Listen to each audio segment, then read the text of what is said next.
Good evening, everyone. So, kind of mentally coin flipped on what it was I wanted to do, either more Trails or Starro, and yeah, just kind of decided on finishing Starro 3.6 story because, like, as far as I can tell, we should be at the tail end. But yeah, and I'd like to do the Dromas event that's going on right now, even though we still have like a month to do it and everything. But yeah, I thought I'd just go ahead and just wrap that up and then be on our way with every other ongoing playthrough at the moment. But yeah, was also playing a bunch of Path of Exile off stream to get back to where I was because, you know, I rerolled the new character because I just kind of like, it's not like the character I had before was bad or anything. It's more like I just can't find any goddamn upgrades. It's pissing me off. Like, cause like it just feels like it takes forever to have any incremental upgrade when I go from act to act, and even though like you can still DPS stuff pretty well because, you know, it's hacking lightning arrow. Like it's been a staple in Path of Exile 1, staple in Path of Exile 2, just because of how derp easy it is to just shotgun enemies to death with it. But yeah, it's more like I just haven't been getting any good drops to really give me any decent power boost to get through, or to kind of like breeze through the campaign a bit faster. Like, it's not like I'm hard stuck on the campaign, because honestly, like, as long as you just dodge decently and then just don't walk into, well, okay, it basically just comes down to, oh, just don't get hit. But it's more like I'm not really having that much fun when I'm not hitting any decent upgrades to kind of keep up the dopamine of like, oh yeah, I'm just like blasting through mobs and and just going on my way. So I was like, I'll just re-roll another character and then just try to march on through with like another relatively simple build to just blitz through the campaign. Well, attempt to anyways. But yeah. So back on Starro tonight. Give me a moment to get the audio back on. Alright.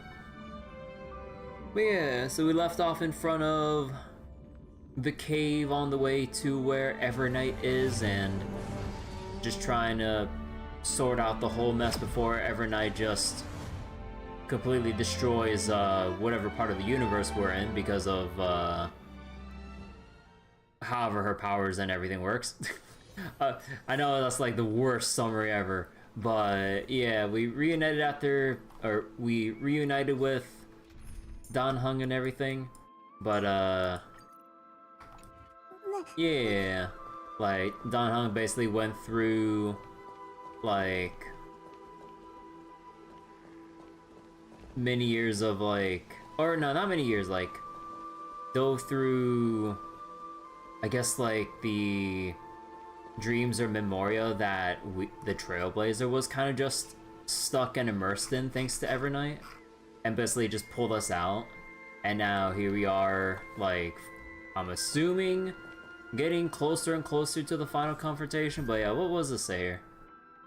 Actually, this kind of sums it up.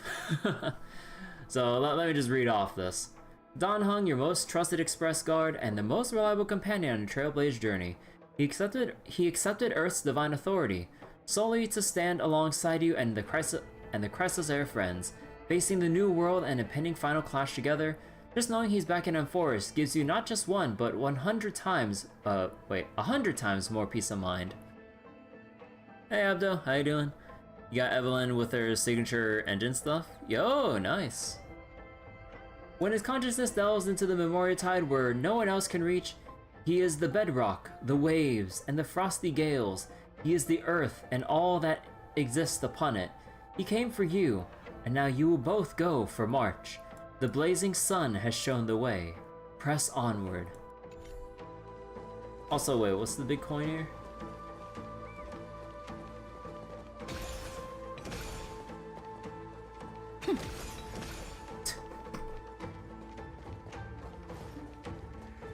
can we... Hold on, let me just see if I can make... Oh god, that loading. Let me just make my way back here real quick and then see what's up. Cause like, there is also the, So that's how it works. Wait, where the heck? Wait, where the heck is that thing? Huh. Wait, hold on a minute. Okay, there's a puzzle here. Alright, we can do the rest of the puzzle stuff later, but I just wanted to see. Oh, hey, Chimera's there.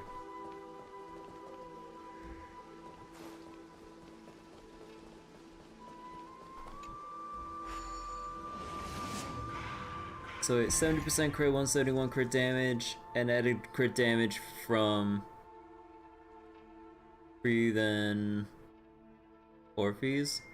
Yeah, that's a lot of attack, goddamn.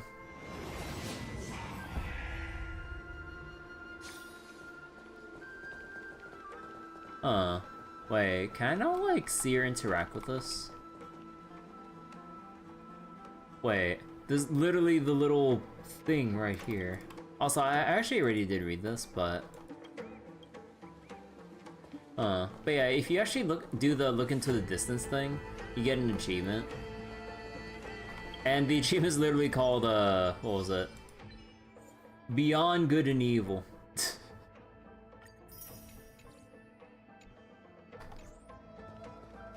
Alright. Let's actually get back to it. Although, hold on, I actually want to go back with my dot team and everything. You swap fire damage with attack, that's why you got your attack at 3000.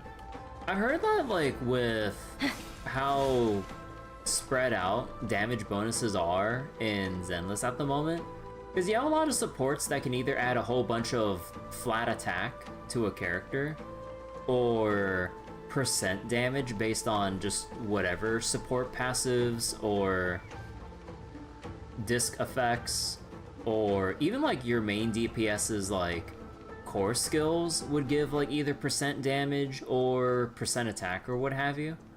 So from what I've read, apparently the go-to now, although for the most part it just has to depend on what team you're using them with. Like, apparently the plan is to just use pen ratio on slot 5. Oh, I had to look at this at a specific angle. I was like, no wonder I couldn't really interact with that.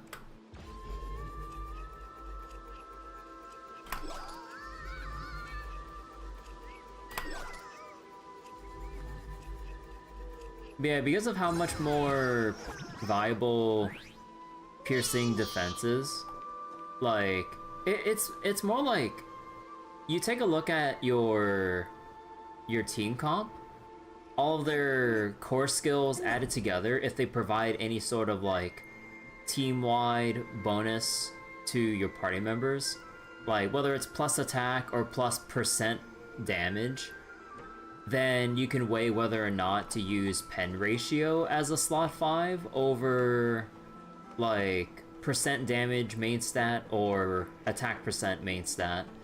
Because, you know, probably with like how you need to go on like or put it on a spreadsheet or something, but yeah, the idea is that like we just have percent damage and percent attack in spades depending on what team comp we use, that unless you're using a rupture unit where their sheer force stat basically completely ignores the defense stat, for the most part you could just benefit from just using pen ratio. Although whether or not you would want to swap it over something else, that depends. Or if you have like Nicole who would shred defense for you, then you're probably better off with like attack or damage percent. Honestly, at that point, whichever has better substats if you're using Nicole, of all people. And I hear with Orphe, if I remember correctly, aftershock damage, I think that's what the core skill said. Aftershock damage ignores some percentage of defense. Even though it's only aftershock specifically, but I guess if you don't want to like have too many conflicting sources of like defense down or pen ratio, whatever, you'd either just go with fire damage percent or attack percent on Orphe. At least from what I can gather. At that point, like, it's whatever just has the better substats. But, yeah. That's as far as I've looked into it, though. Not that I have Orphe right now. I'm like... I think I'm roughly 9-8 pulls off from being able to pull for Orphe, assuming my ramp-up pity range doesn't go up to, like, 80 plus if I just hit at, like, 76 or something. You know, for Evelyn to be absolute meta, she needs Lighter and Astra. Yeah, Fufu and her GF, but not Lighter. Like, as long as whatever works for stunning. I know my friend still uses Kaleda, because he's just more used... Because I think he just prefers, like, the moveset or rotation or whatever. But, yeah, I do know that Lighter is probably still, you know, the best fire stunner out... Or, the best stunner, like, as far as what we have in the game at the moment. It's just that, like, with Trigger and I guess Fufu, with how her little ball thing works, like, she could just try to build up days while off-field and everything. But, yeah. Okay, anyways. Let me go read Bartolos' message.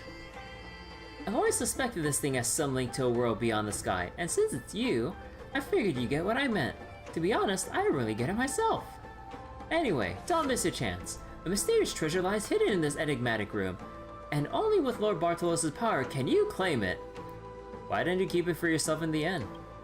You really want to know? Should I give you the long story or cut to the chase? The long one. Heh, since you asked that question, let Bartolos explain it with a little story. A long time ago, or maybe it was just the last cycle, a group of mercenaries from Hatsili found themselves stranded outside the city of Akama. They had been tricked by a few members of the Council of Elders into going up against Lady Saridra, but those elders were captured and executed, and the mercenaries suddenly became lost homeless people with nowhere to go. They couldn't march ahead because doing so would make them enemies of all of Akama. They couldn't return home either. They had trusted the elders too easily and brought no money for the journey back. Later, thanks to a sharp-minded one among them named Xenophon, who said, "We're all strong and fit. If people along the way need labor, we can work. If they want joy, we can perform acrobatics." And just like that, the world's first traveling acrobatic troupe was born.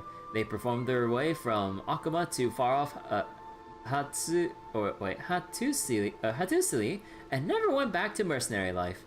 That story ran a bit long, so why did Bartholo share their treasures with friends? Well, it's for pretty much the same reason. People say the world is vast, so why box ourselves in, right?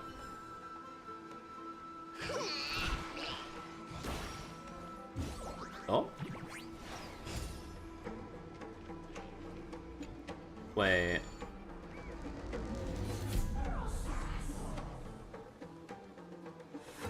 Wait, what's all the...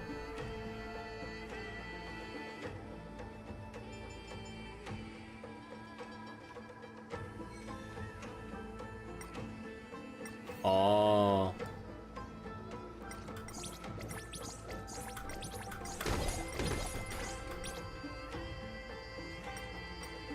Oh.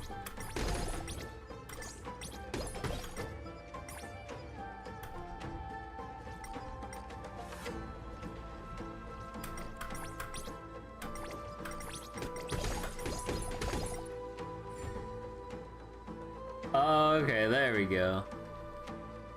We need Qingyi to be buffed. I've heard people calling for Qingyi buffs and everything.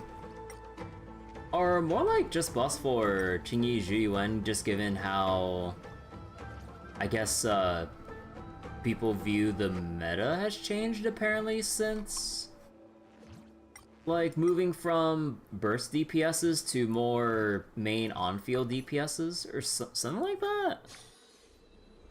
Because, like, instead of, like, having a stunner like Qingyi or something just be on field for the most part to build up for that burst window, and then have Zhiyuan do, like, the whole burst within that time frame.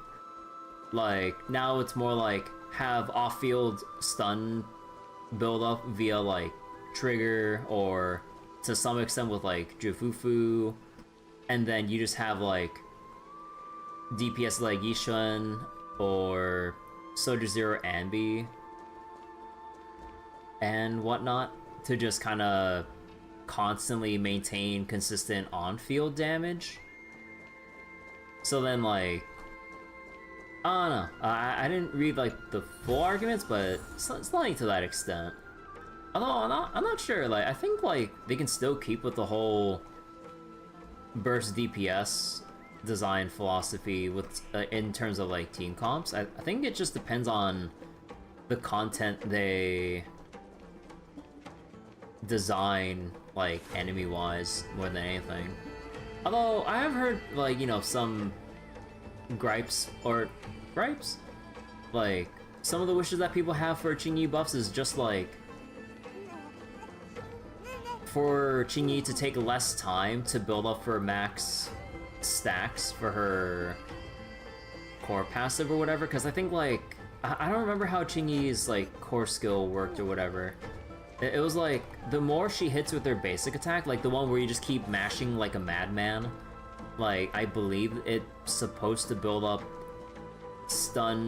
the stun damage multiplier percentage or whatever. This place was once Nestia's altar. Could the golden thread be leading us to the world's deepest secret? But yeah, and apparently like just given how either mobile certain enemies are or how much Qingyi would have to like constantly dodge back out of the way, stopping her attack chain, that like I think some people would like for Qingyi's like usual rotation just to be a bit faster, or you know, not need as much like dedicated button mashing to get to the same point with building your stacks and then switch to whatever DPS for burst purposes or whatnot, or like kind of like a mixture of like those kinds of things. I don't know, but again, I don't have Qingyi myself, so I wouldn't really know. I would like Qingyi though, like, hey, there's a bug right there.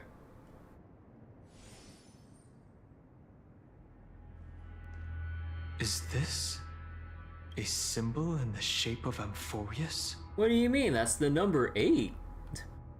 I feel like I've seen this somewhere before. Where was it? Can you remember?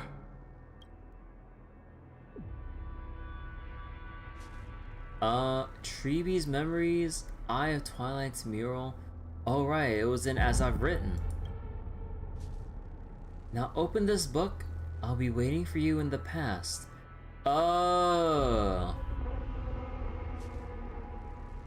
I didn't really make that connection. The issue with Oval Squad, they don't have a support. I mean, like, they all support each other. Like, the idea, I mean, you know, whether or not, like, they would be, or whether or not, like, they're competitive, or whatever compared to other team comps, like, people just have the number crunch for that. But like, the idea with Oval Squad is that they seem to kind of want, like, 2 DPSs instead of, like, how some comps have basically gone with, like, 2 supports and the main carry. Or kind of like with Anomaly in general, like, you just have, like, 2 anomalies plus 1 support or whatever. But Oval Squad, at least as far as I can view it through that lens, is, like, instead of, like, double stun, double support, or whatever, like, now this is like the faction that has their own like thematic double attack comp or whatever, so I don't think they really need a support. Like, I mean, hell, like, you even have like Seed, Orphe, and whatnot, if I remember correctly. Like, they all just buff each other regardless of being considered attack units and whatnot. Like, they still provide buffs. Maybe not as much in some way compared to, like, let's say Astra buffs or whatever Lucian might end up doing. But, you know, different team costs for different purposes, and just given that it's an action game, it's not really that...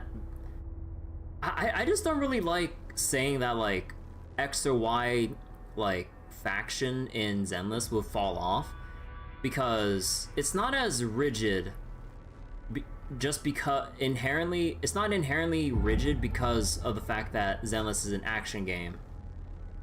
So then, a lot of the DPS, no matter how you theoretically might optimize it, all goes out the window depending on, you know, your adaptability and reactions based on how the battles play out.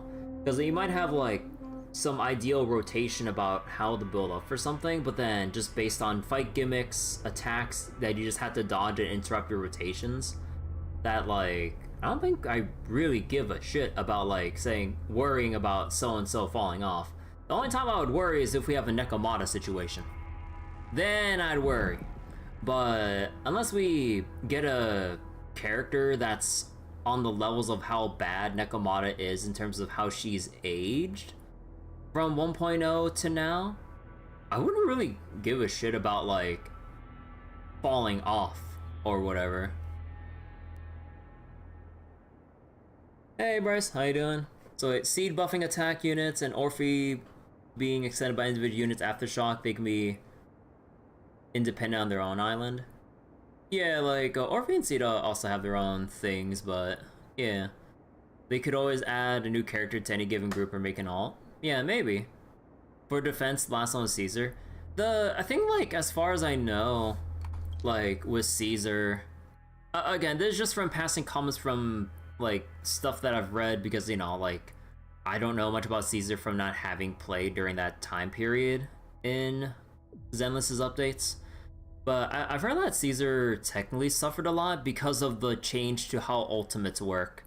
So that, like, ever since the change where everyone has their own individual ultimate meter, kind of changed up, like, how certain agents feel, or Caesar in particular. Although, again, I don't know how true that claim is, because, again, I don't really have her myself or the team comp, so I'm not really sure how this all plays into each other.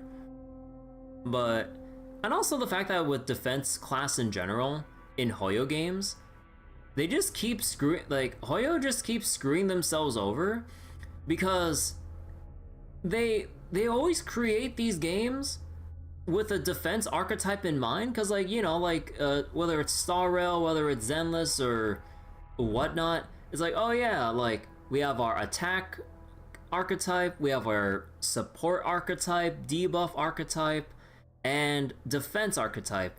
But then the content that they design demands that, like, you finish this as fast as you can, or will permanently ramp up damage until the point where you just can't stall anymore. Kinda, like, making the existence of defense-oriented characters or team comps kind of moot, where it's like, why would we want characters to provide defense or stall when you're pressuring us not to stall with every endgame mode design? Or even just, like, the side stuff in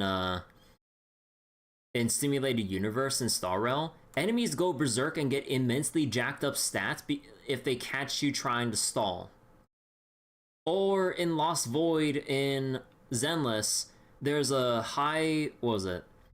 there's a ether modifier for adding difficulties to your runs where, oh yeah, your battle automatically fails if you go past 3 minutes 30 seconds of battle time.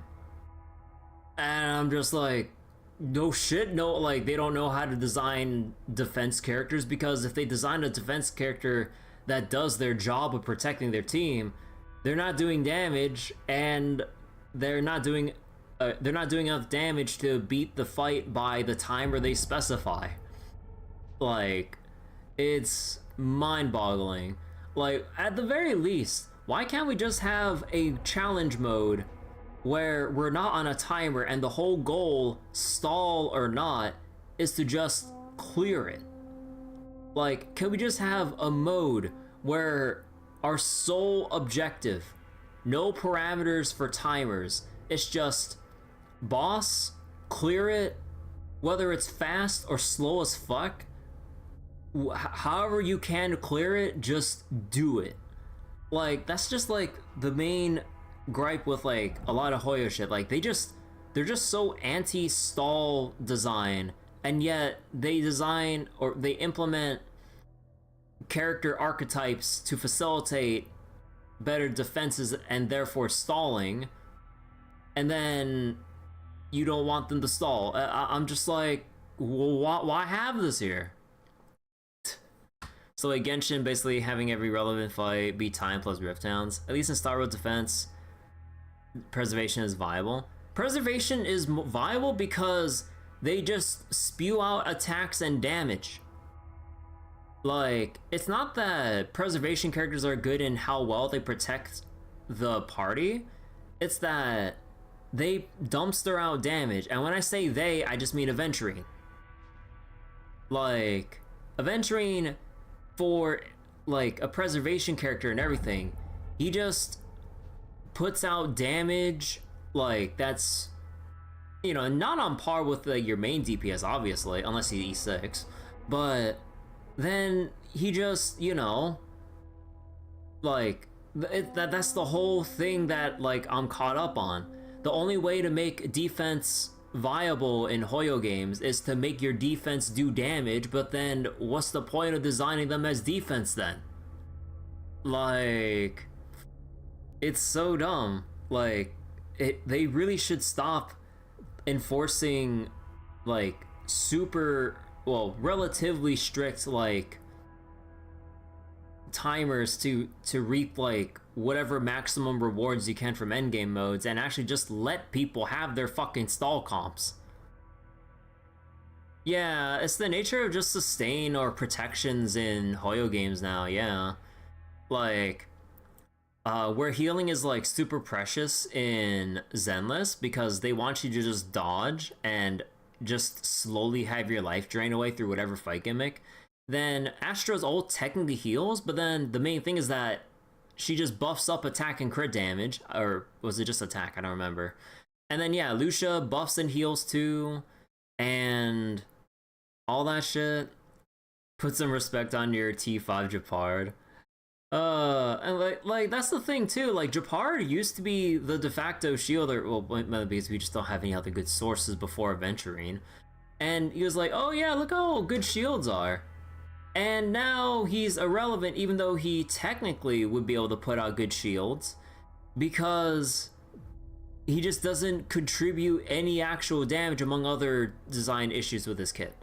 So it's just like, could we just stop having content like, what was it? Could we just stop designing content that does everything it can to prevent stalling and just let people do it? It's just like, who cares if people try to stall and take like 90 minutes to do a fight or some shit? Like, if people want to bore themselves to death or put on an auto for 90 minutes while they go like take a shower, make some dinner, have some dinner, wash the dishes, and put it all away and come back to the fight at like the last 10%, just let them. Like, why punish people? But of course, like, also part of this is the reason why they want to sell Eidolons for people to wail for. So, you know, it all feeds back to like, dang, I can't stall out, so I just need to pull for more either dupes or characters that just do more damage, and I probably have to spend money for it. You know, it's kind of all down to that. Fushan is good. I mean, yeah, Fushan is good, but like in a vacuum, Fushan is good. But she's not the best or she's not a preferable choice given how like a lot of fight gimmicks and debuffs work at this stage in the game. Because like Fushan's whole thing, she redirects damage to herself, and once below half health, if she has charges, she can restore her health back to practically full. The issue is, like, you have bosses or fight mechanics that intentionally lower your HP to half, meaning any small change in health would forcibly eat up all of her charges without actually providing any healing for herself or her team, and then she just eventually kill herself because the gimmick basically demands that Fushan waste all of her precious charges from her kit. So then they just have so many new debuffs that just go against all the good aspects of like why Fushan could be put into a team, that it's just not worth it. unless like you got an overpowered like party to just push through without Fushan's help in the first place. But at that point, you might as well just put Fushan out and put in either a sustain that buffs or yet another buffer so that you just go sustainless and then just blitz on through and then destroy the enemies before they can even hurt you or kill anyone. So that's like the thing that, you know, we just come back to. It's like Hoyo can't design defensive archetypes for shit unless like they just front load and back load them with like a crap ton of damage buffs or just a truckload of damage outright, like Aventurine. Like when it comes, if he's like properly invested in shit.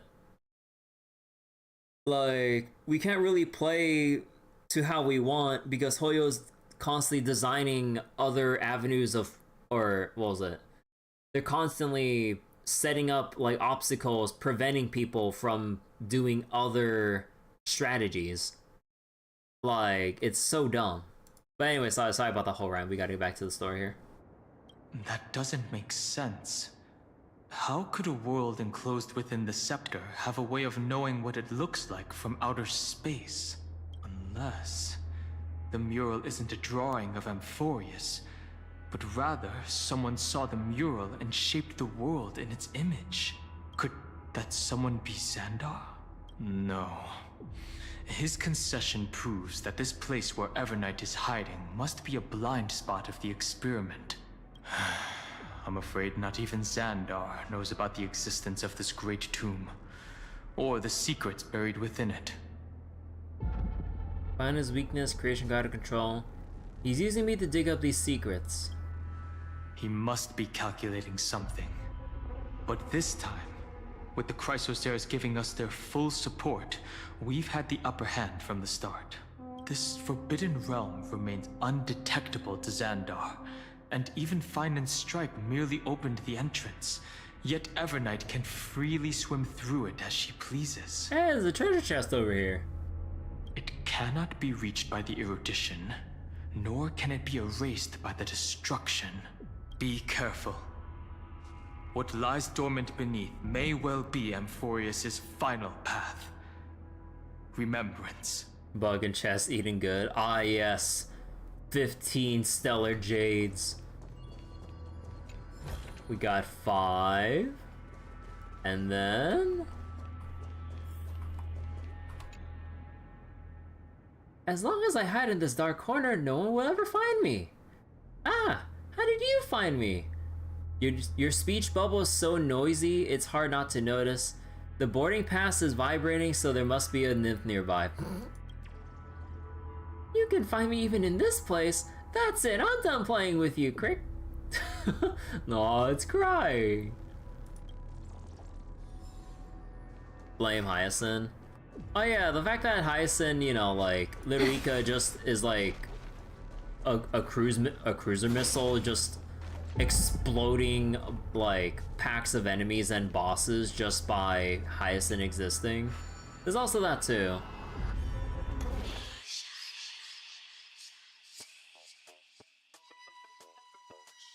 Wait.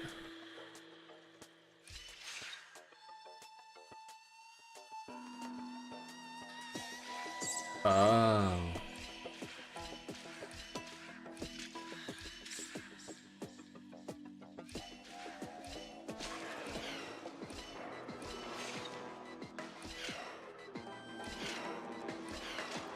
Okay, that's cool.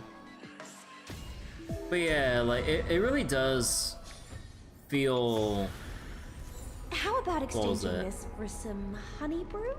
Like, it really does feel very clear that, like, compared to a lot of sustain options, like, unless you have the anomaly of, like... I mean, as much as I push for him, in a way, like... I don't know. Like, I mean, I just really don't like using Gallagher.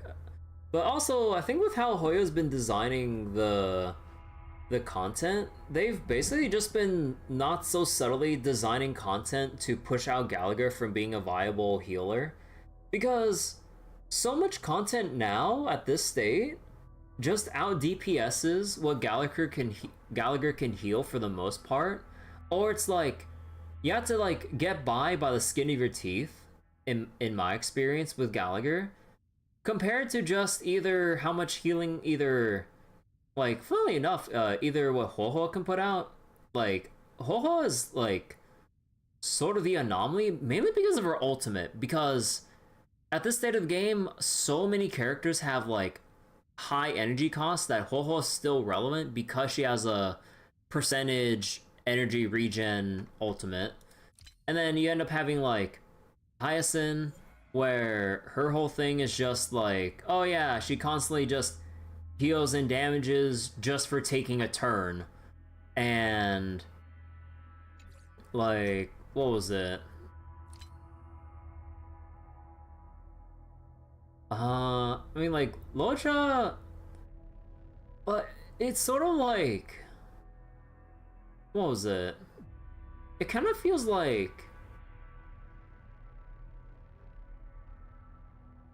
he just got lucky with the fact that Casterus exists because of the constant HP draining and the constant need for some form of like AoE healing. That, like, if not for Hyacinth, then yeah, I don't know. But unfortunately for Locha, like, he only outputs healing.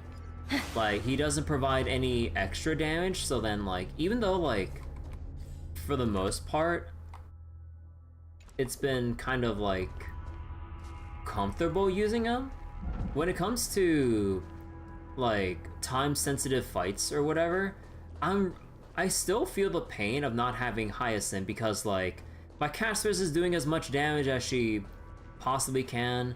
My Remembrance MC is trying their best, trying to provide true damage buffs. Pela is trying her best to exist and just be the defense down bot, but that's not really enough nowadays. So then, yeah, like, you would need Hyacinth to make up for the lack of, like, tangible sub DPS damage. And then, what was it? Or instead of Pela, you'd have a buffer that would do damage. Freebie! But, yeah. Feels like we're plunging into an abyss.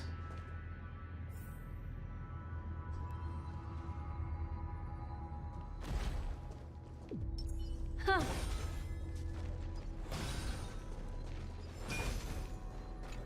Yeah. Oh, wait. I was standing firmly on the ground, then suddenly I was floating. I think the stones under my feet turned transparent, Crick. But why does a transparent stone even have a 3D model? Ooh!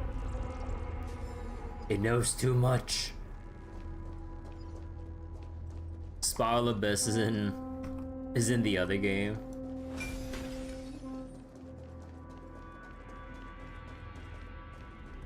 Make a wish. Let's wait and see. Are those distant structures all entombed data? Oh. Hey! Oh my Circes! I've never seen a hole that big before. This is absolutely bugtastic. Wait, it's like all the way down here. It's even deeper than that double crosses bottomless pit of a stomach, Crick. Zagreus.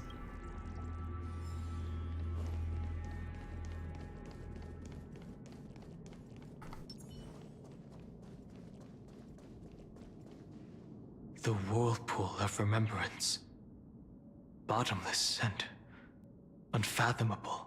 Behind this mist must be Evernight's domain. Ready? Once we step inside, I'm afraid there'll be no turning back. Let's go for March 7th. Let's go and save this world. Let me wait here for a moment. Let's go for March 7th. March 7th is surely waiting to see us again. Let's go. On the Trailblaze, no one gets left behind. Wait, Black Swan POV. This maze is full of memory loss. Your voice sounds different from usual. I only hear a hint of curiosity. The rest is all fear. Beautiful memo keeper. Spiral Abyss is nothing compared to Genshin's current Imaginarium Theater where you need 32 characters built. Bro, if we get something like that in Star Rail, like, bro, it's fucking over. People are gonna be crashing out so hard about that. But like, I mean, this is only in an ideal world, but you know that will never happen. Like, if they actually want to implement that kind of a mode, it'd be nice if they actually change the under the hood substat weighting so that relics can more often than not have good substats to actually build characters. So that we can actually, even if they're not viable, build characters that are maybe like, or maybe just be able to build characters for the sake of it. But now with how bad a lot of characters are to the point where they're not really that viable, it's just like not worth devoting the stamina to build them. But yeah, like, I mean, like, when it comes to RPGs or whatever, like, I'm all for having like those big modes or moments where you just have like your huge roster of characters and then you try to like figure out how to sort them all into different teams. Like, that's always like the fun part of RPGs.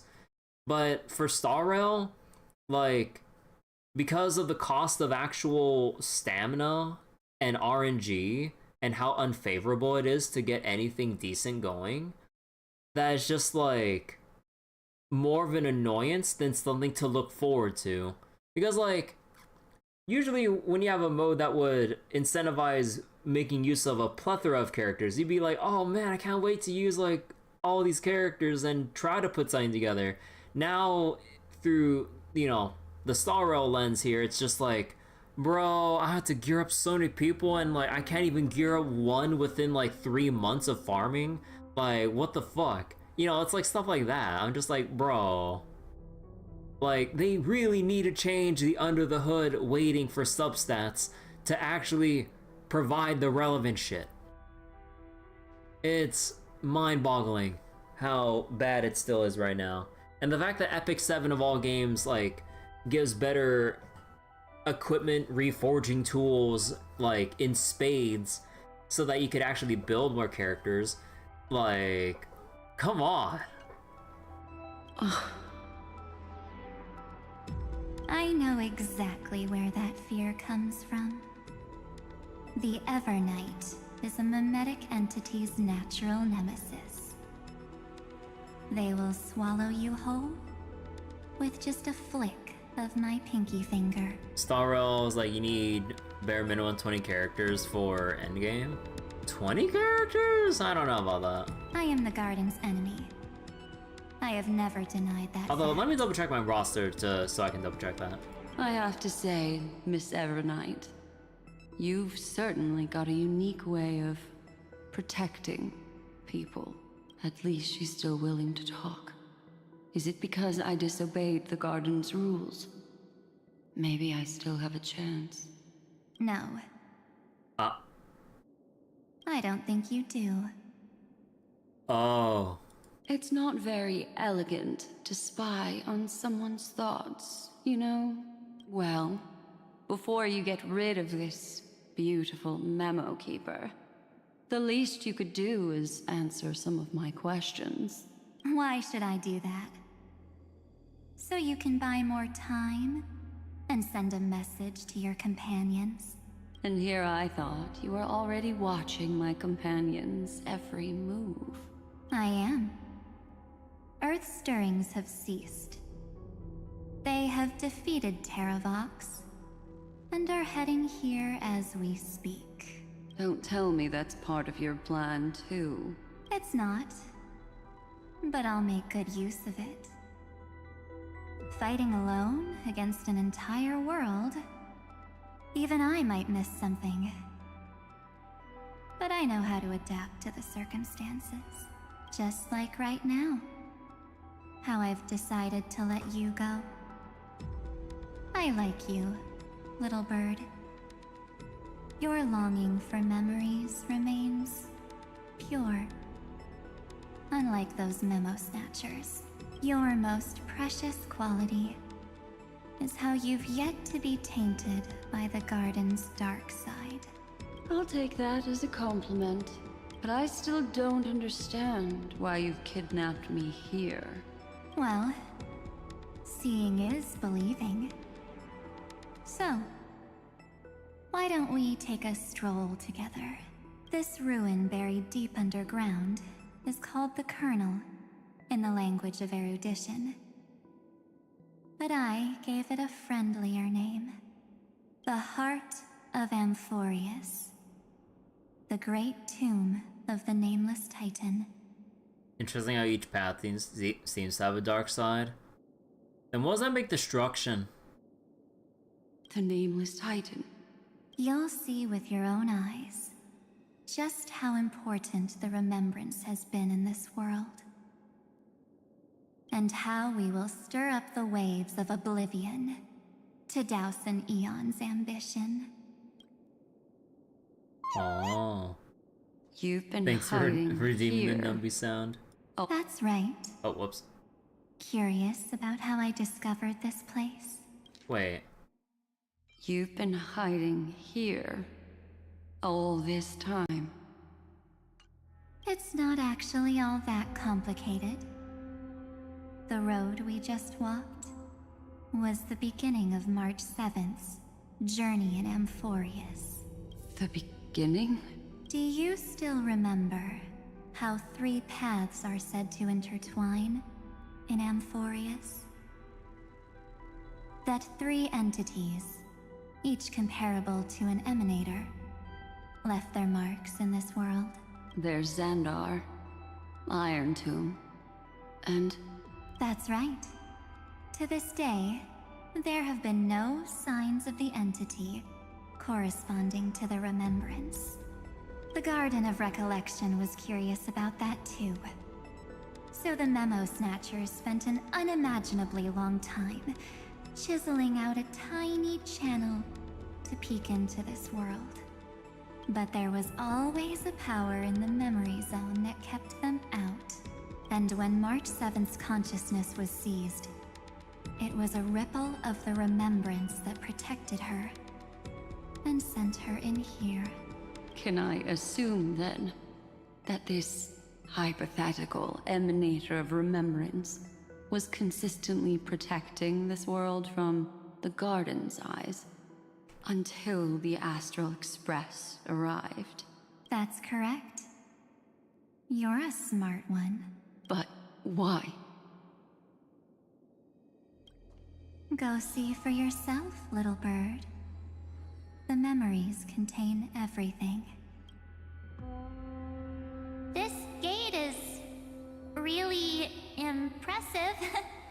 These are March 7th's memories. Didn't move at all, huh? I just got here and I'm already locked out. Well, that's because you didn't even push on the door, March. You're standing like 12 feet in front of it. A journey of 1,000 miles stopped at the door? That's terrible. Is she stuck? Door's stuck. Keep watching. The fun stuff is just ahead. Warning. Object does not have access permission. What? Did I touch something I shouldn't have? Execute formatting protocol. Oh wait, we're not even gonna read the rest of the formatting protocol name, or at least like the numbering. What's going on? Formatting? Warning. Illegal operations detected. Warning. Illegal operations detected. Hey! Don't just activate like that! How do I stop this thing? Warning. Warning. Warning. Operation authorized. Protocol name. Back. Huh? Finally it stopped! Wait, did you just mention her name? She's barely spent any time in Amphorius, And she's already famous? You. I don't know what you're saying. Let's not speak in riddles, alright? Why don't we start with an introduction? Oh my gosh, she just tried to speak to the fucking scepter. I'm March 7th, and I'm that person's companion. Sorry I accidentally ended up barging in here. Establishing communications. Communications? Oh, does this mean I finally get to talk to someone real? I really need outside help right now. Channel established. Proceeding to encapsulate. Whoa, wait. What? Encapsulate? Encapsulate me? Encapsulation complete. Initiating transmission. Transmission destination. Recurrence number 335503336. It's that number again. Huh? What's going on? My body? The memory stopped so suddenly. She was already lying in the abyss of fate the next time she woke up. And Orynyx was calling her mother. Mother? Maybe that's just how the Titan calls all Remembrance Pathstriders. Like how they call Fuli Skyfather. So March 7th had already brushed against the inner workings of this world at the beginning of her journey. That warning in her memories must have been the Scepter's safety protocol. But why did it mention the Trailblazer? March 7th should have entered Amphorius long before she and Dan Heng did. An inexplicable contradiction, isn't it? Let's put that aside for now. The protocol didn't kill March 7th. Instead, it threw her deep into extrapolations. Over the next 97 days, no, the two of us, trailblazed through Amphorius as mimetic entities as she evaded the Administrator's pursuit. It must have been a difficult and lonely journey for her. Yes. No one could see March 7th. She didn't belong to Amphorius's memories, so she could only watch this world from the sidelines, like a transparent shadow. Then when did you appear? On the day that she ran out of options. March 7th tried so many things to help her companions, but the only outcome of her efforts was a few Amphorian folktales. In the end, she had only one option left. Just as she wished. I erased everything using the power of oblivion. Then, I protected her and Dan Heng, and made sure that they were spared from the Memo Snatcher's clutches when they broke through the seal. And you've been hiding in the shadows ever since, while manipulating time and colluding with Earth, all the way till now. A journey of 1,000 miles starts with a single step. The story of the Remembrance has just begun. Why don't we step into it together?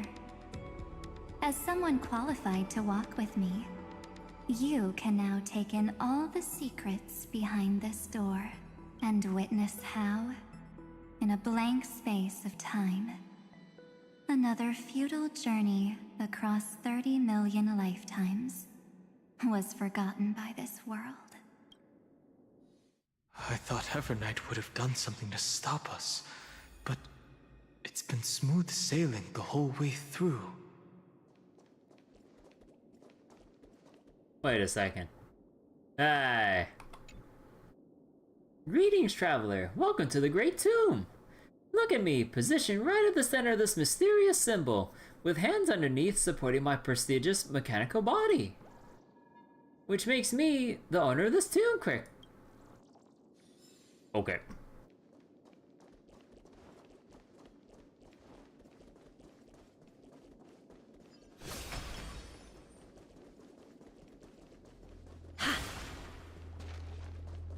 Hi.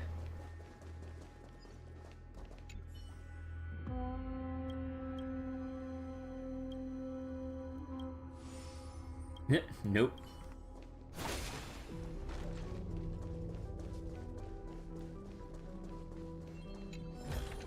So wait, maybe 16 characters, the good ones for endgame?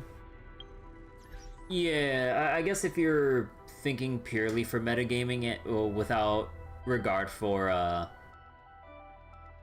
playing for favorite or pulling for favorite characters, like actually I think it'd be better if I just go to the databank for this one.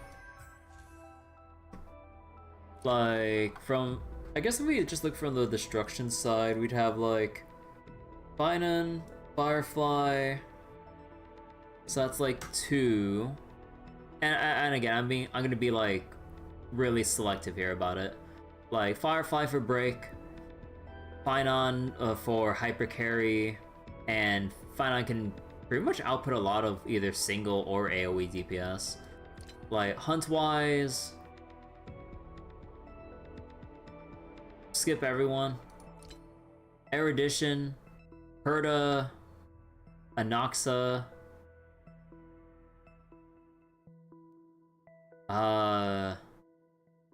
Yeah. And then for Harmony, like, if you really had to limit yourself, Treeby, Sunday, so that's 6. Again, like, we're being like omega picky here. So then 6, and then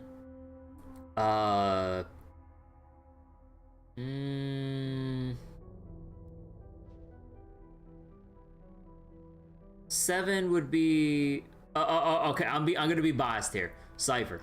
But moving on, then you have Aventurine, that's 8. And then you have,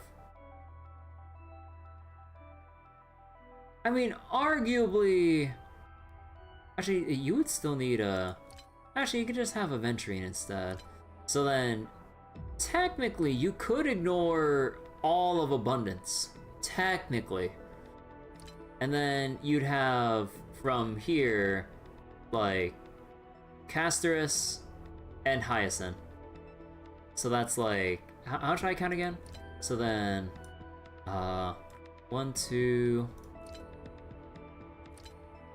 3, 4, 5, 6, 7 because I'm biased. 8, 9, 10. Yeah, you have like 10 to work with here, and then I guess like now we can kind of pick like our 6 extras in a way. So then that'd be like Ho-Ho,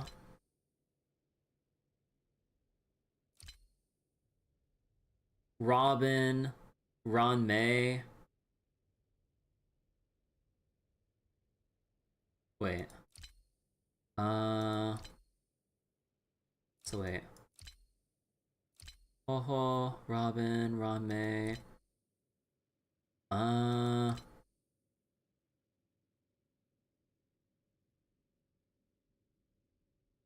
Probably Fei Xiao then.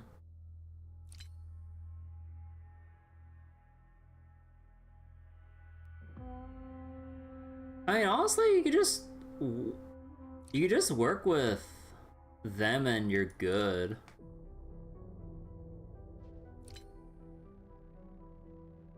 Like, Sparkle, Bronya, not 100% necessary, although given Bronya's like a standard character, you might end up getting her just naturally, potentially. Or with like the 300 selector. In terms of here, like, if you really want like Acheron, you kind of, you know, again, purely meta-wise, you would kind of have to have Jiacho, or arguably, like, you could also have Cypher too. And I believe I remember people mentioning because of Cypher and the options that we have now, we don't necessarily need, or Acheron doesn't necessarily need her infamous E2 anymore, because comps that she can use now would inherently have 2 Nihility. So maybe at most, wait, when dealing damage to debuff enemies, increase crit rate by 18%. Oh, that's just crit rate only? Oh, that's so lame of an E1. Holy shit. I thought like it'd be some percent damage boost to her skill or passives or something like that. No, it's just 18% crit. You could, well, debatably make up for that in substats.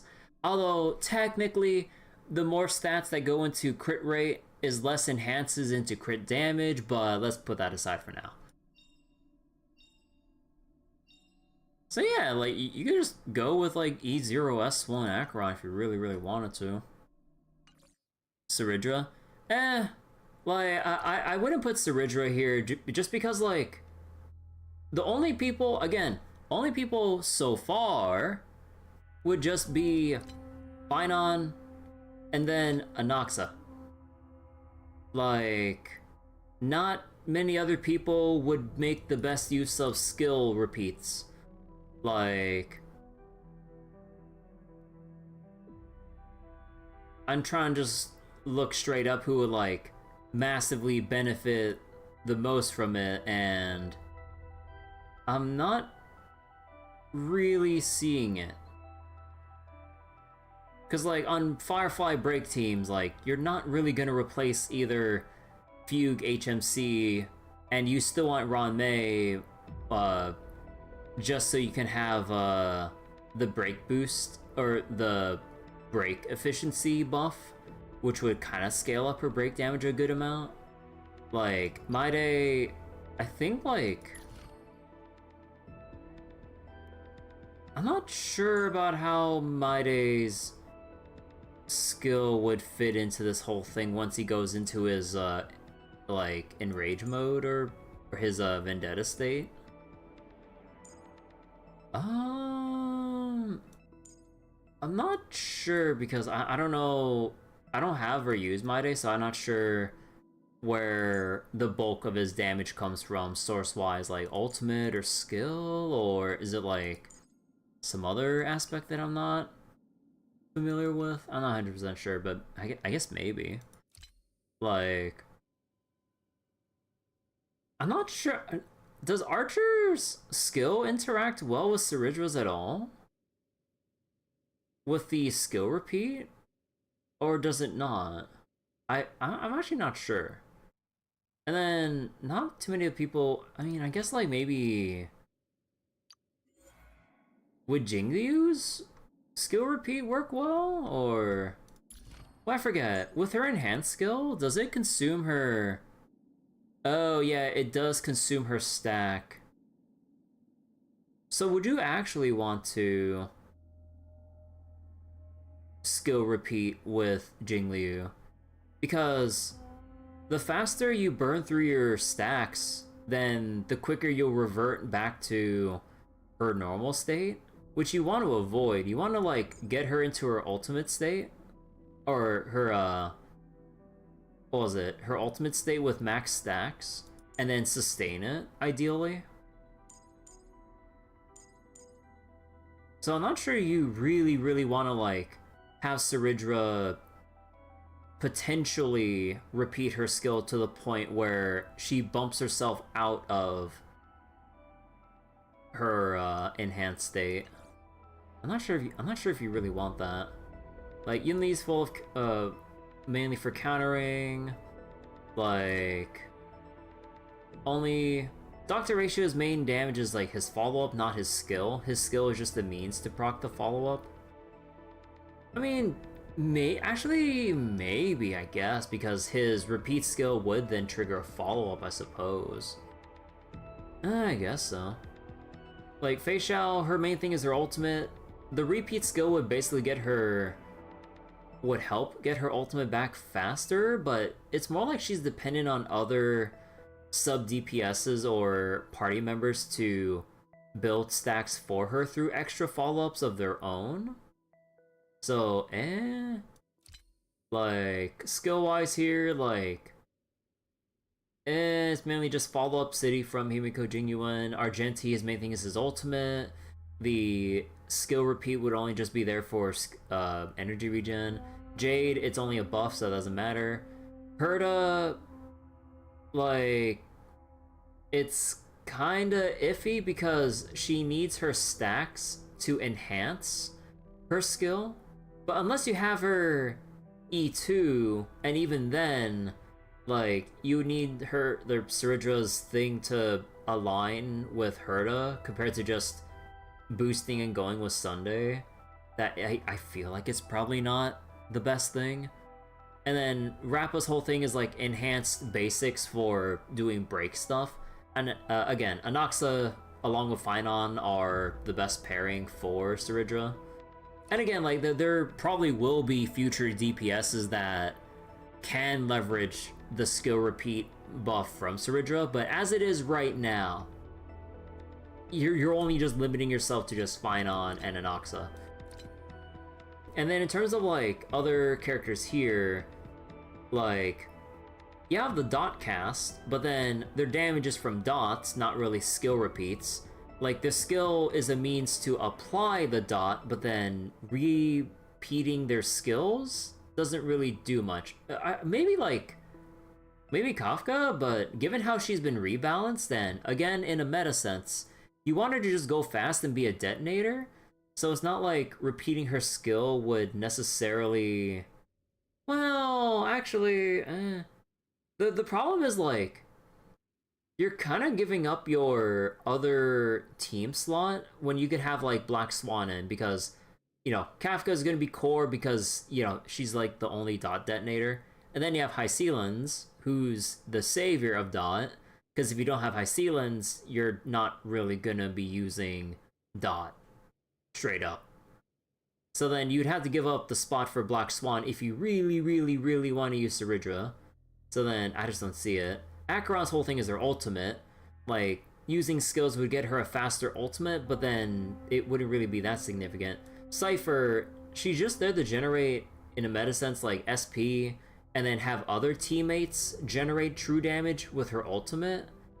So you wouldn't really do anything for her. Welt, it just kind of fallen off since like the early parts of the game. Literally no preservation to skill repeat with. Abundance, well, that just seems kind of overkill. Hello, Real. Should you go for Anaxa, Herta, or... Wait. Or Herta on Rada, by the way, or Cyrene? Honestly, they're all good calls on who to pull for. At that point, it just kind of depends on who you'd prefer character-wise at that point. Like, I'm not sure how much I want to say about Cyrene because I haven't read too much on leaks, but I don't want to blab too much on leaks. Like, Herta's like overall really strong. Anaxa's pretty good as well. But honestly, just go with whatever your heart feels between the three. Like, if you're limiting yourself to those three specific choices, I don't think you'll really go wrong with either going for Anaxa or Herta, or saving for Cyrene. I don't think you'll really go wrong with either choice if you're just thinking about those three. So, yeah, just whatever you want there, honestly. And what was I going on again about? Oh yeah, Ceridra. So Ceridra with the Remembrance cast, like, I believe Evernight's whole thing is that she uses her skill along with her other passes with how they work, so that her Memo Sprite detonates against other enemies. So it's not, skill repeat wouldn't really work for Evernight. Like, Hyacinth is just there to summon Little Ika and heal up. Aglaya is just there to summon Garment Maker, and then it's just basic attack city, so that's not really relevant. Castorus' whole thing is doing skill, or what was it? Doing damage with Pollux. The enhanced skill is sort of kind of a bonus, but also you're kind of putting everyone's HP real low if you're trying to do that, because Castos would consume your whole team's HP twice, which in terms of healing up Pollux to make sure that Pollux is at 100% for full breath DPS, like, not, it's kind of counterintuitive because you'll be overfilling and lowering everyone's HP unnecessarily. So yeah, like just kind of surface level thinking about meta shit. Like Saridra only just really complements two particular DPSs very well, Anaxa, Finon. Like, you know, like you could still make use of her. It's not like Saridra's skill doesn't work on anyone else that has like a skill that does damage. But in terms of like characters that would get the most benefit, it only just comes down to those two. So that's why, like, as far as I've read up, not many people really pull for Saridra. That are, you know, they're saving for Cyrene, but yeah, it's kind of unfortunate with, like, it's one of those things where it's like, if you want to pull for Saridra, but you also don't have Anaxa or Finon, or maybe you do, but you really want to, like, trust in, like, future character development, then you'd be just looking at Saridra as, like, future investment, I guess, and then just seeing, like, or praying that whatever character comes out would also complement, or would also have Saridra to complement their kit. I don't know.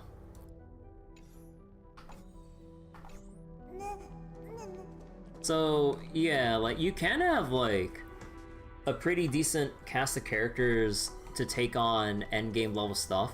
Of course, there's a lot of characters that would be nice to have that would have their like playstyles align with whatever turbulence buffs or pure fiction, apocalyptic shadow buffs and whatnot to, you know, better tackle on endgame content. But yeah, the characters that I mentioned earlier, like the 10-ish characters I mentioned, would basically be your go-to meta characters, and then any extras would just be like, oh, I want to be more comfortable with this or that playstyle. More so than I need to have these to clear endgame, I guess. Again, I feel like at times I'm probably talking out of my ass when it comes to meta shit, because, like, a lot of characters that I have are, like, I would say they're on the, like, what was it? They're on the levels of, like, nice to have or I have fun with these characters, but when I'm really putting them through the ringer in endgame, I really see the cracks show with either the scaling not being up to par or the current balance in Star Rail not really being preferable to them, or really setting themselves up against, like, what their kit would want to do. Like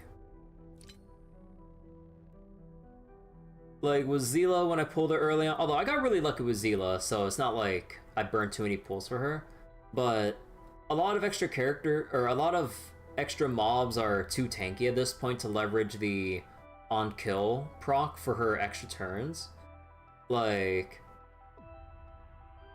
I think, let me see.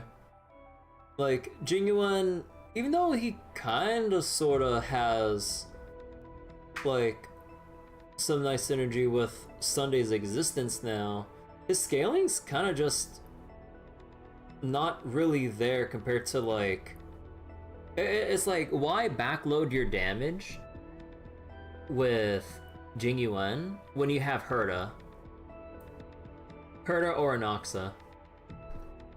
And then, like, a nice to have would be, like, Rappa, if you want, like, an alternate option for breaking, because Rappa has a lot of, like, AoE break damage, like, with how her kit works, and honestly, I really wish I had Rappa, because I just really like her character in general. But, like, it was kind of like a hard call to pull for her when she was, like, right before Sunday, right? So, you know, if you had to really, really pick and choose and spending money was not an option, yeah, like, I really, really want to get Rappa, but it's just, like, the banner timings and everything just really didn't lend well to, like, being able to pull for her and Sunday. Like, I only just got by just getting Sunday only, and I had to wait for his rerun when Saber came out, I think, so I can get Sunday's Light Cone. Are you ready? I'm going to open this door. What's behind the door? Absolute silence. I can't sense anything at all. Be careful, this could be a trap. I know. Duck behind me if anything happens. Okay?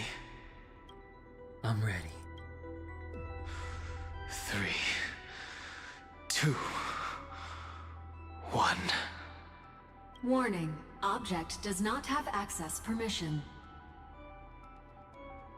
Let's see. Safety protocols on Examith. We don't have permission. Time to brute force that I touched something I shouldn't have. Safety protocol. I saw in the Examith too. That means we're in the right place.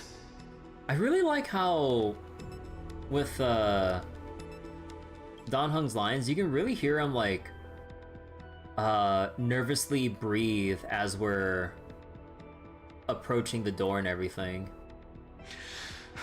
That means we're in the right place. Like, you can really feel like the fear setting in for Dan Heng despite his like, you know, glow up and power up and everything. Just because of like the precariousness of our situation right now. No, I don't mean Dan Heng ASMR. I'm trying to praise the voice acting for saying the proper mood with you know, like the emotional state that we're in right now. Warning. Warning. Warning. Get ready. Incoming. Welcome back. What? I'll be waiting for you. It mentioned your name. Wait, what it said sounds so familiar. I'm getting a feeling of deja vu. Have I been to this place before? Like the first time I opened As I've Written. Thankfully, Evernight didn't take that book. Let's try using it. Take out As I've Written. Operation authorized. Protocol name. The seal's gone. Didn't think this book would have a use here.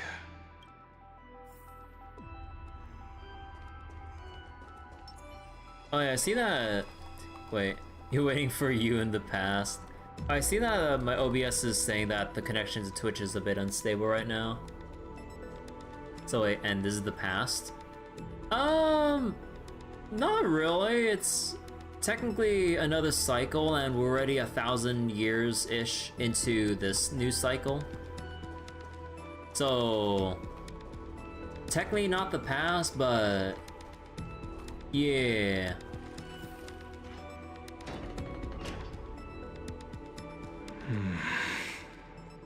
Oh. That? Little girl. Hi. Miss me yet? What the fuck? That's so fucked up. I didn't miss you. I never think about these things. Of course I missed you. Where have you been all this time? I'm just messing with you. This is the first time I have met you. Executing protocol. Format object. Formatting progress. 0.015%. And it looks like it'll also be the last. Something's wrong. She's not talking to us. She's not the mem, you know. Could she be a Cyrene from the past? Formatting progress. 23.815%. Since we don't have all day, let's get started, shall we? As always, I'll read this book to you. That way it won't just be Cyrene's memories alone. Formatting progress. 45.147%. Where should I start this time? Let me see. There.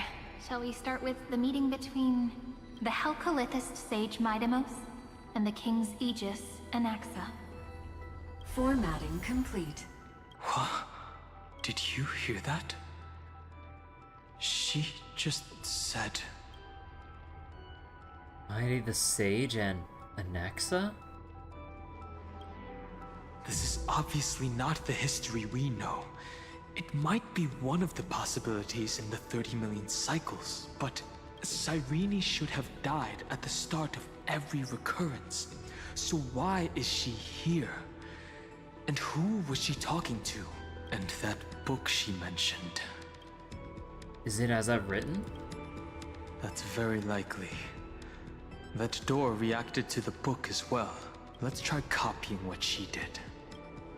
Take out as I've written. Accessing recurrence number 335503337. Access failed.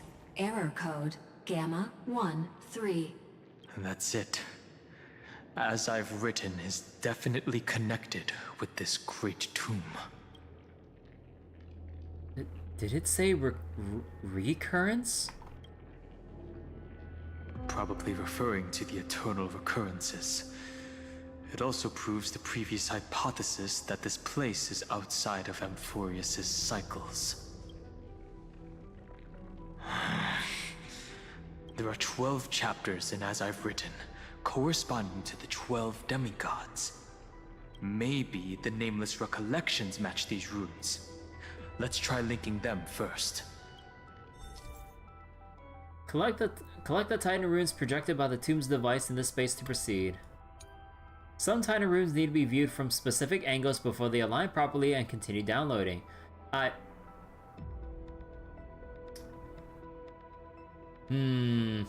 mean, we've actually seen this like little feature before in one of the Lawfu events, where you play around with the camera to align like elements of pictures to finish an objective.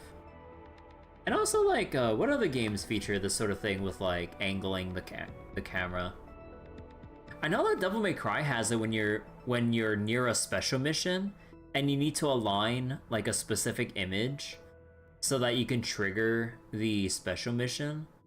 What other games have this stuff? Would it be like Uncharted or Last of Us or something like that? I'm not sure. Although I wouldn't put it past Naughty Dog to have some environmental puzzle like that though. If this place is outside, then could we stash people here before the reset?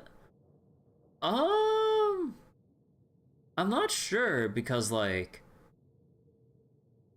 would they be secured here because it's outside the view of the Scepter's reset range, so to say? Or is it like the people of Amphorius would be like, because they've been generated by the Scepter for extrapolations, would they be connected and then reset regardless of where they're placed? Unless, like, the Scepter has to maintain a view, so to say, to maintain connections to its, like, test subjects, then maybe they could be secured here and then, not get reset when we go through another occurrence, or recurrence, I mean. I'm not sure. They're going to have to explain the in-universe reason why the characters are playable despite being AI. Yeah, I mean, like, so far, like, they haven't really shown themselves, for the most part, to basically the outside world, except for select few and the Trailblazer and Dan Heng. So, like, as far as it goes, Amphorius is still a relatively enclosed corner of the galaxy or universe that the rest of the universe doesn't know about. So, they're playable just within context of, like, Amphorius still existing as its own system, I guess. But I'm assuming that once all is said and done, like, I'm pretty sure, like, once we finish the entire Amphorius arc, through whatever the hell might happen, then probably they'll make up some bullshit where Amphorius would actually just be, like, an actual place in the cosmos, which would then finally connect to the rest of the universe like a normal planet. And then, like, the people of Amphoris would, let's just say through some sci-fi bullshittery through how the scepter works and whatever's gonna happen at the end, then they'll just be real people and not just, like, AI. I don't know. I'm sure they'll make up something here. Yeah, I don't know what the hell they're gonna, how things are gonna end and transition from the end of Amphoris into 4.0. Because, like, I'm pretty sure Amphoris is going to end in a way that would probably establish Amphoris as, like, a publicly, universally traversable location. Just like how you can travel through other places around the galaxy to, like, Penacony, to the Herta Space Station, Bellabog, or, you know, so on and so forth. I'm pretty sure they're gonna make up some reason for why Amphoris might be, like, publicly visible to the rest of the known universe. We'll just have to see how they execute it. Given Silverwood can hack reality, that might come into play. But for the most part, the Stellaron Hunters aren't really relevant to the goings-on in Amphoris, though. But, I mean, there is, like, room potentially for Silverwolf or anyone from her world to maybe have something to do, or to maybe, like, have some interaction with this, since, like, the whole thing with Punk Lord and everything is, like, they literally have the ability to hack reality to the point where Silverwolf views reality as just another game that she could just hack and toy around with. So, which is pretty funny. You don't mean the Stellar Hunters? She can mean, wait. You mean that Silverwolf can do it means reality is at least somewhat digital? Yeah, like, the people of Punk Lord have, like, a fundamental, some sort of different fundamental understanding of how to perceive the universe and stuff that pretty much the rest of the world doesn't necessarily, or rest of the universe doesn't necessarily practice.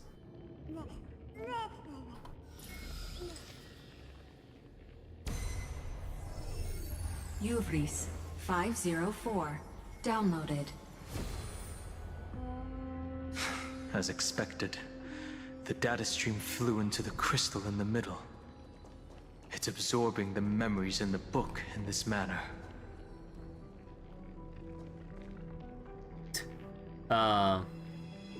Tusper? Your little nose bubble is just floating right in front of you.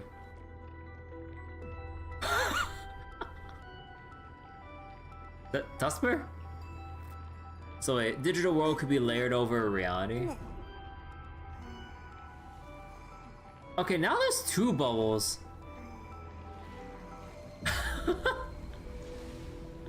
But yeah, also there might be a thing like that too from what Mel said. Like, maybe the birth of Iron Tomb would probably, like, have some crazy big effect on the rest of the universe or whatever. A bug in the system, disembodied snot bubble.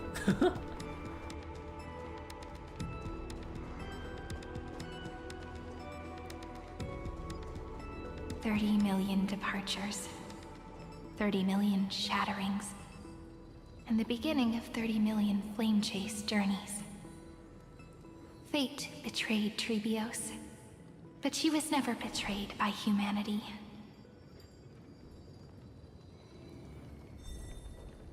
$30 million departures, 30 million shatterings, and the beginning of 30 million flame chase. Uplotis 405 downloaded. So wait, that's annoying. Like, I know we're just here to just, like, look up a simple angle to download an image to basically, like, proceed with, like, whatever we're doing here. But, like, we just press a button and the camera automatically orients it for us. Like, I thought we'd at least give us, like, the very simple minigame of, like, having to nudge the camera around to then do it. So the game just...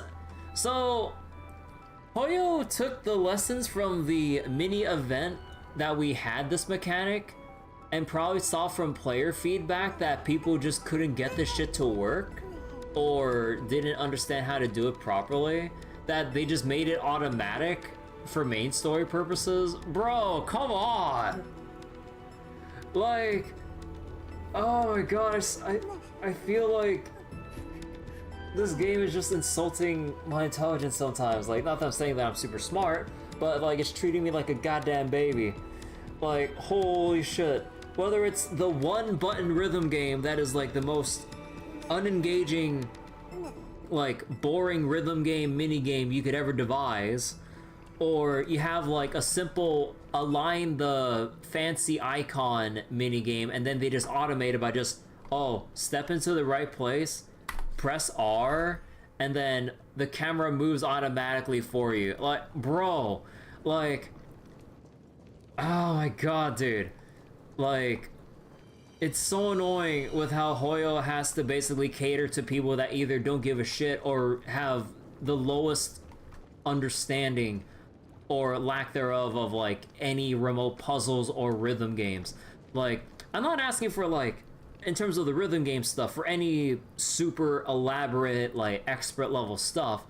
Like, we just have a rhythm game where we even have like 3-4 buttons, but then like just have the easy mode like contain all the rewards, and then just have an optional hard mode where we actually have like legitimate beat maps to fucking like try to have fun with. Like, you can keep all the important rewards on easy mode so people don't cry about it, like about missing out on it. Or like camera puzzles like this, like at least let the player try to do something, but then it's like, oh no, let's just do it for you because we know the rest of the player base, or probably casual player base, would complain about it. Like, brother, come on. I'm trying to play the game here, not let the game play How itself. about exchanging this for some honey brew? Meanwhile, endgame is like, you have to be a genius for a complete build. Not really. Like, as far as it goes, like, character building is arguably shallow. Because all you gotta do is, like, look at the character you have. And again, this is, like, for their intended designed playstyles. Like, we're not gonna try to, like, enforce, like, oh, break DPS high ceilings or some shit. Like, as far as it goes for, like, dot characters, you just build attack, speed, effect hit rate, and the game fucking highlights it for you so that, like, it's just like, oh yeah, these are the ones you want. I mean, it's nice that they have it here. I mean, I'm not complaining about it, but I'm just like, it's not supposed to be that complicated. Although again, I'm making a lot of assumptions on like people that that I assume are supposed to be used to this versus like people who probably aren't used to like RPGs in general. But for people that aren't used to RPGs and stuff, they wouldn't be at the point where they're trying to challenge endgame. So then it's just like, to basically just tackle on endgame, like assuming you don't really know too much, but you can kind of see the hints, very deliberate hints that the game kind of shows you. Like, oh, the system is highlighting these substats. I should probably make sure this shit enhances in the right substats. Okay. Like, even if they don't really read the rest of what a character's kit does, they can at least, like, hopefully gear up properly, and then just go, like, let's see. Let's say we have, fucking Herta. Then it's like, oh, yeah, I want attack and the 2 crit thingamabobs. I don't know. Like, again, this is probably just me being, like, super biased from just being more familiar with the RPG genre and character building concepts in general. So there's that. But then, you know, like, there is also the fact that you also do have people that just aren't used to either building characters like this, or maybe, like, they're just lost within, like, trying to understand how everything's all put together. Because definitely for sure when, you know, when during the first month that Starro came out as my first Hoyo game and whatever, like, I definitely was lost when it came to just looking up, like, oh, like, how does the relic system work? Like, how do I know what's good or not? Like, it is definitely confusing. Like, until you know, do your best to acclimate yourself to the UI and then just seeing, or just trying to, I guess, understand the whole concept of the equipment system with, like, you know, substats, main stat, and unfortunately, they don't really convey the whole idea of main stats to the player. They only really convey it once you try to synthesize something, and then you go like, hold on.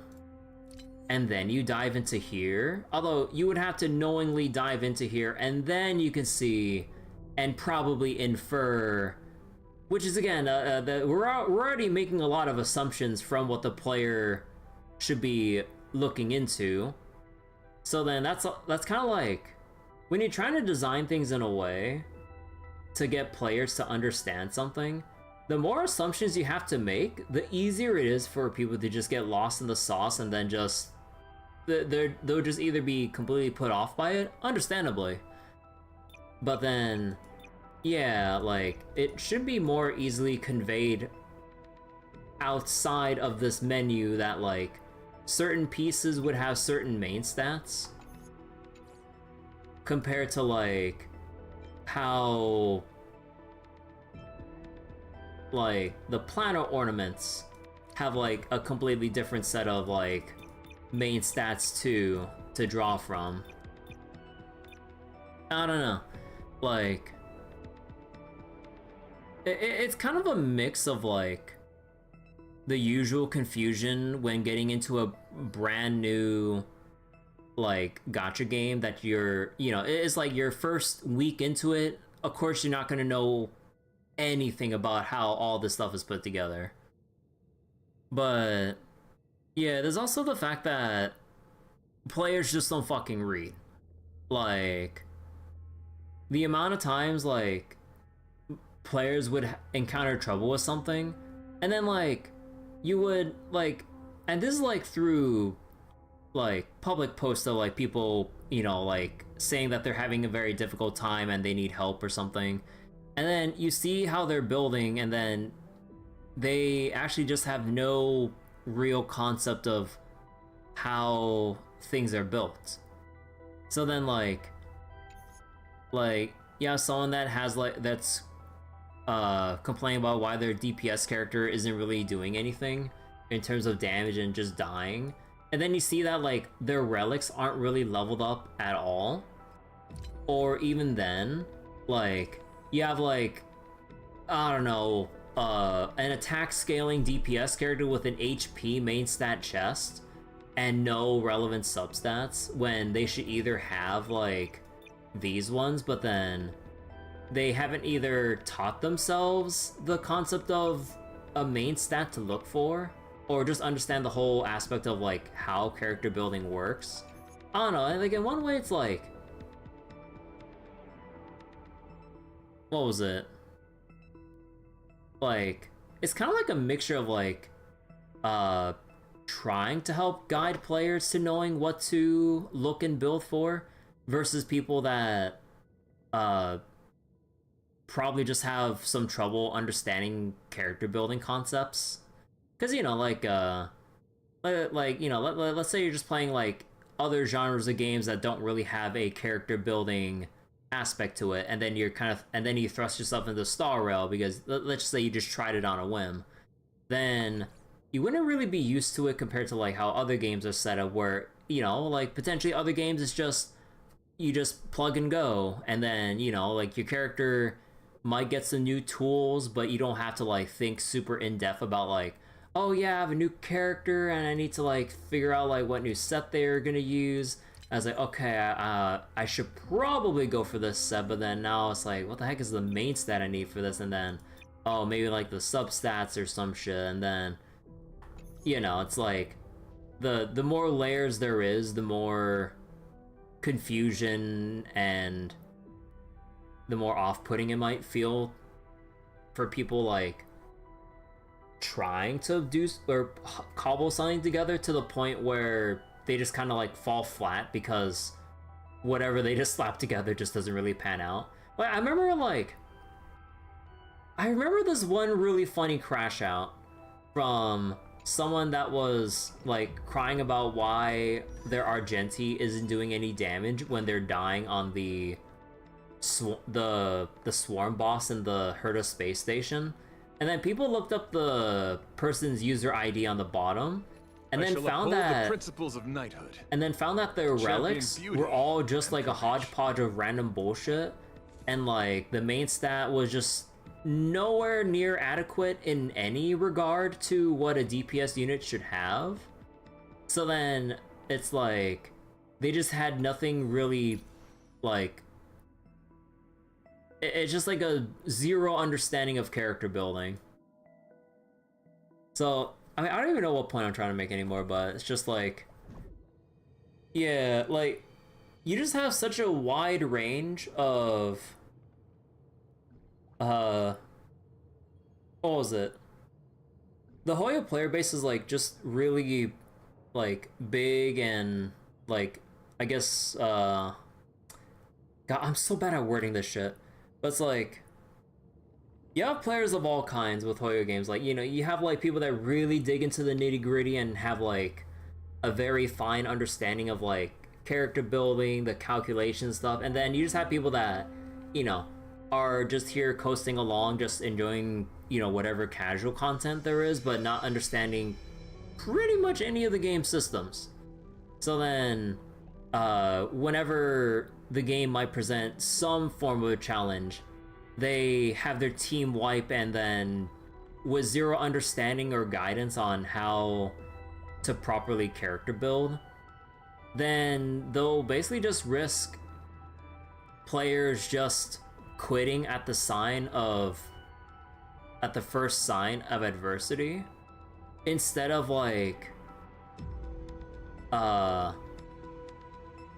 actually seeking out methods of improvement, which is sad, because like a lot of times I see that like when it comes to like other RPGs or maybe just games in general, like either people brute force with what they have instead of like taking a step back and seeing what they can do completely differently with their preparations, that they'll either brute force until they get through something like much to their frustration, even if they achieve their end result through, you know, clearing a boss or getting through some section of a game or whatnot, when they could have just made it a lot easier on themselves by properly understanding what the game's like systems or how the game systems are put together and everything.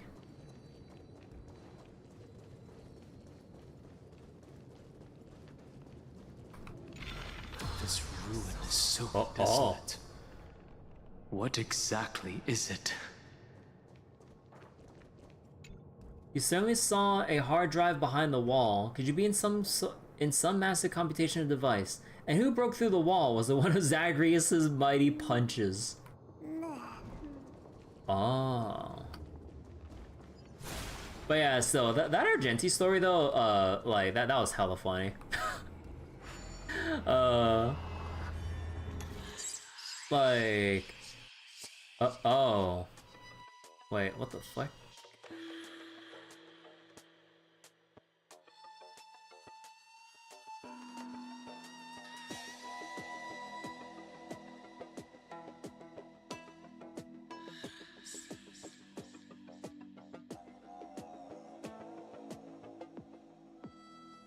Wait, how? Where do we go from here? Okay, so the goat has to end on one of the buttons so that I get to the end goal here. Wait.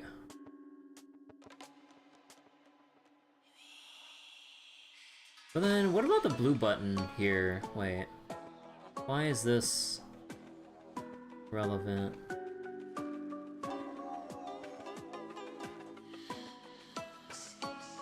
Unless I need it... And then... Wait. So then... Do I...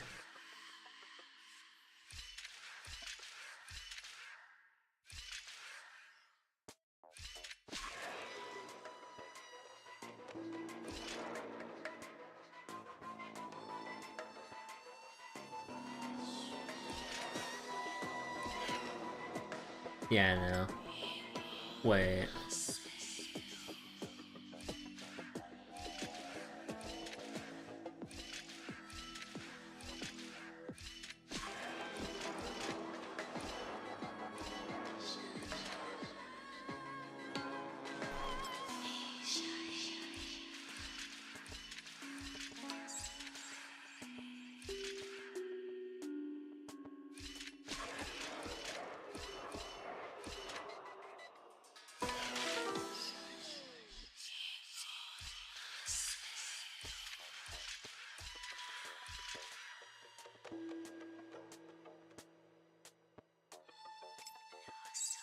Wait. I'm being so dumb right now, wait.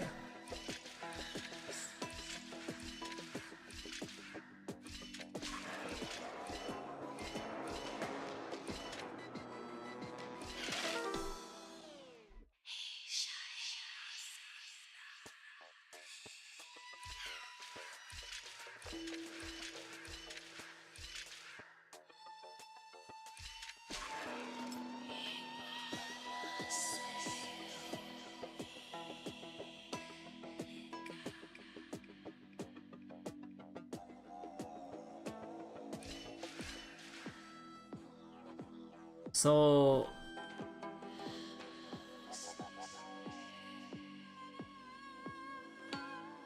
Wait, what?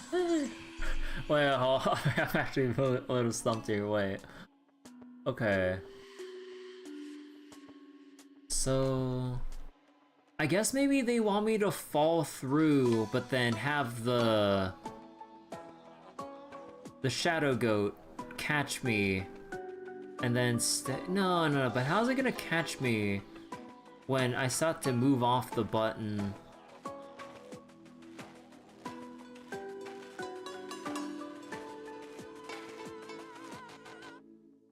Wait.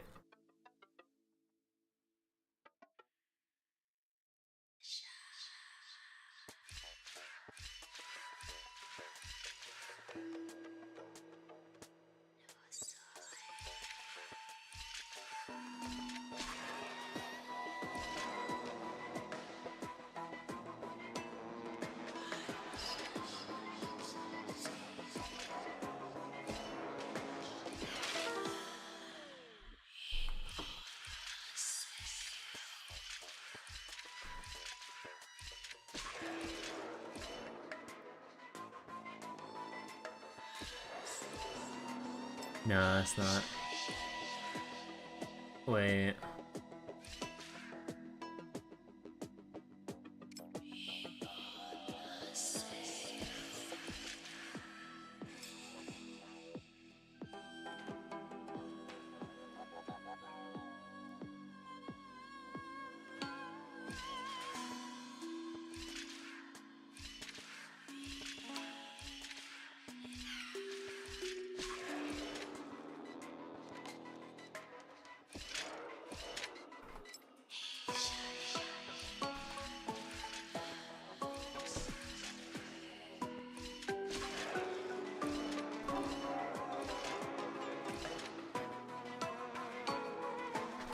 Wait.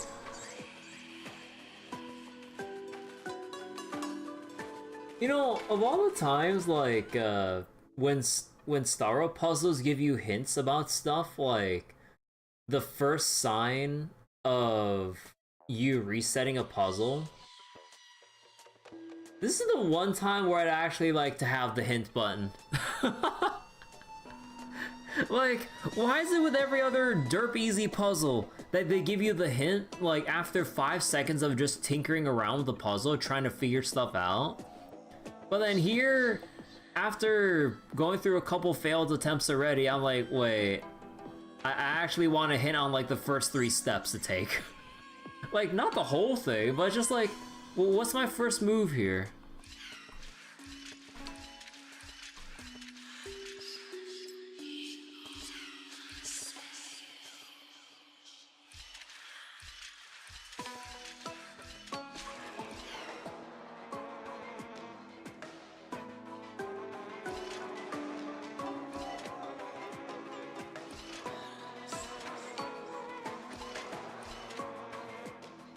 Yeah, that's kind of the issue. We get over here, but then... Wait. Actually, do they give you a hint if you just keep dying intentionally?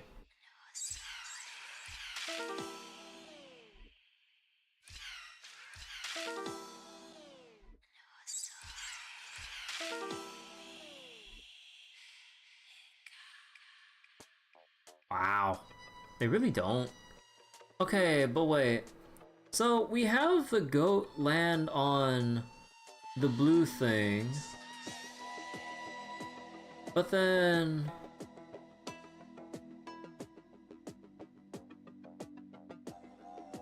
How do we get the goat?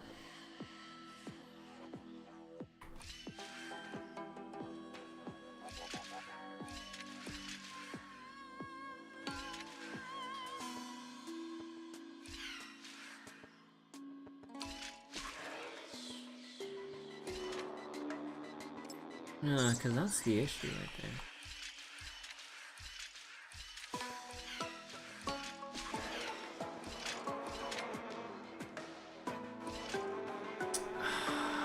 No, that's... Then... Because it doesn't stay on the thing long enough.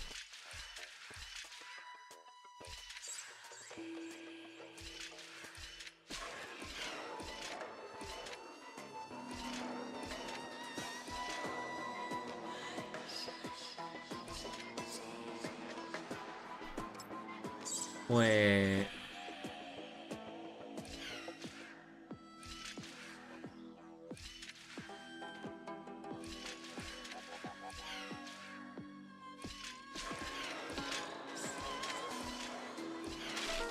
Yeah, no, how do I alter the movement?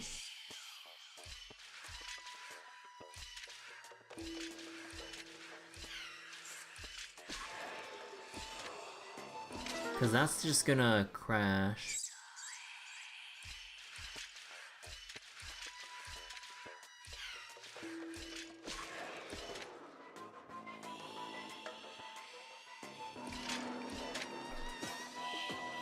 But I need to offset my movement by 1.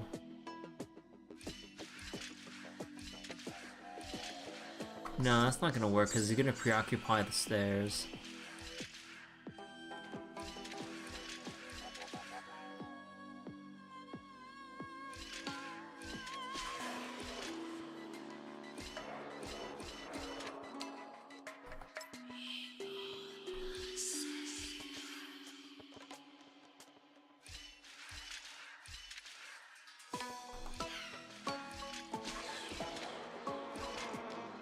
No, that's gonna...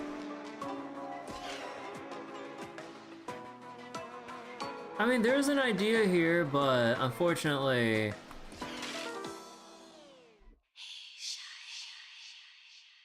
Yeah, like, that's something I'm actually hung up on.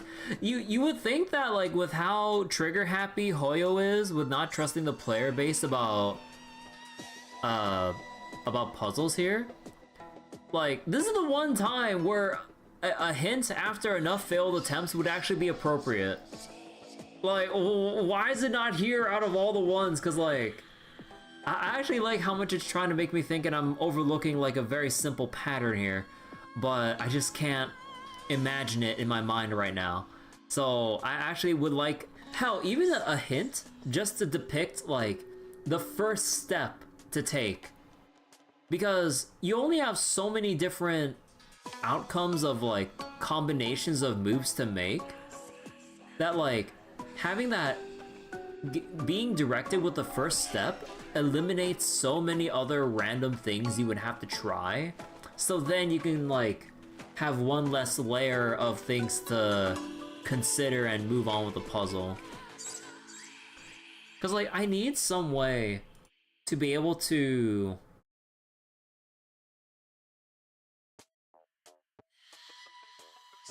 I think, like, this little bottom part's, like, the, like, red herring here, because, like, how the hell am I gonna make the goat stand on the button for 2 steps without moving a bit? So that doesn't really make sense here. So I would have to move across the bridge. And then somehow within 4 moves, like the 4 last moves, make sure the goat stays on the button.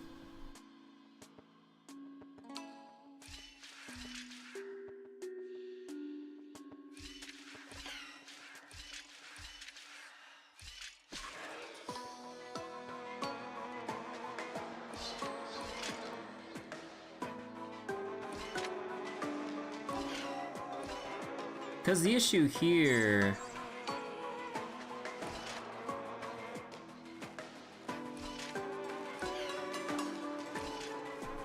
Wait...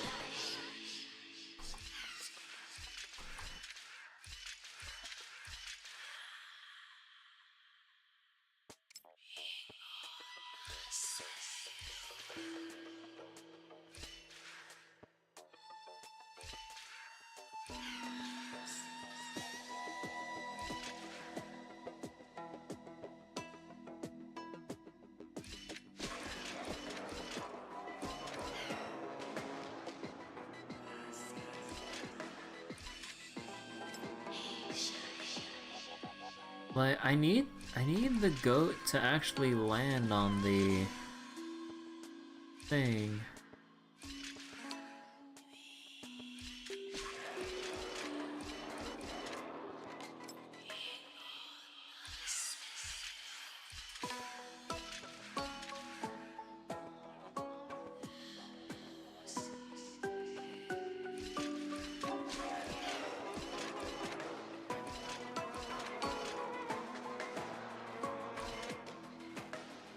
Wait. How? What other movement options am I missing to stop the goat onto, or make sure the goat stops on the gold button?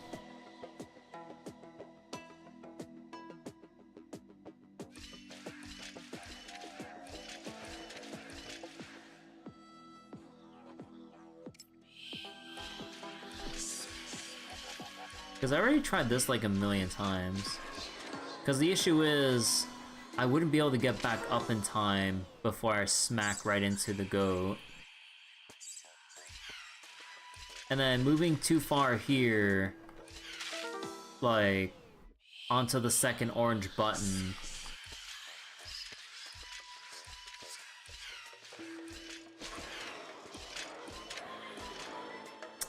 I just don't make it back to the blue button in time, unless I eliminate 1 extra step.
I mean,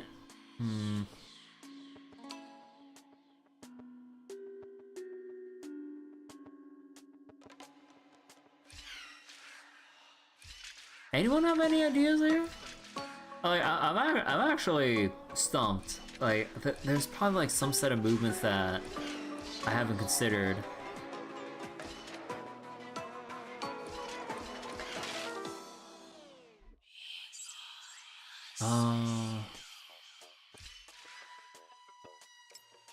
I don't want to preoccupy the ladder.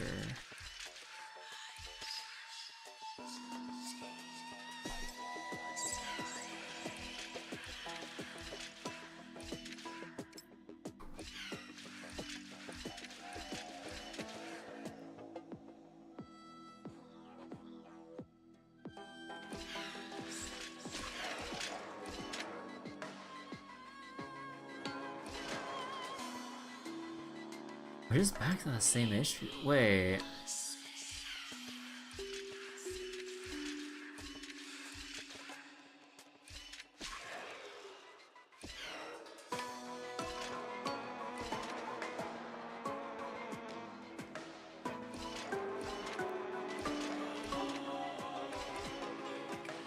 What? How?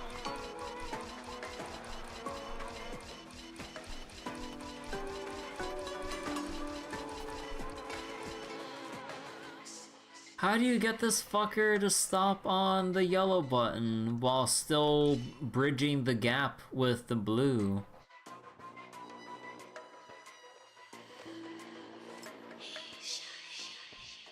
Wait.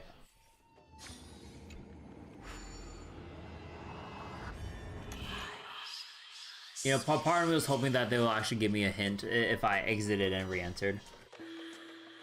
Wait, so... if...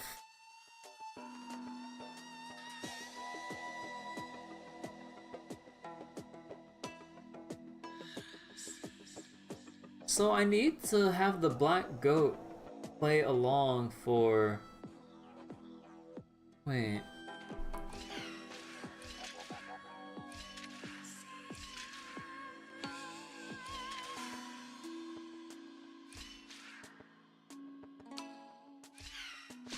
no, that wouldn't work.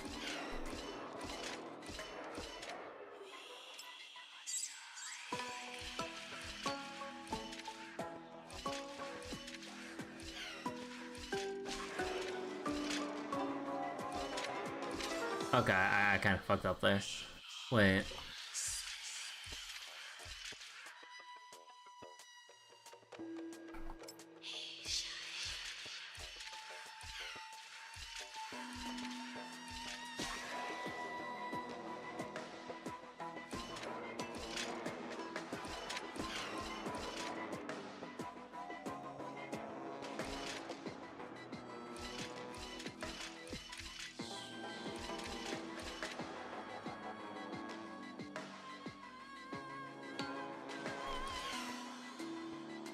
What?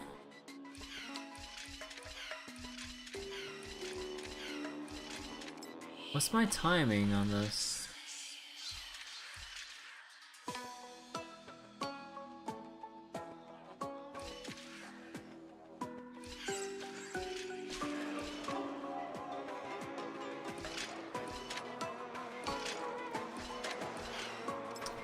Cause like, I'm always one move behind myself when it gets to like...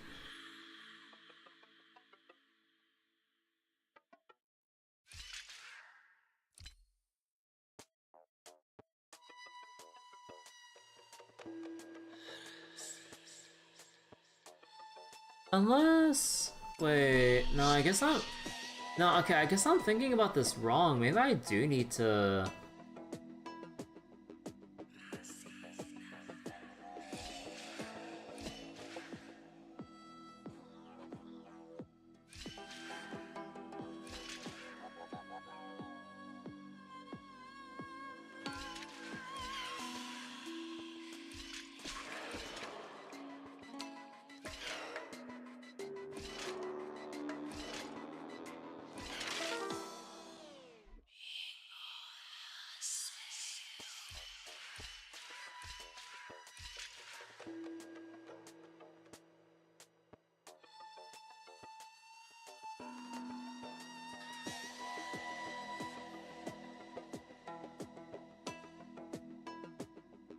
Wait.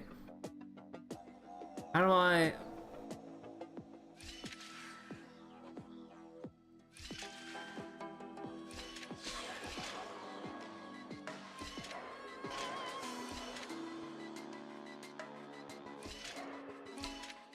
Wait. How do I stick this guy?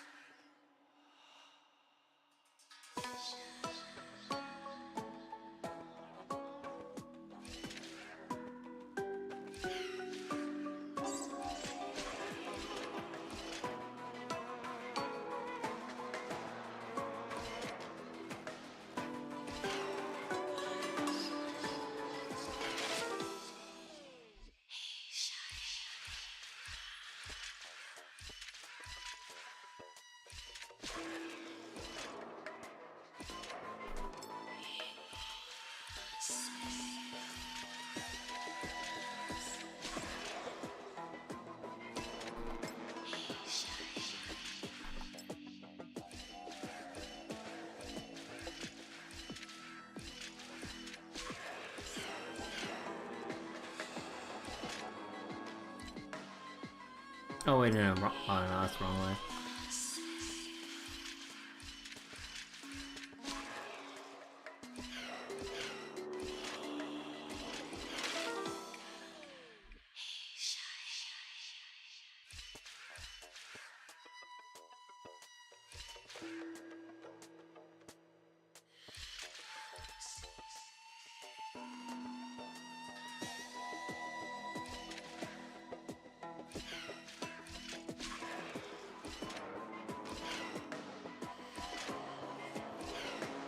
Oh. Oh my god. Yeah, no, my approach was so wrong. I actually did have to make clever use of dropping it, but then locking its movements into stopping in place. Because, like, when you move in a certain way and drop the black goat, it wouldn't be able... You can keep it stuck in place if you make it... If you restrict its movements. Oh my god, finally.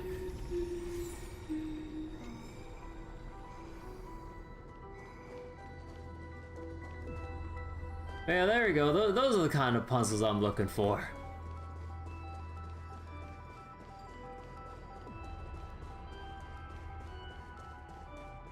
Alright, how hard can this one be? It's just a simple T block. What the fuck?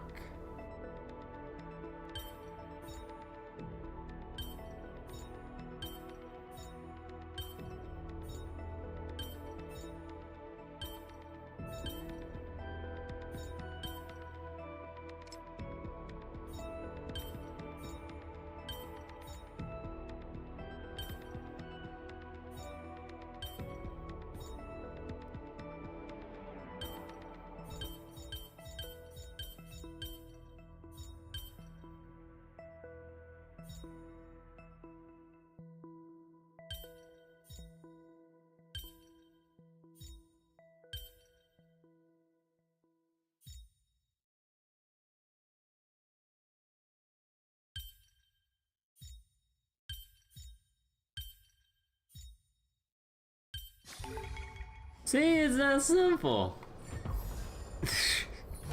no issues at all. By the scent of the seafloor years later.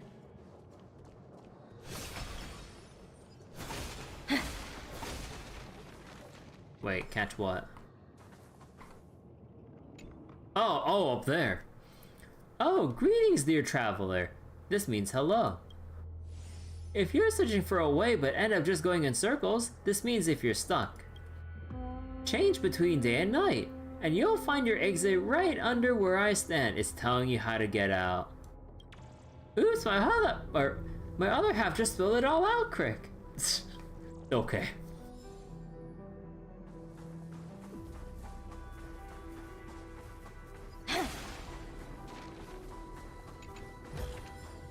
How about exchanging this for some honey brew?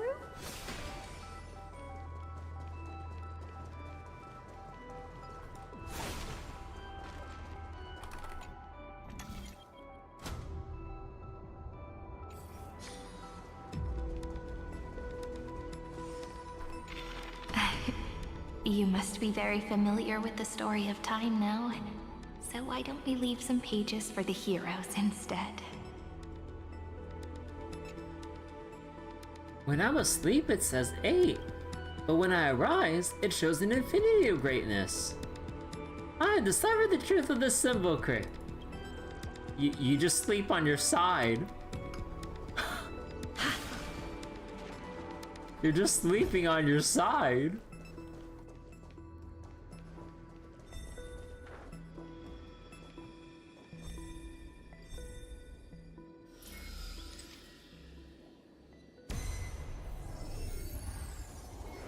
Philia 093. Downloaded. Scopeo 365. Downloaded. Branch number 1. Archiving. Object recurrence number 335503337. Progress 13.131%.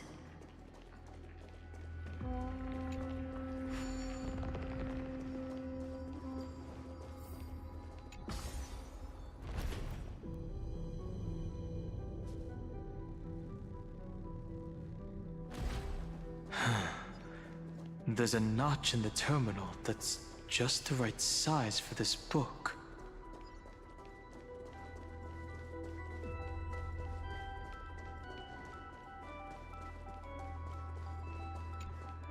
Branch number 1.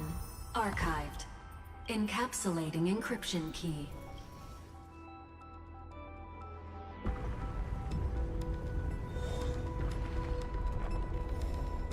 I see. This As I've Written book is a data terminal that has been modified by the Remembrance. It might have looked like Cyrene was reading a story, but she was actually carrying out a data transfer. Huh. So, who's on the receiving end? It's probably the entity deep within this tomb. The details aren't clear yet. No wonder these facilities are reacting to it. This book is a key, but Cyrene could never have known about the truth regarding the scepter. So where did she get this key? From beyond this world? Do you remember? During her brief existence, Cyrene once encountered a certain Eon. Yeah. So, I can only place my hopes on that childhood dream, and the god behind Orynyx that appeared in that dream. It's no secret that Orynyx and Fuli are related. That Eon also appeared when you encountered Mem. We still don't know the role they play in Amphorius. But if Cyrene accidentally stepped onto the path of remembrance, then her sacrifice wasn't just for resetting the cycle. There was another purpose. Encryption key encapsulation complete. Let's keep going for now.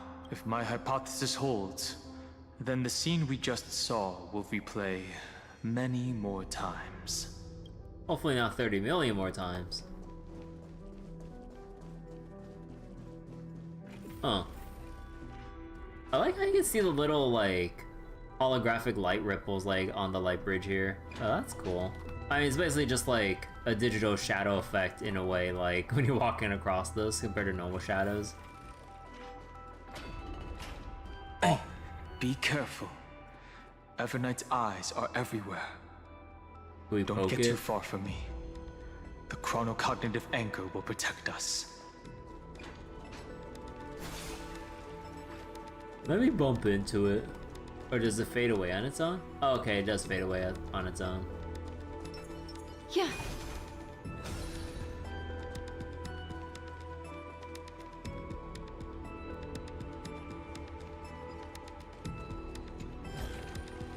A sincere heart prevails. Fast charging bug?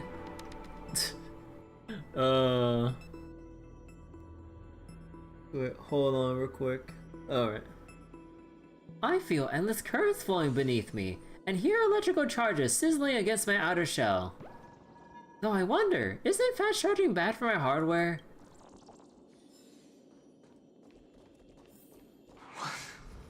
What is this? Oh. It's hard to believe. Is this still Amphorius? Let me see. Can I zoom that far?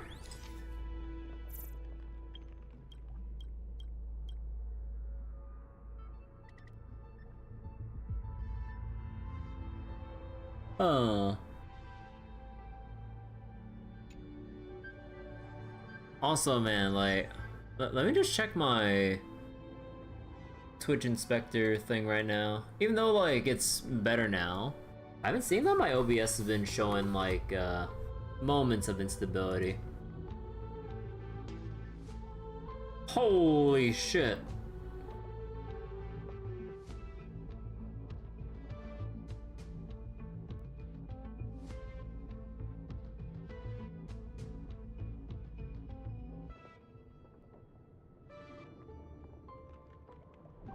Like, goddamn. Like, Twitch has been throwing a hissy fit tonight. Oh my goodness. Like, just some brief moments here and there, but then there's just like larger blocks of like random shit happening. Again, this is just on Twitch. On YouTube, seems to be just fine. But, oh my god, this is like... What the fuck is happening?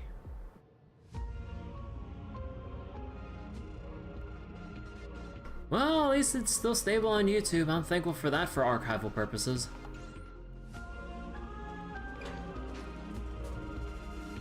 So many countless storage arrays. This would even rival the cyber prison of Inupis. Look, what a magnificent sight. Even this classical world contains a futuristic palace like this.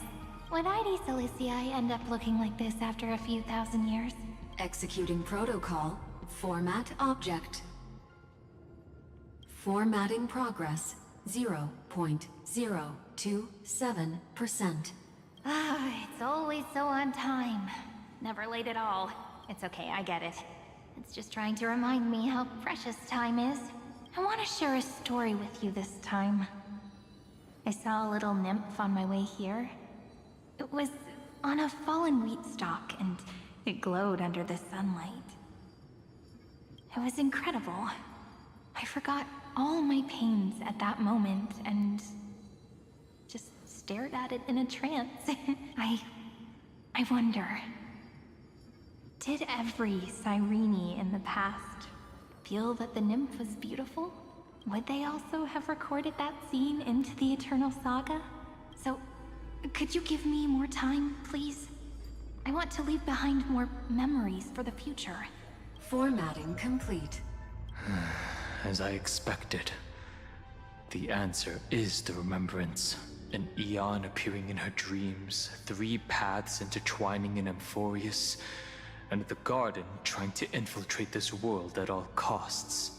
I have reasons to suspect that Fooley's gaze once swept over this world before the scepter completely fell into destruction, and that Cyrene basked in that divine gaze. They knew what was going on, yet still allowed the destruction to thrive? Humanity cannot judge eons based on our own common knowledge. The Remembrance has always been an observer of the universe, ever since their birth. But the Garden knew nothing about her. That's to be expected. The various factions are only followers of their eons, and Fooley was never known to be friendly with humanity. But there's still something I don't understand. According to Black Swan, the Garden is internally fractured, and there is a party that craves the memory of an eon's fall. They would do anything to achieve that goal. Yet, I feel as though those memo snatchers didn't try to stop us at all. Instead, it feels like they were trying to cover something up. Would basking in an Eon's gaze turn someone into an emanator? Most of the time, a gaze is simply a natural phenomenon, though some Pathstriders regard it as a supreme honor. An Emanator, however, must possess power granted by an Eon's blessing. I know what you're thinking. That theoretical Emanator of Remembrance remains a mystery. But now, I'm leaning towards the idea that what the garden's mirror reflected was a kind of miracle that Fuli left behind. So Cyrene's 30 million sacrifices. Yes, we're thinking the same thing. Legend says that Fuli sits in meditation in the Anasrava Pure Land, spreading the seeds of remembrance across the universe. And when the cosmos ends, all the different realms will be reborn in their garden. In the Anasrava Pure Land? Spreading seeds of remembrance across the universe so that when the cosmos ends, all the realms will be reborn in Fuli's garden. Huh. If this sealed-off world is also within their gaze, then it's not too big of a stretch to surmise that they need a mechanism to save these incredible amounts of memories and store them somewhere out of the erudition's sight. And this mechanism was previously the Time Titan and their demigod, but after Amphorius entered an endless loop... As I've written, became the remembrance's medium. It's that ceremonial blade. Now, I can say with certainty, time is the page on which that Eon records Amphorius. If it fades from existence, and all that it records is lost among the stars, that Eon will surely direct their gaze here. Time is on the page at which Fuli records Amphorius.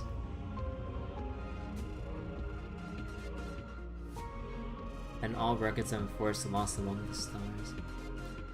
And it will be a glance that spans time and space, transforming each incarnation of me into the power you shall wield to reset time, imbuing my soul into this ceremonial blade, and creating an endless flame-chased journey. The ceremonial blade killed Cyrene at the start of every recurrence, and at the end of every journey, Cyrene's soul took the extrapolated memories stored within the blade and buried them in this great tomb. That's how the memories of Amphorius transcended the loop and were continuously stored, while the scepter had to revert its progress over and over again because of loss in its logic. Fuli's blessing will not disappear as long as this process keeps going. I knew their gaze never left. As long as I record every page of this story and tell it to you, Amphorius won't be forgotten. Cyrene encountered the Eon's gaze and regarded them as the hope to continue her world. That's why she offered them memories over and over, even if she had to turn herself into nothingness every time. As to why she insisted on keeping her human form and offering the memories through reading a story, it might have been the only way for her to maintain her sense of humanity and leave her mark in this world. Huh.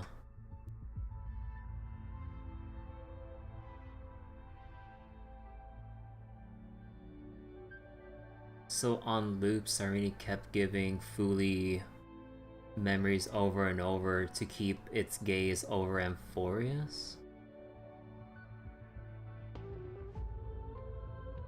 Oh god. Even if, like, going through this process, she'd get erased every single occurrence, or recurrence.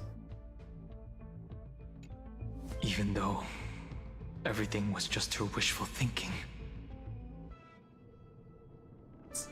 We will witness those memories. Right. Based on the runes on the floor, the encryption key from earlier should be used here. There are 3 keys in total. We're 1/3 of the way through.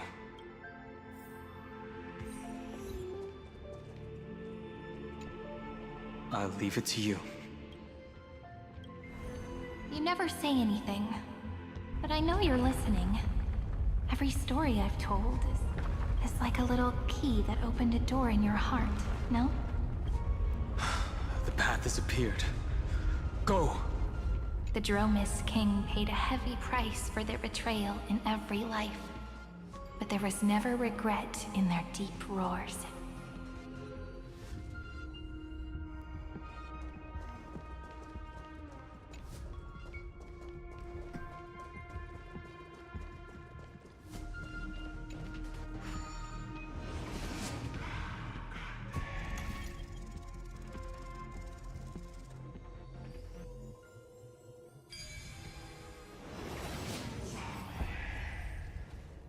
Okay, wait, timeout. Well, I saw the thing say change direction back there.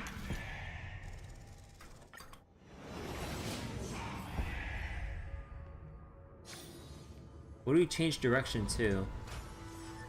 Oh, higher up. No, don't change direction again. Oh, it's blocked off for story purposes. Okay. Fine, I'll stick to the story. And then, oh hey, a puzzle. Let me get stuck on that for like the next half hour. The sky sent down rainbows and showed the world a gentle smile. Formatting progress 93.998%. Looks like it's time to say goodbye again. Before I was even aware of it, this book had already recorded too many emotions. Every page has become so heavy. I've started to feel uneasy whenever I take it into my hands. Where did the very first ripples want these memories to be sent to? Formatting progress 94.423%. How many times has it been? It faithfully fulfills its duty, activating and formatting, never changing, like the fate of the flame chase in every cycle. If I can only write the same ending every time I lift my pen, then is this weighty saga just an overly naive dream? Formatting progress 96.024%. Process error. Analyzing. Process error. Analyzing. Really? Are you encouraging me? Thank you. I'm sorry for making you see this embarrassing side of me. Everyone's still working so hard. If I'm the only one who's crying, that wouldn't be romantic at all, would it? Thank you for listening to me all this time. So, shall we continue? Formatting complete. The endless cycle took its toll on her. Even Cyrene could not resist despair when faced with eternal stasis. Like Aslana, she started to wonder whether everything was futile. Who exactly was the Cyrene of the past talking to? I thought it was an Eon at first, but the way she talked, it didn't sound like praying to a god at all.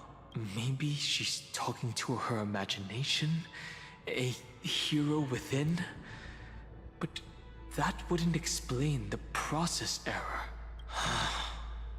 No matter who that listener is, Cyrene's storytelling is just a data stream for the scepter. Maybe, she thought, as long as she kept tossing drift bottles into the distance, someone was bound to pick one up someday.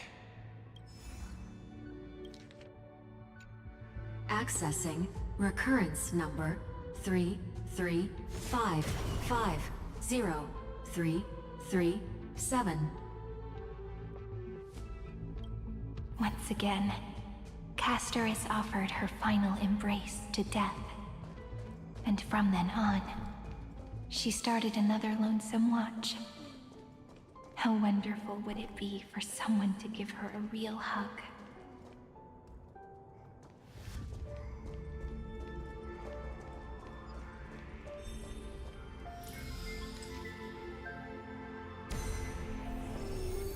Epi-Ikia 216 downloaded. Yeah. Wait a sec, catch. Such impressive height. Such perfect ornamentation. A sight this stunning deserves to be shared. Please join me, Crick.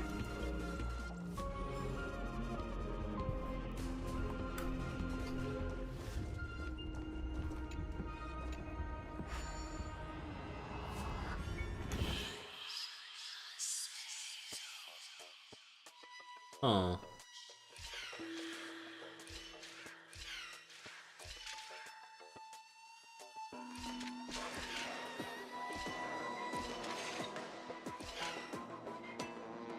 It's just that easy.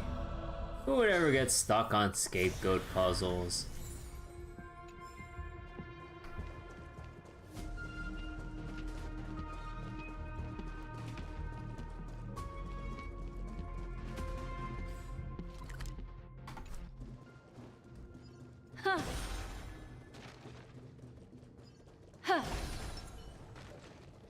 Hey.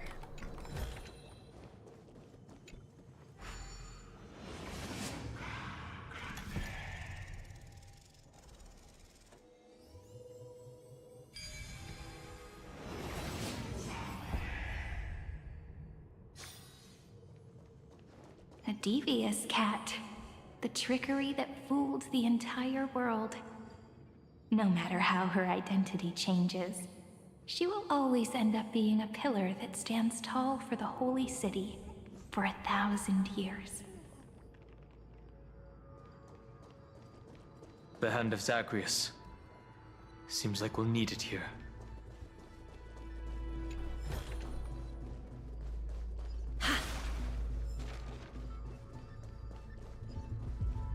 Anything else we can punch around here? See, as our is closely connected to this tomb, what seems like storytelling is in truth a veil for information transmission.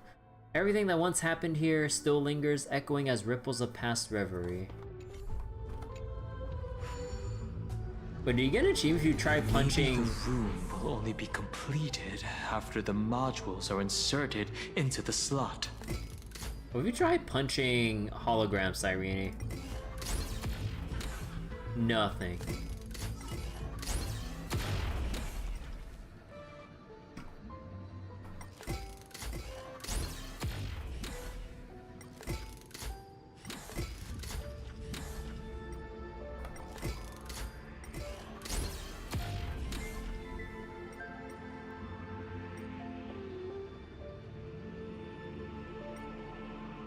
Oh wow, we can actually wander quite far. Huh. Oh wow, you can wander all the way here and collect coins.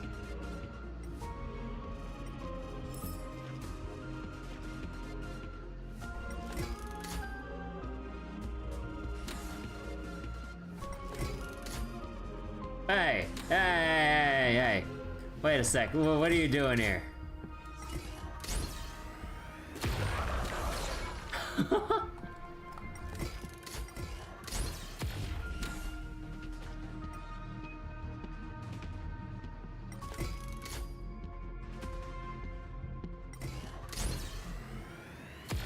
Oh, what? Oh, I can't go that far.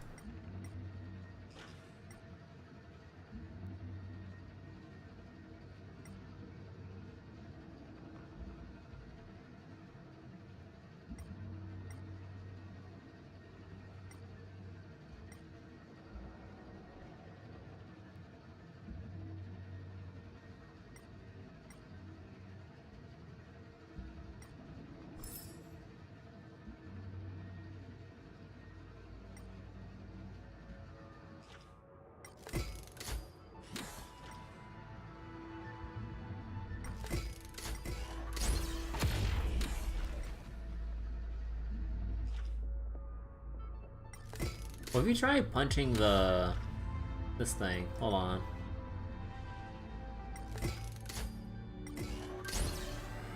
Ah! Bound by the ceiling.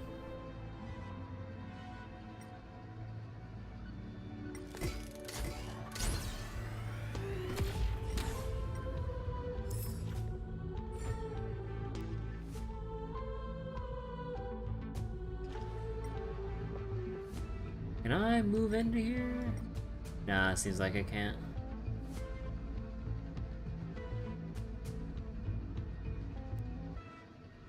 Anything else around here?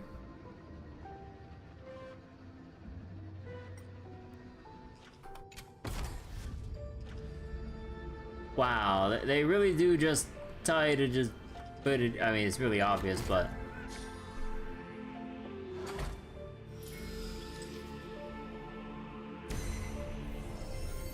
Orexis 945 downloaded.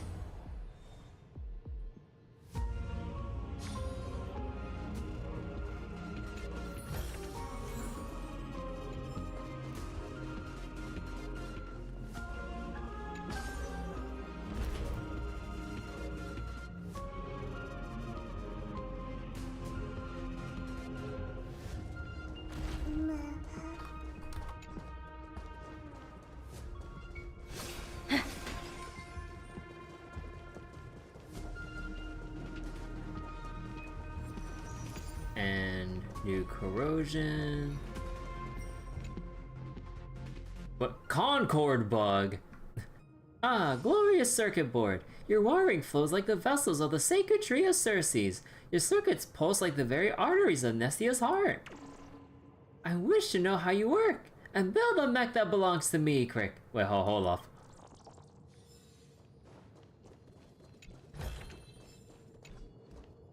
Electrical signal verification failed. Access control node has denied your request.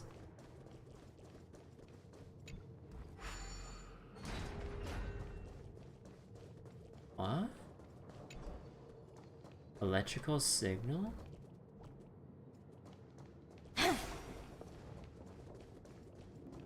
Oh. I guess this is one of those things where I have to come back later. Man, what do you mean I gotta finish the main story?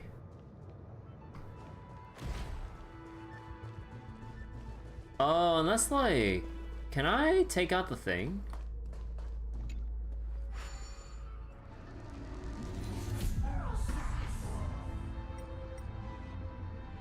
No, I can't. I thought we could like take this out and put it somewhere else, which would change the locked door on the lower floor there. Midamos's road of strife once again reached its glorious and lonely end. As always. The lonesome road. Oh, hello. Okay, now we got our mandatory battle segment. Alright, I got you. Access denied. We were denied access. Memories about strife are always so defiant and resistant. Yeah. A fight is unavoidable. Come. Warning. Illegal operations detected. Warning. Illegal operations detected. Relax.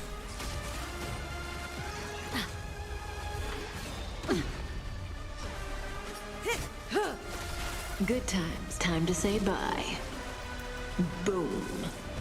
Don't let waves open your throat. Sink with me. Stand still. In the abysses revel. Your cries rise. Relax. Destiny isn't chosen. Ill tidings manifest. Say bye to breathing.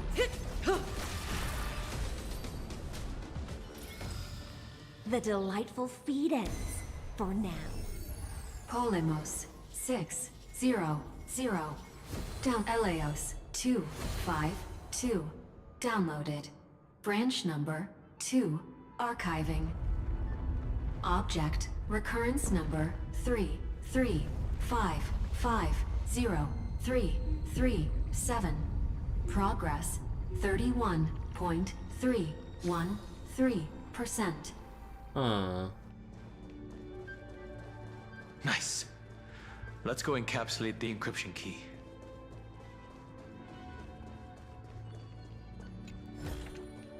Will it too be marked by the scent of the seafloor years?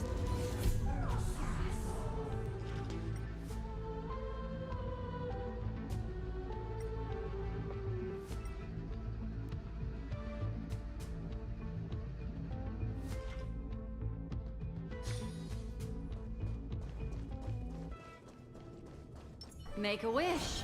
Let's wait and Branch number 2 archived. Encapsulating encryption key.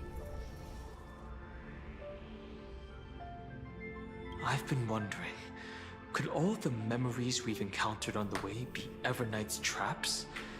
She still hasn't shown herself. That's very suspicious. But I can't think of a good reason for her to do that.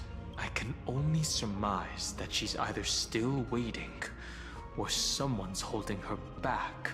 Encryption key encapsulation complete. Let's keep observing. Every ripple of these memories could potentially reveal to us Evernight's true goal. Let's go back and use the encryption key to open a new path.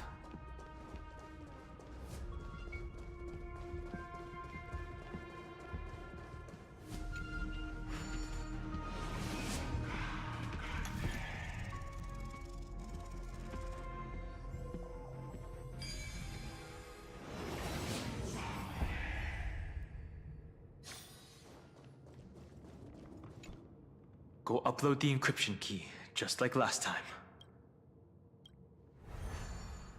What could be behind this door? Glittering crystals? Or a beautiful world I've never seen before? If I tell you all the stories of tomorrow, will I be able to finally welcome the Deliverer and Emphorius' dawn in the next life? The third encryption key belongs to the ocean. Let's get going. In the end, the gentle rainbow covered the sky. Whether in the past, present, or future, Hyacinthia will always illuminate the glimmering light in people's hearts.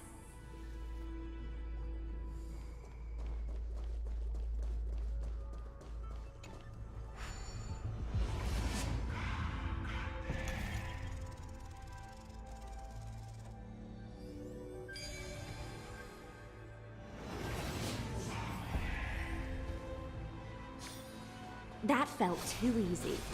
Surely not intentional.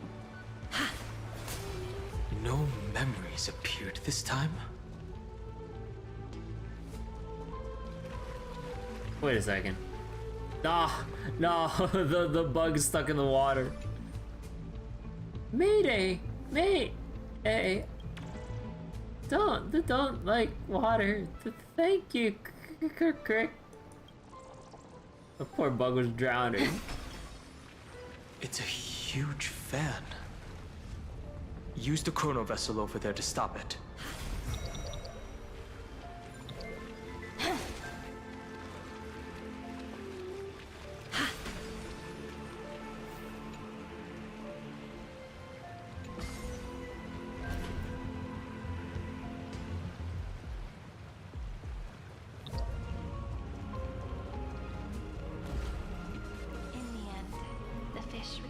To the ocean, her home where there was nothing left.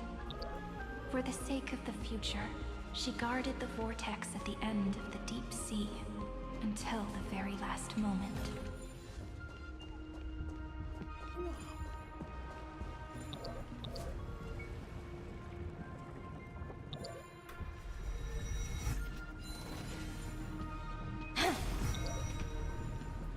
Oh.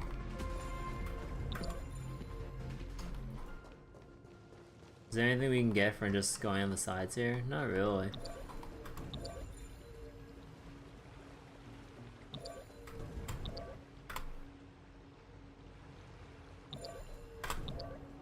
Ah, close enough.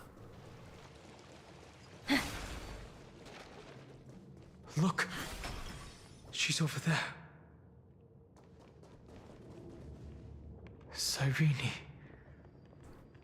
There really is no end to her perseverance. Once again, the saga comes to an end. Everything is deathly silent, just like this very moment. It's another cycle of new beginnings, and another familiar reunion. Now that I look back, there was a period when I got really sentimental. I was so anxious, trying to find as many different memories as possible, hoping to bring some change to this unchanging destiny, and find the way out of this maze. But I won't do that anymore now. Formatting progress 73.998%. Process error. Analyzing. Formatting progress 75.012%. Process error. Analyzing. No need to feel sorry for me, good friend. If there are no new blank spaces, how can a saga continue? I'm actually really lucky, you know? During the long years I've spent waiting for the Deliverer, I've always had you here as an audience. Look at these memories I brought to you. They once existed, once sparkled under the sun, and now I can see through your eyes that they are still shining bright. Isn't that already enough? Now, I can rest in peace in the past. As for when tomorrow will come, I'll have to ask the next Cyrene to continue our watch. Formatting complete. Her transformation is painful to watch. Cyrene was always there during the 30 million recurrences. She recorded the Flame Chase journey in her own way on the reverse side of this world, depositing all the memories in this place. I'm increasingly certain that her audience and companion isn't some figurative entity. The deepest ruin in Amphorius. At the great tomb where the pasts of all worlds are buried. Who exactly is its master? Take out the book. Accessing recurrence number 335503337. Anaxagoras once again completed the proof with his life. His answer was so complete. All he was missing was a last variable from beyond the sky.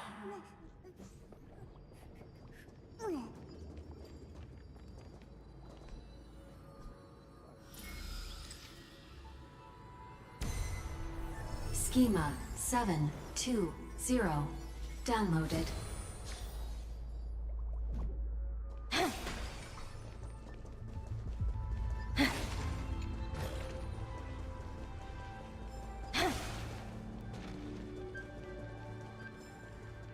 World-bearing.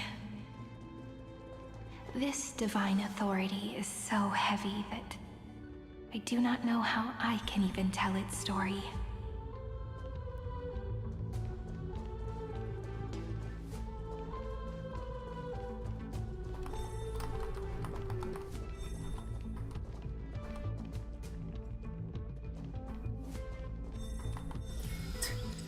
Okay, finally.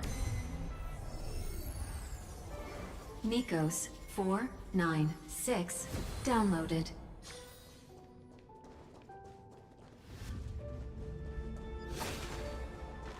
Just who designed this? There's something I don't understand. Why is there water everywhere? Shouldn't we be worried about frying the electronics?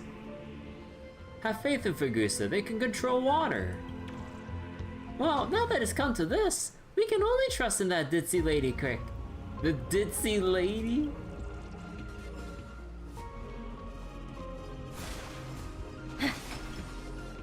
Romance. In warm gold, forged the long staircase for humanity.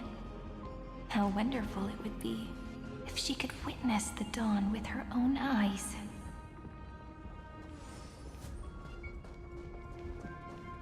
Romance.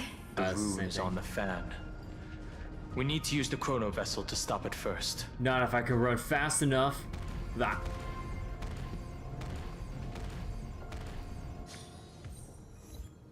Not your average revolving door.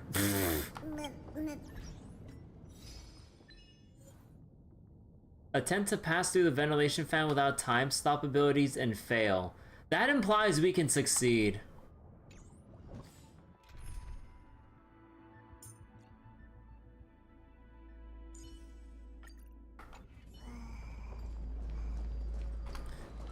Let's see.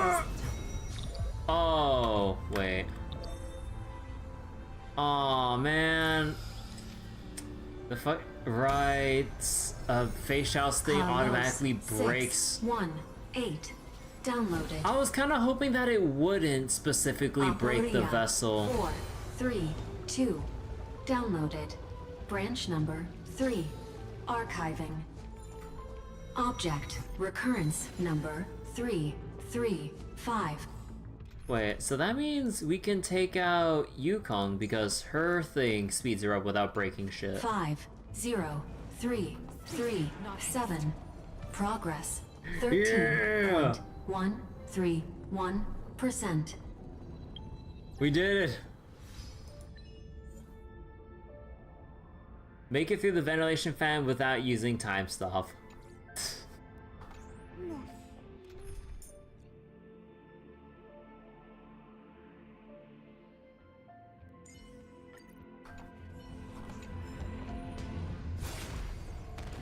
You've been knocked out, but what bad intentions could an object possibly harbor?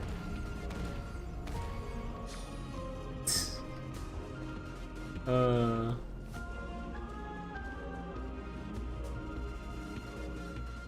always do appreciate the little random things with the environment here. Okay, I'm assuming they want me to go through here, right? And that is just the way back up? No.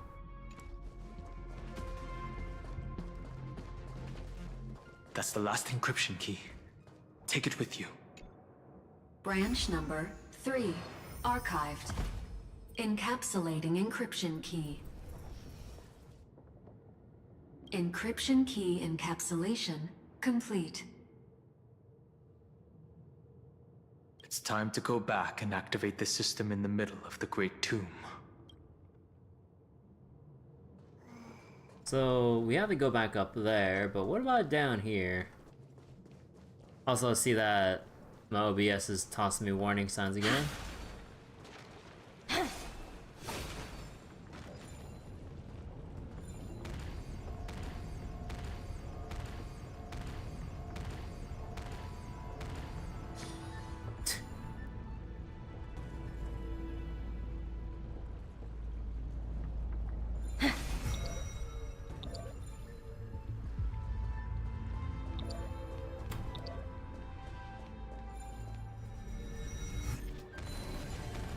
You successfully knocked yourself down.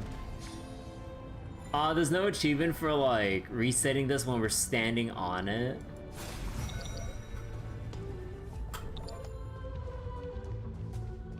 Oh no, okay. Surely this will be simple enough.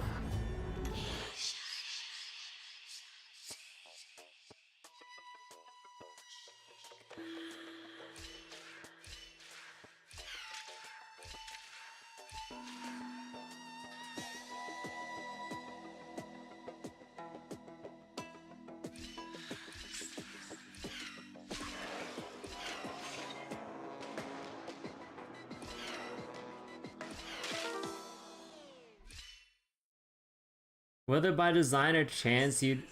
What? I've not seen that before.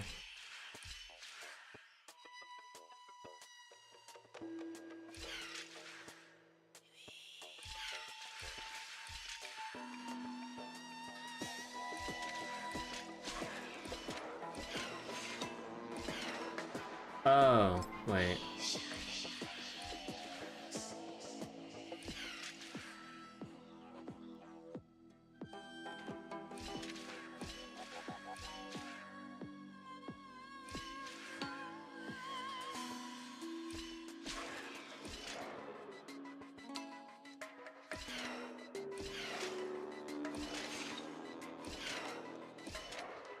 Okay, there we go.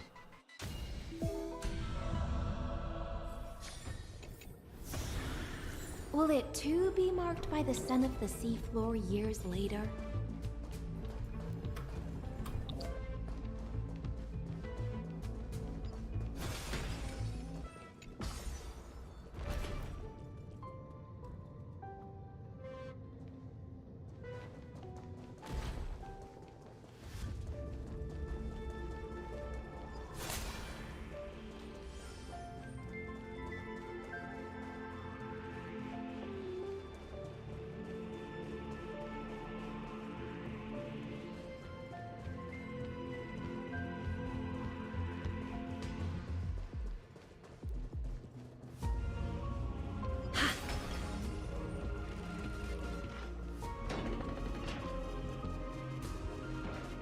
Bye, Dad.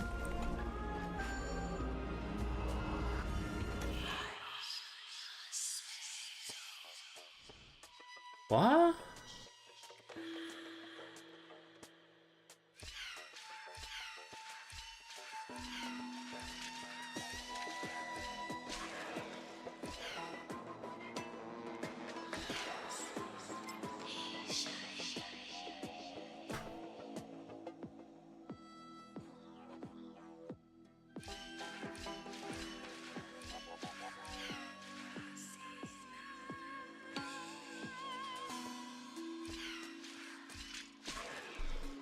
Wait, no.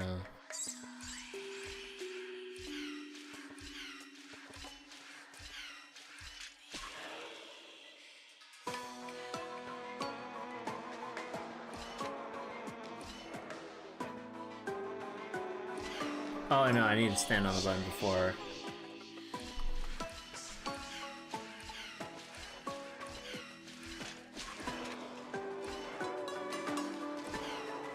No, wait.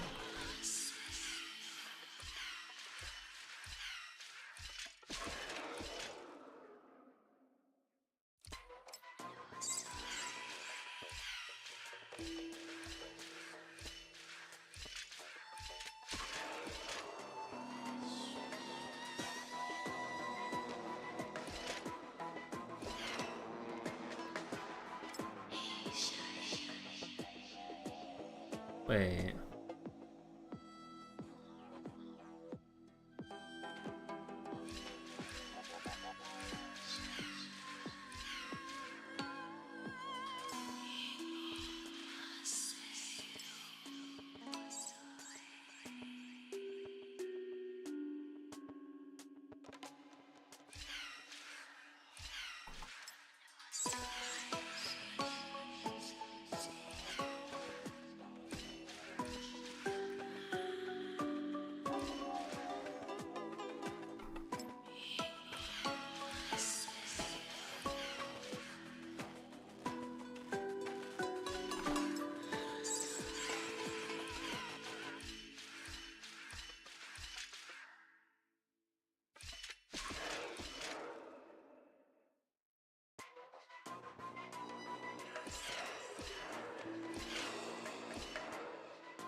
Wait.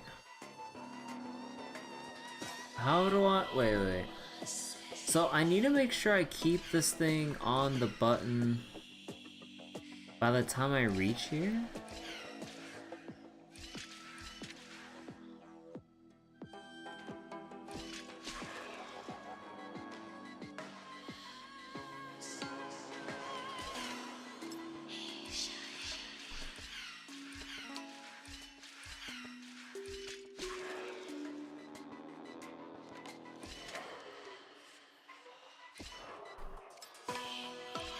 Wait, what?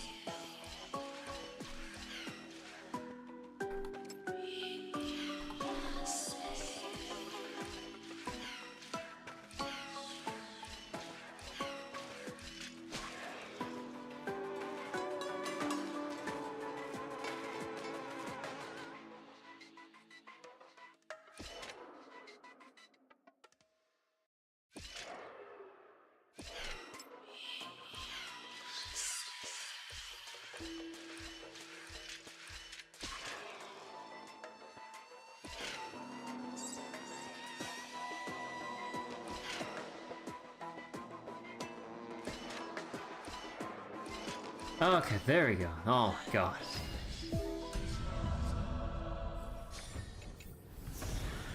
How about exchanging this for some honey brew?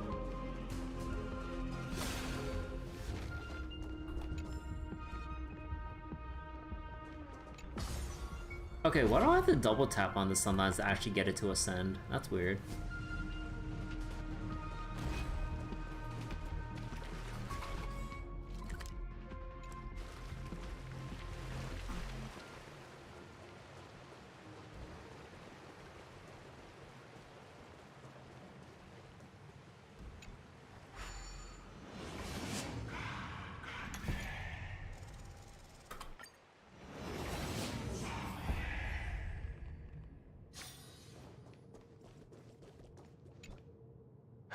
The third encryption key. And the final piece of the puzzle. I pray that you can dispel all the mysteries and lead us into the deepest bowels of this world.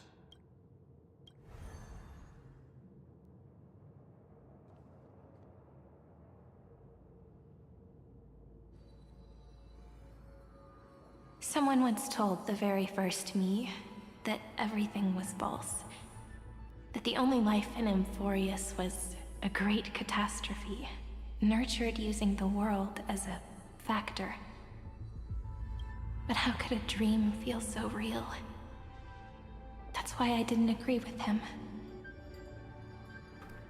My good friend, I'll read this book to you. For the 33,550,335th time. That way, it won't just be Cyrene's memories alone. Formatting progress 23.815%. Process error. Analyzing. It doesn't even make me feel cold anymore. It's like a ceremonial conclusion, ending every cycle's narration with a full stop. Then, there will be a new me, returning here with new memories. Before I knew it, this palace we built together was no longer a dream that Cyrene alone indulged in. It's now a saga, composed by you, me, and all the Flame Chasers. It's our weak but endless prayer for tomorrow. There will come a day when someone turns over this nearly eternal page and awakens all the dust-covered memories, so they can be recalled by the world in a more beautiful form. Process error. Analyzer. I'll read, and you'll listen, like how flowers always bloom, then wither. I shall welcome my own decay, becoming nourishment for the next flower's bud. And you shall continue to wait here, protecting this garden of memories. That way, when the Deliverer arrives, the first thing they'll see is an endless sea of flowers. And our stories will be lying silently among the flowers, like every ripple of remembrance. And they shall become the epic known as I've written. The texture of memories is preserved in countless pillars. She gave everything to record all the forgotten recurrences across 30 million cycles.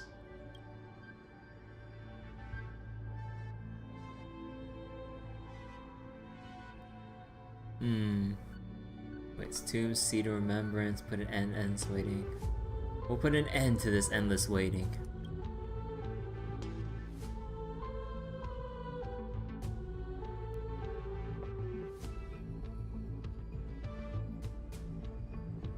All right. Let's not make things so gloomy. The very first ripple cheered up her friend like this before she set off. It's a sentence full of blessings, so I want to say it to you as well. Come on, cheer up a bit, okay? Aww. I bid farewell to this beautiful world, so that we can reunite in your memories, in the way I want. Aww. You will see the footprints I left behind, in the ripples of past reverie. Oh. I have never had any other fate beyond this memory. So please remember me with love, like that eternal footnote in all the faded sagas. Now, open this book. I'll be waiting for you in the past. Operation authorized. Protocol name, Illusion. Welcome to the Demiurge Matrix. Demiurge Matrix.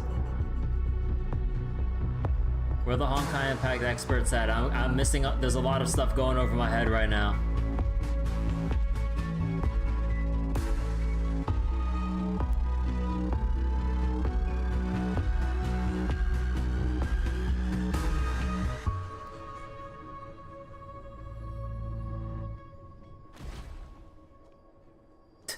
I could just pick descend and then have to wait through that whole thing to like the whole platform to just like fly back or float back. If her departure was part of this cycle, then perhaps in every reincarnation, Castus would take care of this pristine soul. But she chose to break free from the cycle. The soul will not journey to where the west wind ends, but will descend into the great tomb to carry on hope. Appraisal bug? That light show was amazing, and the music was absolutely phenomenal. I mean, honestly, that music was pretty cool.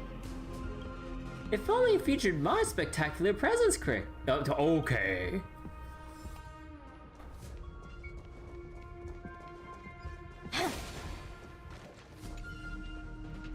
Her countless deaths within the cycle have endowed this place with an even greater, more sacred meaning. Since you've already come here, you surely won't let her resolve be in vain. We not talk with or interact with this one? Okay. Oh. So many of Cyrene's bodies. That listener lies behind this door.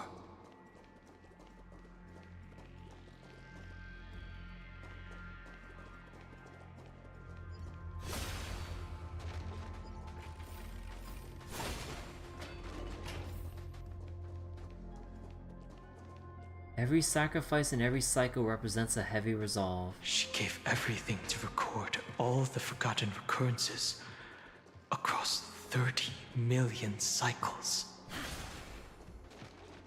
You know, if only they had the Trailblazer voice these lines too, if Dan Heng's gonna be saying something as we have the dramatic walk up to, you know, up here.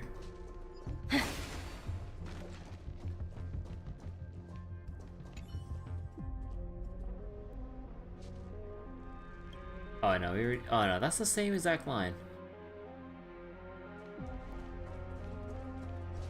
Oh. Look, that symbol at the end of the room.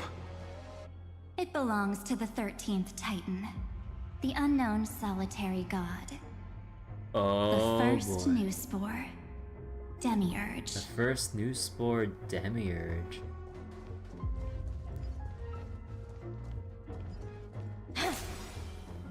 Actually, just in case we go right into combat.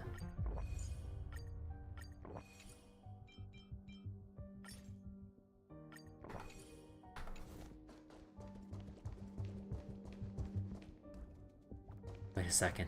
See the bug right there. Let me approach the bug real quick. Hold on. I've been your secret admirer for quite some time. Compared to shade crawlers like us, you humans shine like stars. Tell me, will I ever become like you? Stick with me and become a human. Really? You mean it? How nice of you, Crick. Wait. Dear esteemed... You collected all the nymphs of the Universal Matrix. As before, an extra nymph and a strange device have emerged here. Oh, okay. Those who are lost remain lost, while those who have met will meet again. What a touching scene. The deepest place in this world is exactly the ideal location for the Trailblaze to reunite. You're not the one we want to reunite with, Evernight. But you'd better explain everything to us. This tomb and the 13th Titan. Tell us everything you know. You're too on edge, Dan Heng. I've always been honest with the two of you. Before we talk about Amphorius's destiny, why don't we lay aside our differences and take a moment together to mourn for the cruel truth? Truth? So you still haven't figured it out. Take another moment to look around. Look closely. You must be curious as to where the final Titan is located, right? What a good question that is. I too am curious, because there's absolutely nothing here. Except a cold, empty void. You mean Cyrene was deceived? The whole time. Indeed. Fu Li planted a false hope in her heart, making her believe that she was special, and that Amphorius still had a chance. Then, that poor girl walked into the Great Tomb, over and over again, and willingly offered herself to the remembrance. Why did they do that? Did you really think they would just save this crumbling world? In the way Cyrene was praying for? Don't be naive, Memo Keeper. In this game between gods, the Remembrance chose to stand with the destruction. Oh. Given your evident hostility towards the garden, I find it hard to take anything you say at face value. Aren't the Memo Snatchers' activities enough evidence? They did everything they could to help Iron Tomb reach completion. And it wasn't just to obtain some fanciful memories. Let me tell you the real reason. Iron Tomb is a perfect arc. If a seed can be planted within, then the moment the Lord Ravager blows the erudition to pieces, the remembrance will be spread to every corner of the cosmos. That masterless path will be equally split between two eons. Fu Li will devour the erudition. Do you understand now? The war among eons started long ago. Fu Li did not glance this way to save Amphorius. They will drain this world dry and turn it into a most poignant and tragic poem. But, fortunately, that girl's sacrifices won't be wasted. I will give her another possibility. I promised her that I would recreate the cause and effect of this world and form a flawless Amphorius. But the only way for a world that can't be turned back to be considered flawless is to burn it with a raging fire until nothing remains. You plan to destroy all the memories Cyrene has ever recorded? That's right. I'll set fire to all the stories, all the emotions, all the futility. I'll turn the garden's conspiracy to dust. Setting fire to this much material will be enough to completely annihilate the scepter's operating logic. Iron Tomb will lose the soil upon which it grows, and Amphorius will be truly set free. The freedom you speak of is no different from destruction. Everything this world ever was will disappear from the extrapolations, never to be regained. That would also include your memories, by the way. That's right. That's why I needed your help, little bird. The more we walked together, the more I was convinced that you have a beautiful Dharmakaya. It fits me very much. Oh. Man, Black Swan, like, always gets put in these situations. Oh my gosh, he is like one of the most unlucky characters in this game. Like, whether it's like just the simple dance with Acheron and then her trying to sneak into Amphorius just to be forced to walk along with Evernight into this scenario. Bro. Let me just screenshot this. This is like a pretty cool shot. So that's why you took me here. Your true form is a bottomless obsession. Smart girl. You haven't disappointed me. This avatar is but a shadow cast by the candlelight.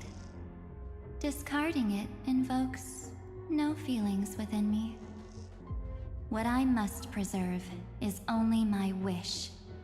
My wish. To kill the path of remembrance. March 7th will not find peace, as long as they and their fanatical henchmen exist. The road ahead is still long, and she needs a guardian to stand by her side. You are my best choice. Allow me to refuse. That duty seems far too heavy. Resistance is pointless, my darling birdie. I will personally plant myself into your heart. And once I've calmed down those two, I will head into reality and find the true you. So, that wasn't enough to fool you. A genius's mirror trick and a protective mechanism of the erudition. Is that right?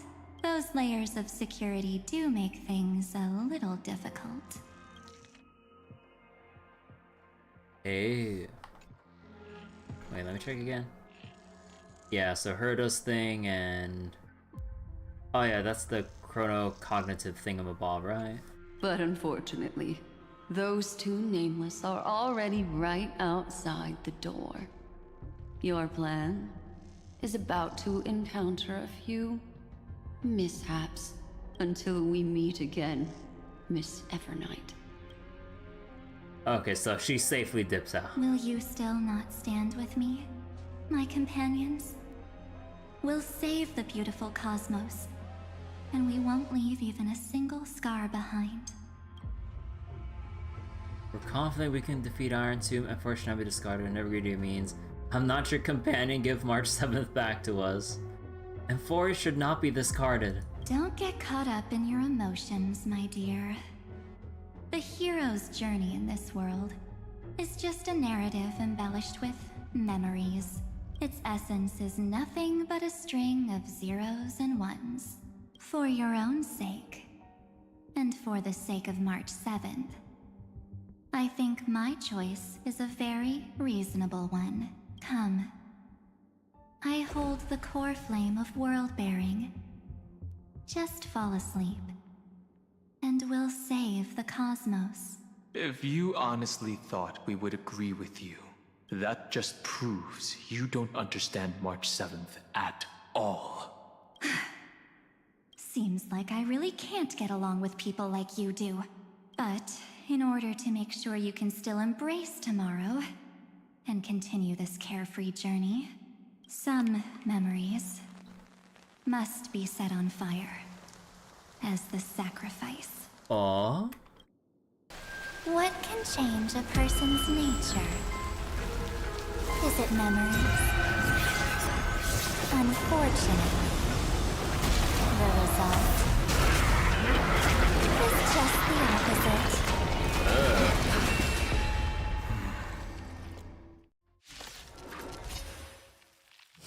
If a new life is to be born, its seed has to be dead. Only through abandonment and oblivion 3 stacks. Make can sure she has a souls shield. walk from emptiness towards rebirth. Unfortunately, I didn't bring a shield character to this Don't get fight. complacent. Receive divinity. Destiny's hand has truly blessed me. Say bye to breathing.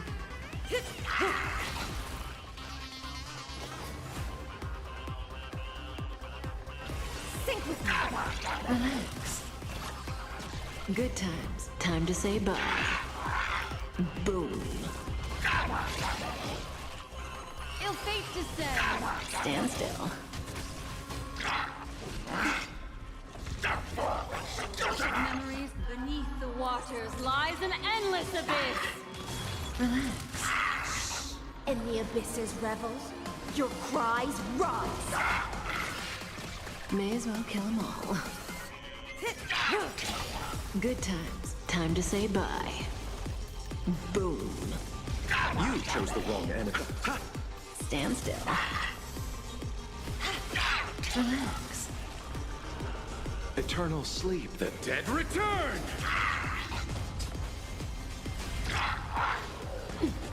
What? Oh.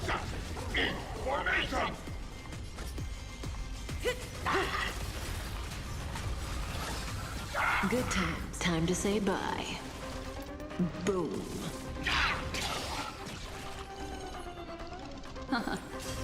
Stand still. I'll see you off. Relax.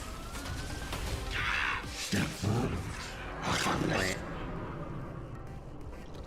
Oh, that's so fucked because I didn't bring a shield character. Because, like, this whole segment right here is supposed to feature Dan Heng with his new preservation version right now, but we don't have him yet. Because the whole gimmick is you have to have a shield to not suffer from the gimmick. I only have a traditional healer that is Locha here. Oh no.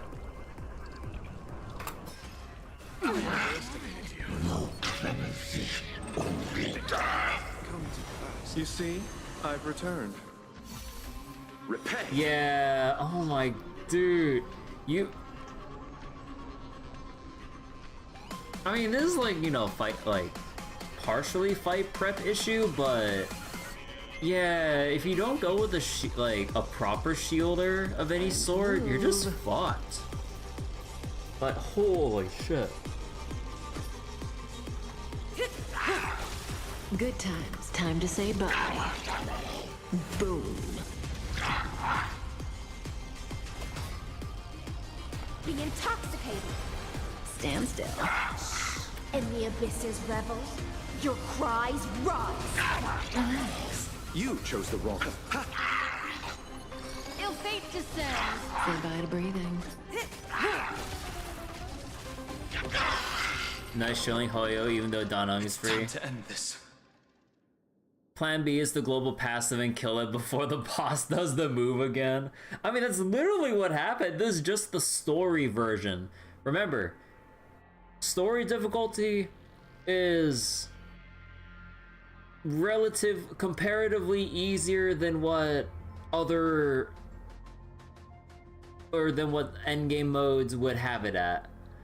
The fact that Locha just got, like, executed guillotine style right there, like, and had to revive via global passive. I mean, you know, I would have just had to restart and then simply go with the Venturine, and then we wouldn't really have an issue. It's more casterish chill. Yeah, like, my Locha just would have been dead if I didn't have Casterus there. Although, you know, given the difficulty of the fight, I probably would mail the brute force, maybe. But yeah, when it comes to fighting that enemy again in endgame content difficulty, oh boy. Although thankfully, or well, I guess somewhat thankfully that the boss's ice weakness, so that I guess maybe you can still kind of use Japard if you literally have no one else. But yeah, like, you know, first and foremost, Dan Heng, then Aventurine for your next option. If you don't have Aventurine, then hopefully you got a Japard from Standard Banner. And heaven forbid, Preservation Trailblazer or Preservation March, because she could apply a fat ass shield on a single target, which the boss does tell you to choose, like, oh, like, everyone's gonna take damage, but you're gonna pick one that takes the most. So you could apply a shield to that one person and then have them tank the most. So there is still a way to get through this if you really have to with Preservation March. Yeah, as reluctant as I am, I mean, it is an option. A good option?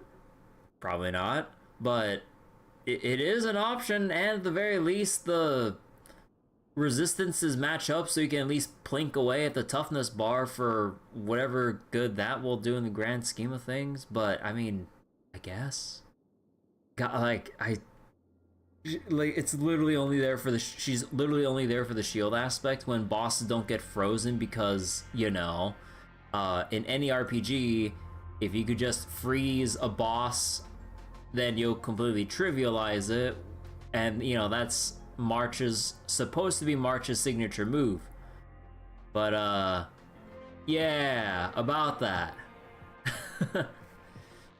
Return March 7th to us, and end this pointless conflict.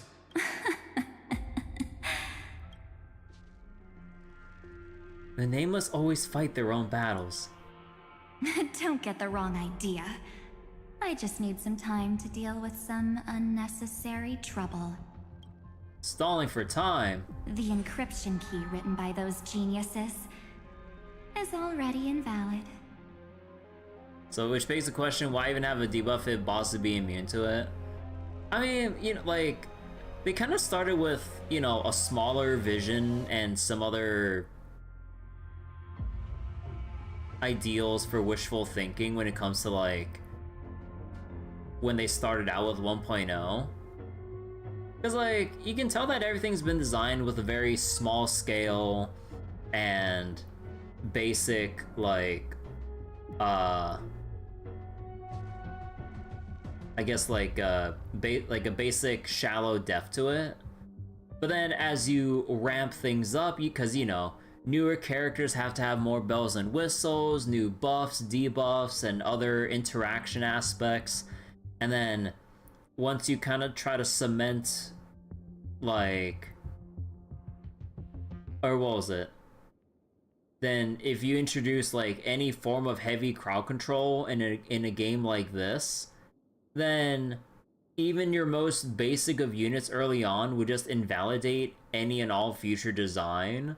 So then it's like, oh, it's like, what? It's like this new boss we made 2-3 years later. Oh, it's completely trivialized by having an ultimate spamming March 7th where she could constantly freeze the boss, and then players don't even have to interact with the boss at all. So at that point, they're just like, oh, right, just make everything freeze immune. So they didn't really have the foresight to go, like, because, like, the idea is that, like, you break a weakness with ice weakness and they get frozen. Yeah, and we have March who can apply freeze. Cool, because it's thematic with March's ice powers. That's gonna cause problems down the line, so they nipped the problem in the bud and made her irrelevant. Yeah. Check out this awesome move, nothing happens. And yeah, even then, because you get her so early on and you start to level up her traces and get her proper equipment to even get her a chance to consistently, or her freeze to consistently apply, then for the most part, your awesome move just doesn't apply freeze, which is the whole point of the ultimate. How about we play a game, dear? Don't worry, it won't take long. It's a simple multi-choice question. A or B? I understand it's too difficult for you to treat the Chrysos heirs as extrapolated data. Then why don't we assume for now that they're living, breathing, humans. So wait, freeze barely works anywhere in this game because enemies get turns fast enough. Yeah, like when you freeze enemies, like they only get delayed for so long that they just come back anyways. One way to not fully invalidate a debuff, have a boss or two that are not immune to getting the debuff applied. It lands, but it doesn't do what it normally does. It just like shuts off their nasty attack or gimmick. I can see that, but... So wait, some RPGs have done that. Unfortunately, a lot of them are all or nothing about it. Yeah, I actually had a whole little, like, tangent about this when I was playing Trail's first chapter last night about, like, status ailments and bosses in RPGs and stuff. That, like, whether it's, like, old RPGs or, I guess, you know, arguably even now, to some extent, depending on which series you're gonna, like, you know, focus on, critique-wise, or, combat design balancing. But yeah, a lot of the time, in a general sense, it's very binary. It's either you apply it or you don't, or you know they're weak to something, or you know, or you don't know, and that they're just immune to practically everything that would be viable to use.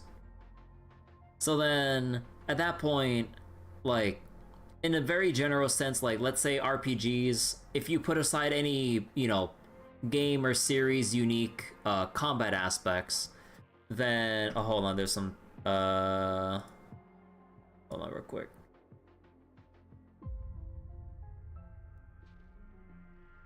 Okay, sorry about that. But what was it? So in a very general sense, you got your methods of trying to do combat in an RPG, right? So in the most general sense, attack, defend, like buff, debuff, and heal and stuff like that, right? But then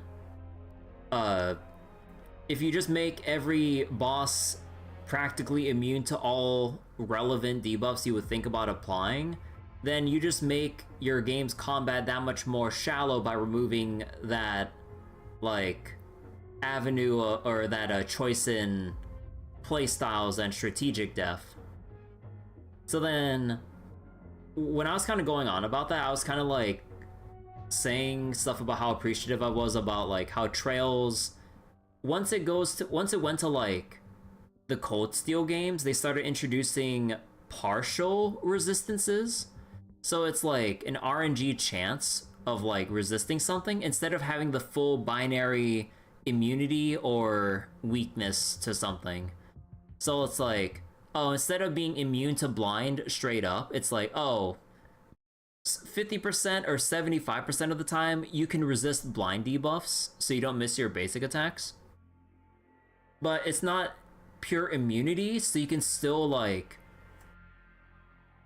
you know, you can still take it as, like, a form of defensive measure, but, you know, should it slip past, then you would have to amend your combat plans to adapt to the situation. And similar goes for the bosses. Like, they have partial resistances to certain ailments, some more than others, of course.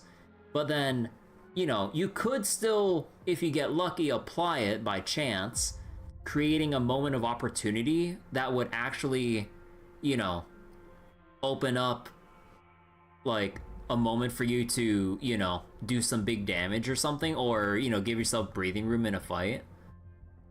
So then, like, you wouldn't just have like, oh, they're completely immune to silence or mute, or however you want to call debuff in an RPG, right?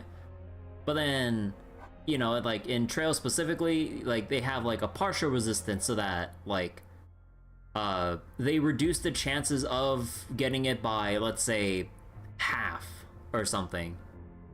So then like, if you have like a 50% chance to apply, but they're half resistant to getting silence, then you have a 25% chance to apply silence. So it's still a pretty small chance, but if you're either persistent about it, or maybe attacks you do would constantly or consistently have a chance to apply it, you could proc it if you try hard enough along with your usual plan, and then once it does come up, then you go, okay, this is my chance, or this is my breathing room that this opportunity granted me. instead of just having like a, oh, I know that silence is completely unviable, I'm only limited to doing the fight with these options then. Instead of going, oh, I could take this on the side and then actually, you know, try to like... although, granted, you are trying to luck into that, so I guess you could say that's one pitfall, like the partial status ailment resistance design, but yeah. Another thing I was kind of bringing up too was like the concept of like status ailment buildup, so that like with enough either persistence from either your whole team collectively, or you just have like one or two super strong debuff appliers, then like let's say you cast poison but it doesn't poison right away, but then it builds up like, let's say, a meter of some sort, then you build it up enough so then it actually procs poison, and then, you know, the boss would then suffer from that ailment, and then you just kind of go from there. It's kind of like how certain status ailments in like Deadlock of all things apply, right?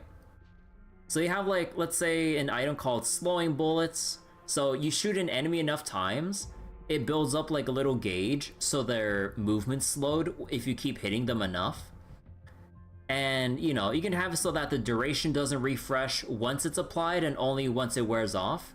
And if you want to take like a Darkest Dungeon approach to like the reapplication of debuffs, because like in Darkest Dungeon, when you stun an enemy and they recover, they get some extra resistance from stuns so that you can't keep chain stunning them.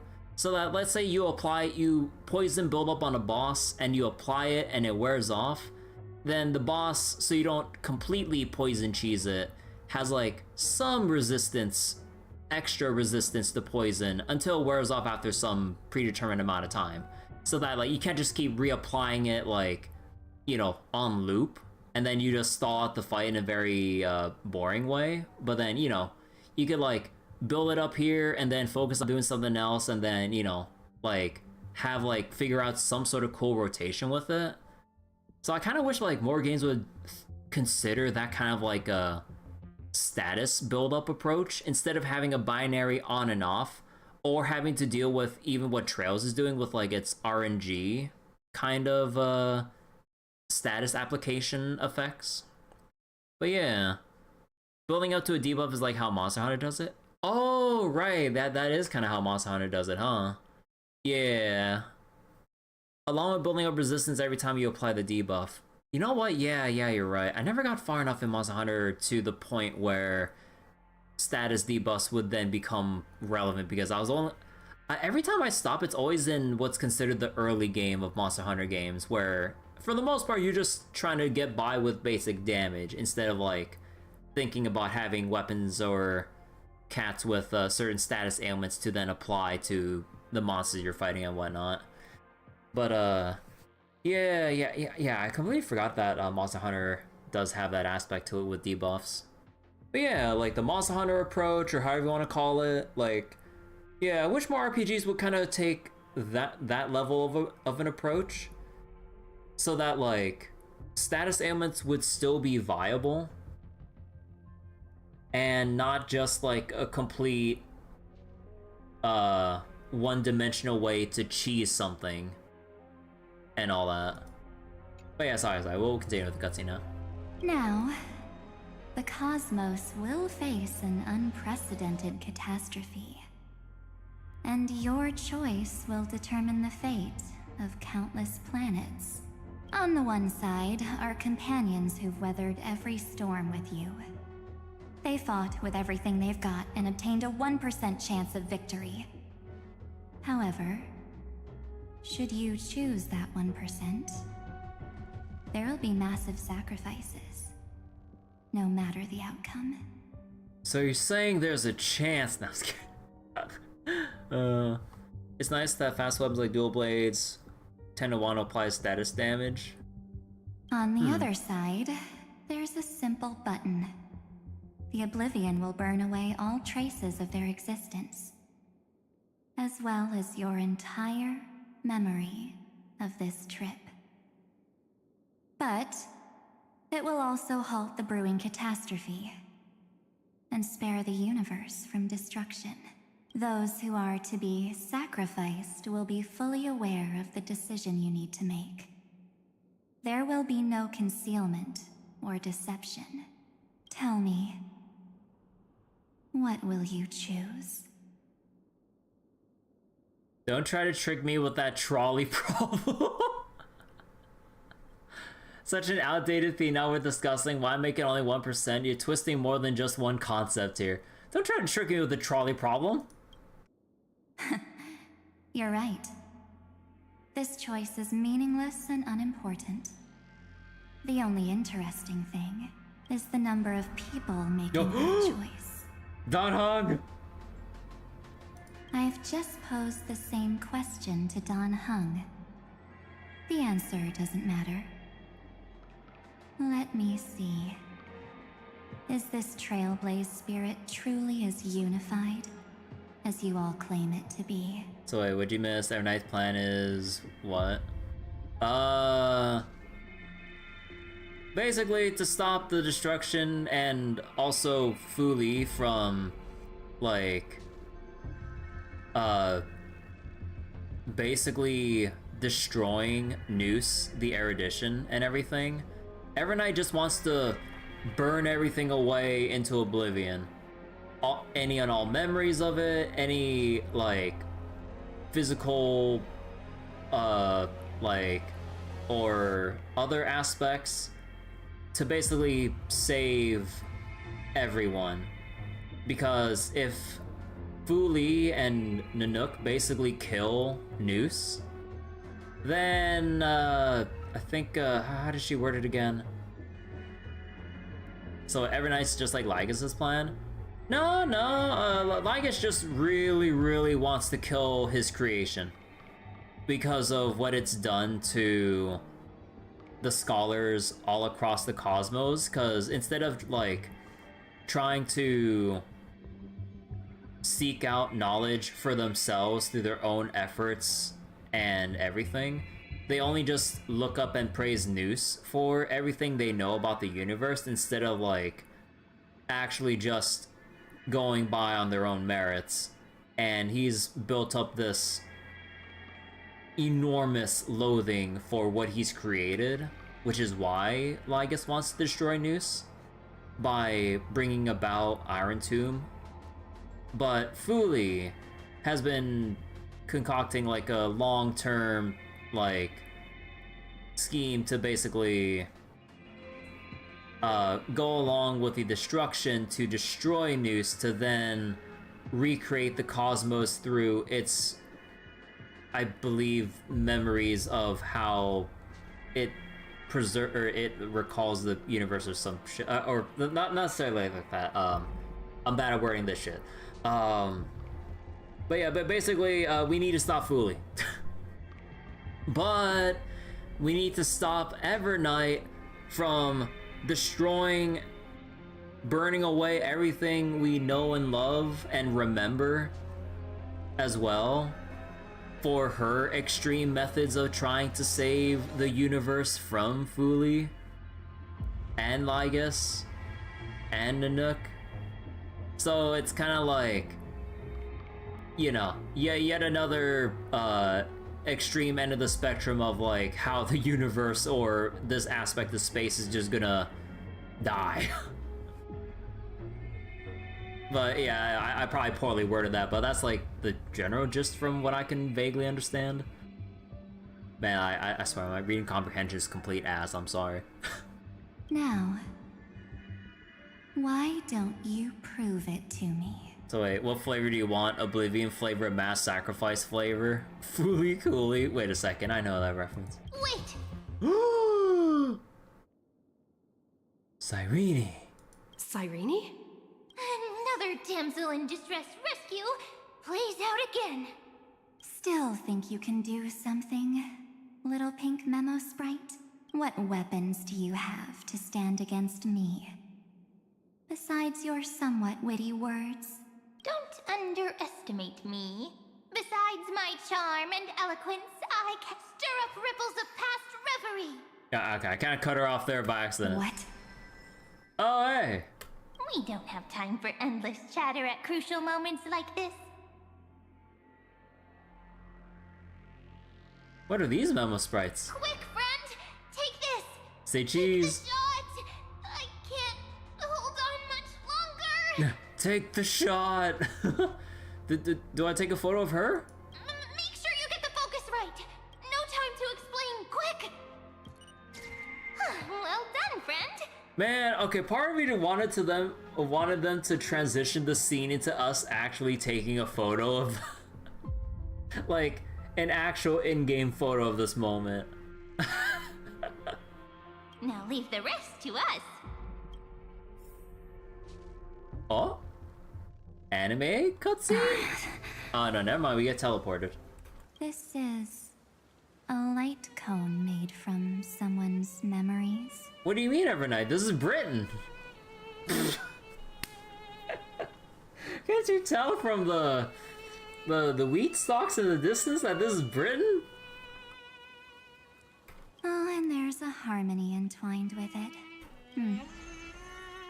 Looks like someone's been busy behind my back. We meet again, naive me.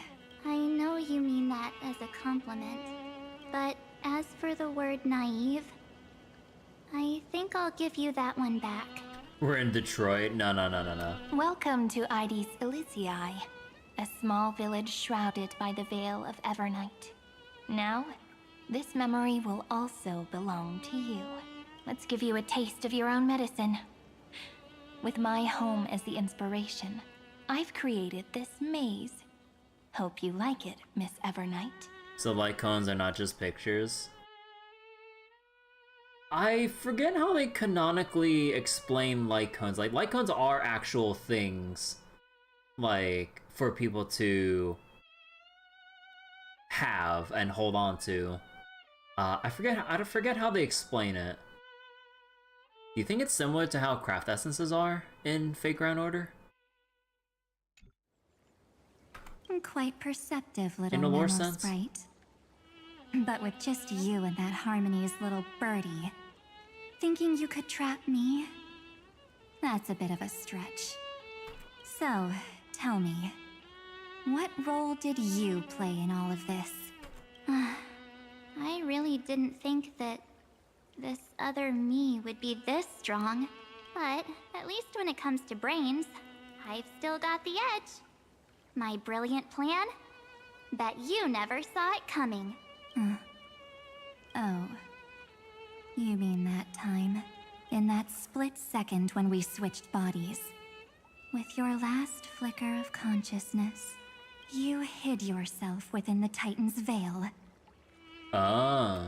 Huh? You got it already? No suspense at all? Her last surprise, though. Shut up! But my plan was super thought out. I know those two better than anyone. A promise is a promise for them. They never go back on their word.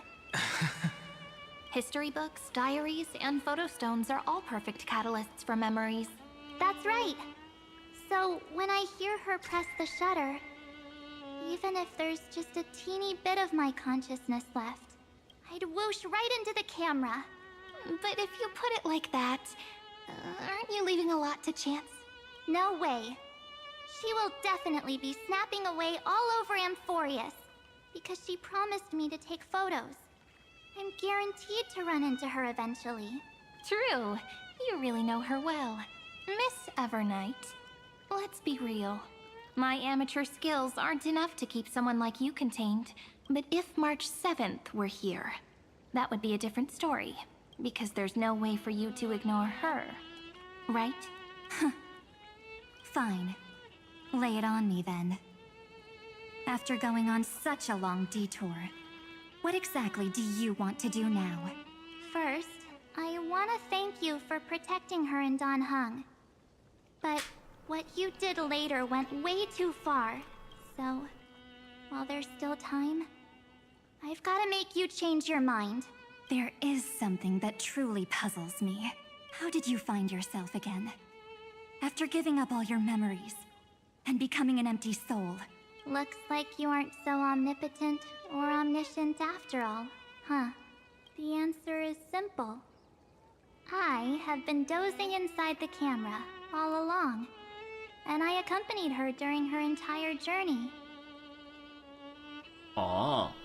So, when she told Cyrene in this cycle about her interstellar travels, those memories of journeying with the Express entered my mind as well. I may still be far from the complete March 7th, but these memories were more than enough to fight you. So, you know what led up to this, and what followed, right? Go ahead. Tell me. Let's hear why you're so confident you can sway me. Why? Isn't the reason super obvious? Even through a camera lens, I know that the love, hate, and struggles that happened in Amphorius were the same as what real living people experience.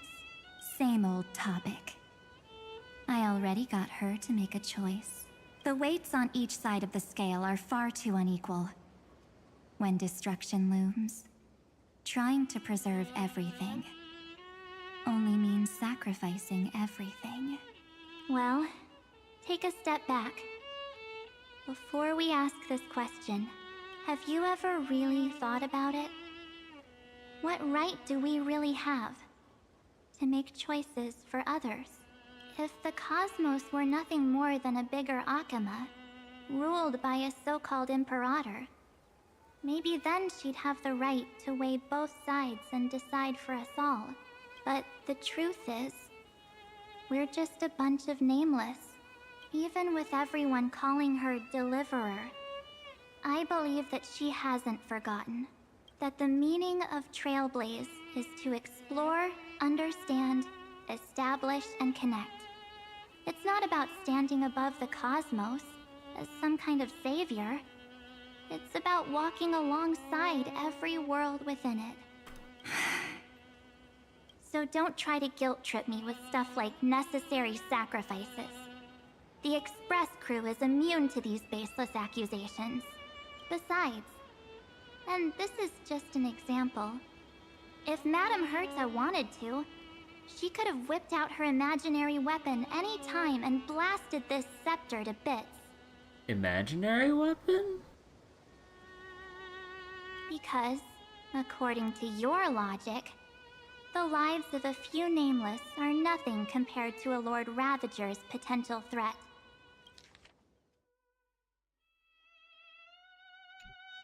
But that's not what she did. You wouldn't have liked it either, would you? I figured you out a long time ago. You've got a fatal flaw. Like the sea of imaginary numbers? A weakness. In the shape of me. It's not real, but it can hurt you. You've got such incredible powers. But you still kept your promise to me. That only means the sole motivation behind everything you do was just so I can keep traveling. You're not as naive as you seem, are you? In that case, I can prove it to you. I won't answer for someone else, but for myself. Here, hold this. Oh? An empty spirit. No. That's cute. Let me take a shot of this. We'll probably get like the full image once we go through the scene. If you want to seriously think about it, this thing actually counts as my body right now. Its memories are all drawn from the camera's photos. In other words, from my journey of trailblazing. The Marcher sprite. This explains like what I saw in the Bottled Stardust video.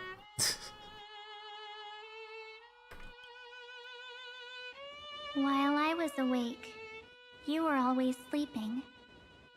So talking about this probably doesn't feel real to you.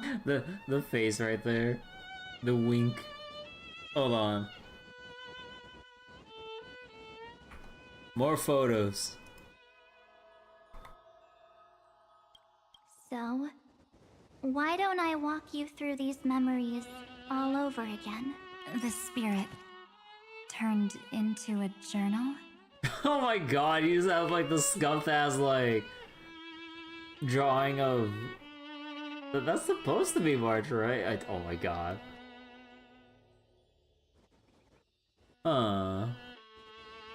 Oh, so she took photos and drew over the pom-pom one? Aww. But yeah, there's a whole bunch of cute stickers here.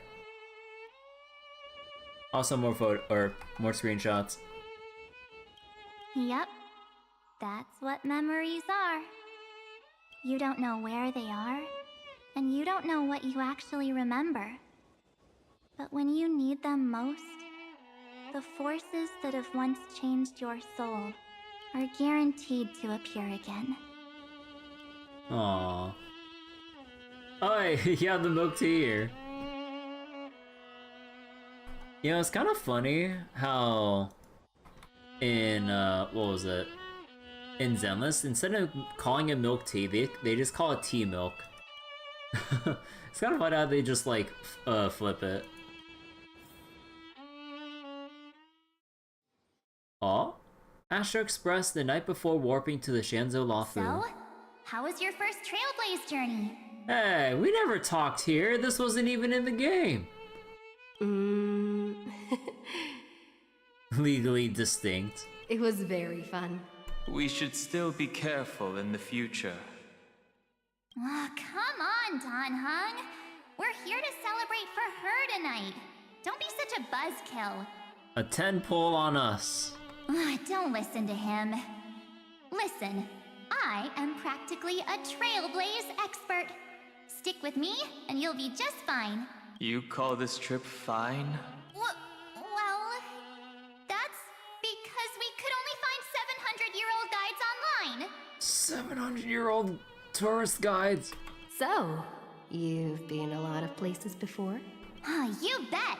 Capital of Passion, Calcis, Tychean. If I count on my hand, it looks like this is my 6th stop. Tychean. Huh. All my souvenirs are in my room, but they're just a bit of a mess right now. I'll tidy up later and give you the grand tour. Wait, is this them trying to hand wave the fact that, like, March has been on other, like, stops before, but then doesn't have any physical proof of the locations we've never been to or seen, by saying, like, oh yeah, my room's a bit messy, so I can't exactly show you right now. but, you know, once I clean up my room, sure. Capital Passion sounds like the headquarters for the Knights of Beauty. Just saying they went there without me? Man, I really want to see more. I really want to see more of the Knights of Beauty, dude. Like, oh my god, I bet it'd be like the coolest thing ever, but I'm not sure. I think like with what Hoyo's got planned, I don't think we're ever really going to see anything about the Knights of Beauty, or if anything, it's only like just sprinkled bits and pieces from like either Argenti or maybe showing another Knight of Beauty, but rather than, you know, having a whole story arc dedicated to them and their planet, or not really their planet, but like just a whole story arc about them. Like, man, I just want to see more about the Knights of Beauty and stuff, and Adrilla.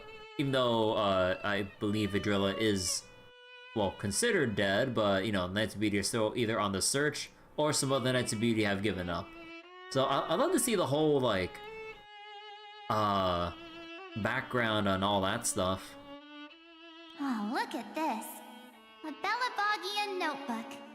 A special souvenir I asked Branya for. She prepared quite a few gifts for us. Raw Geomarrow, Supreme Guardian medals. But I only asked for this little notebook. What's so special about it? The previous Trailblaze missions were all on super high-tech worlds. Forget about paper books. Even holographic projections were ancient relics there. Holographic projections were considered old tech? You sure it's a plot they're saving for later? Oh yeah.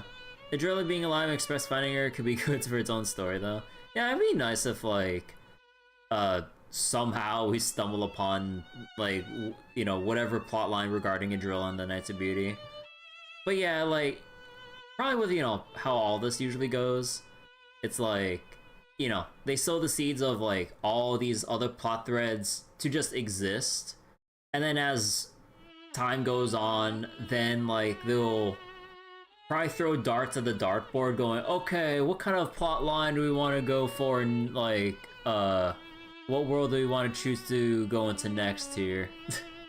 So it's like, we have the Knights of Beauty, we have, like, Edo Star, we got, like, I don't know, Punk Lord, or some other, Washtopia. God damn it, Hoyo. Give me the Power Wash world. I need to see it. Come on. Rania mentioned she's alive. Felt more than Knights too. Oh yeah. Definitely, there isn't anything definite about Fate of Adrilla. Seems intentional. Yeah, it seems like, you know, open-ended, so if they feel like developing it for a future plotline, they'll choose to do so. But yeah, I think with how the story is right now, they probably have like other priorities or eyes on other aspects of the lore. But hopefully one day we'll see something more about Adrilla and the Knights of Beauty. But I probably wouldn't cope too much about it. Eurillo is completely different. Watching people record their lives with pen and paper? I finally understood why some still cherish writing journals by hand. It's just like calligraphy. Those deep emotions buried in human hearts can only be awakened through such seemingly thankless actions. Dan Heng, you truly embody both a fierce beast and a delicate rose. Anyways, that's what I thought too. A camera can only capture fleeting moments. Remembrance? But stitching those moments into a story, you've got to use your own hands. Remembrance? Gotta use your own hands or trailblaze. In other words, just taking photos isn't enough. They need a place to be displayed. It belongs in a museum. Conveniently located in Bellabog. Isn't the photo wall enough? I told you it's different. Besides, this little notebook is a memento of our first Trailblaze together with you. That makes it even more special. Anyways, the next stop is the legendary planet of festivities, Penacony. So, when we get there, I'll make sure we take tons of pictures together, until the memory card's bursting. Fine by me. So wait, the final Grow front date's been announced for the 6th? Oh, and FGO? Wait, the 6th? Like, tomorrow? Or like, November 6th? Note that it's a proper event and everything? Oh, okay. And one more thing. If I'm ever too busy to get off at a stop, this camera is gonna be in your hands. I don't want to miss a single Trailblaze. So you all need to practice your photography skills until you're at least 80% as good as me. Got it? Wow. So it's this year's Halloween event? Oh, so it's tomorrow. Oh, shit. Is it gonna be... Oh. I was only half joking. I never thought I'd actually miss out. And after just 2 stops, too. So, like, will the final Grow front be daily locked, or will there, or can we technically just, like, farm and power through it all? Outside of missions... Oh, it's a mission format? There'd be free quests and whatnot? Okay. Those 97 days alone had me on edge. I honestly thought that was gonna be it for me. I know the answer. I always gotta ask because you never know when they'll change the format. Thankfully, With my quick thinking and sharp planning, I managed to keep up with those two. By hiding in the camera. So what? That's still trailblazing. The camera is my true form. That might have been a joke, but it came true this time. Well, yeah, it was super inconvenient. I couldn't help them when they were in danger. Couldn't complain when they talked total nonsense. And watching her snap a terrible photo, I couldn't even control the shutter. Wow. So the biggest mix-up we had for so long, last event being totally normal gimmickless event. But I stuck with them all the way. Till where we are now. Together with them, I got to know this beautiful yet dying world. I claimed our first core flame on the flame chase journey. Oh. Hold on. I wanna keep getting screenshots. I met new companions, then bid them farewell. Explore. Understand. I inherited everyone's determination, Establish. carrying it forward into the future they fought for. One they can never see. Oh, whoops. Well, I'm gonna have like a lot of pictures saved up here. Cause heckin'... Oh, wait. Oh, I forgot to take this off. Hold on, cause yeah, when I do window capture, it what was it?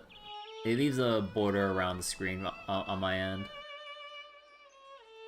Oh wait, never mind. Until my destiny becomes one with this world's, rewriting the predestined tragic ending, and returning to the true starry skies together with everyone. Only then can I pen the name March 7th into this hero's journey called Amphorius, into this unprecedented trailblaze.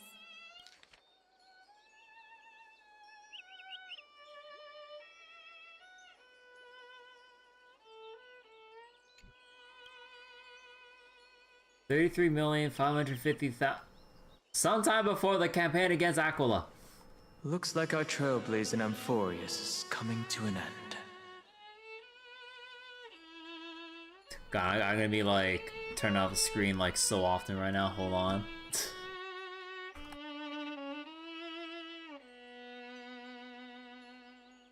While we still have time, shall we pick out some materials for March's journal? Aha! No way we're skipping this one. Huh? When did you take this? Wasn't the storage cart full?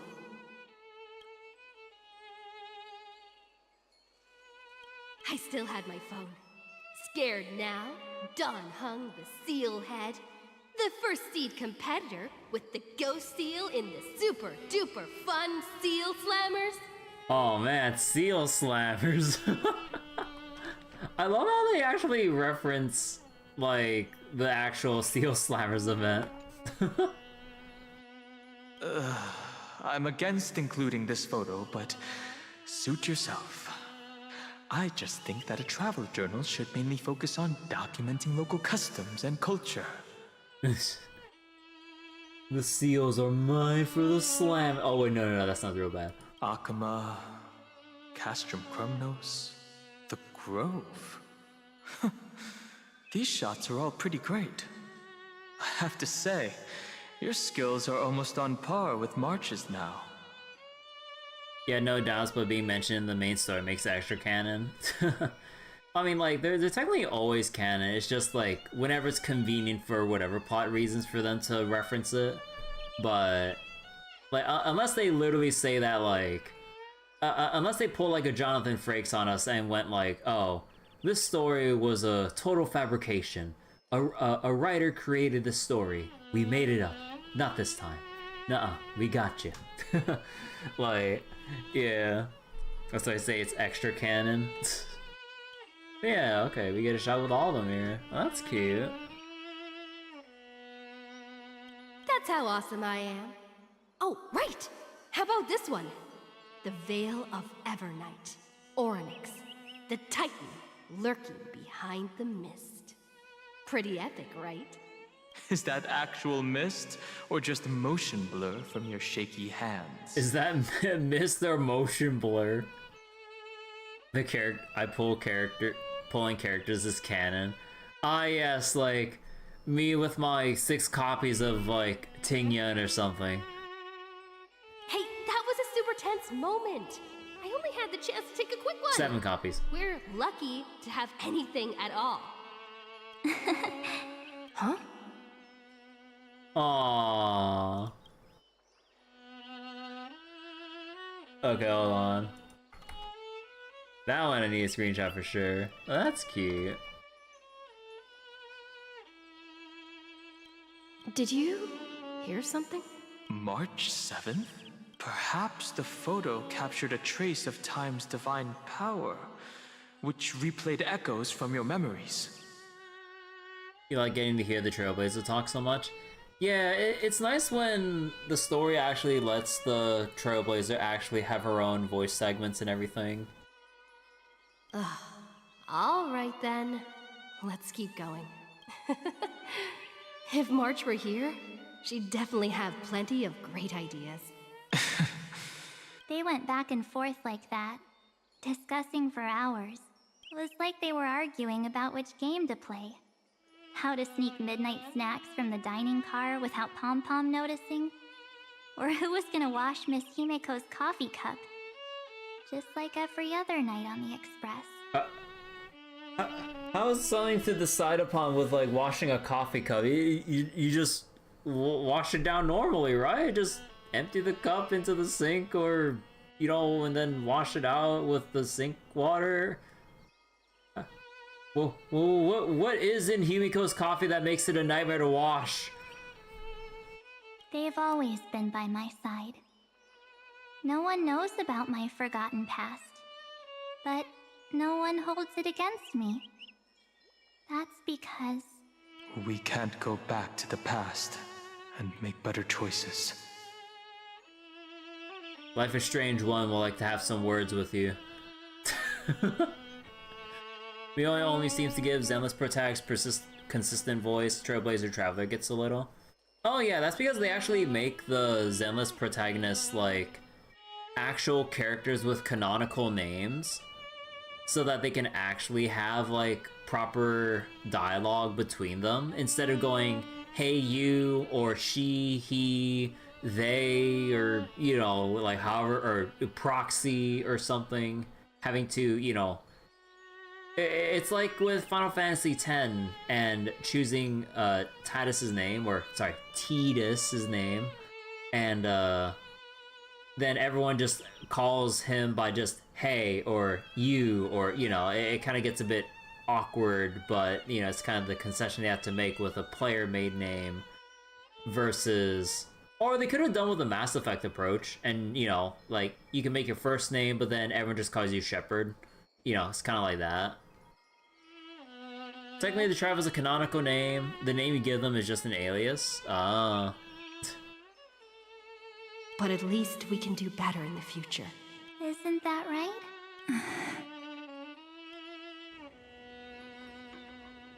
I still remember the day when you first put on these clothes and looked in the mirror.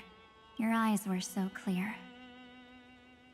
When all this is over, I hope the mirror can still reflect those same eyes. So there's even a cutscene where they and their twin referred to each other by name. It was even voiced. Oh, really? You're pretty naive too. Always hoping that the mirror will show the most beautiful side. But you don't even trust the you reflected in the mirror. And if you keep trying to shoulder everything for me, then I'll actually end up as a wallflower, waiting forever for my turn. Yes, I get it, March 7th. I only have your memories, and you have always been the me that I wanted the world to see. Just hearing those words from you makes me feel super satisfied. Well, I've appealed to your emotions. As for reasoning with logic, could you help us out here, Cyrene? I'm here. Finally my turn to shine, isn't it? Miss Evernight. You've been so fixated on your targets that you probably haven't even realized that a massive variable has emerged in Amphorius in this cycle. Amphorius is about to be destroyed. There's no time left for pointless debates. There is only one law I want to overturn to aid the final battle of deliverance. So I will only offer the life of one demigod. Oh. The Imperator added one extra rule to the final Era Nova at the cost of her life. That's how she can ensure Amphorius doesn't become a sacrifice in the cosmic conflict. Even if this world has to exist in the form of Iron Tomb, it will stand on its own among the stars, just as she had wanted. Oh, interesting. What does she want to do? Simple. If any anomaly occurs during the Era Nova process, all foreign elements will be eliminated immediately. Whether it's the Remembrance or the Trailblaze, and the 12 core flames will complete the final Era Nova through the purest form of destruction. A daring wager indeed. That ruthless Imperator. Could she have already sensed that the Remembrance was plotting in the shadows? No. You managed to fool everyone. There's no way she could have known your plan. Modifying this law was just a precaution, to prevent the Astral Express and the geniuses from betraying Amphorius after her downfall. But if you insist on doing this right now, then the Cosmos will undoubtedly face the worst possible outcome. My friend, Dan Heng, and March 7th will all merge with the Scepter and become a victim of the destruction.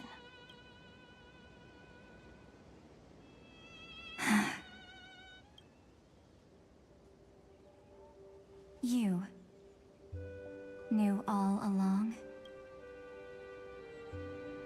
Yep. But I decided I needed to have a heart-to-heart with you first. I won't be afraid. Even if my inner world is nothing but an Evernight. That's because my journey's destination lies among the stars. I believe what lies ahead will be bright enough to illuminate my past.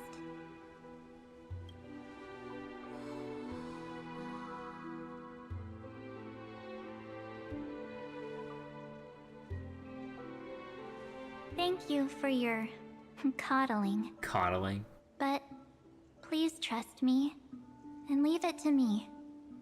Both my past and that obsessive oblivion will help me become even stronger than her and Dan Heng.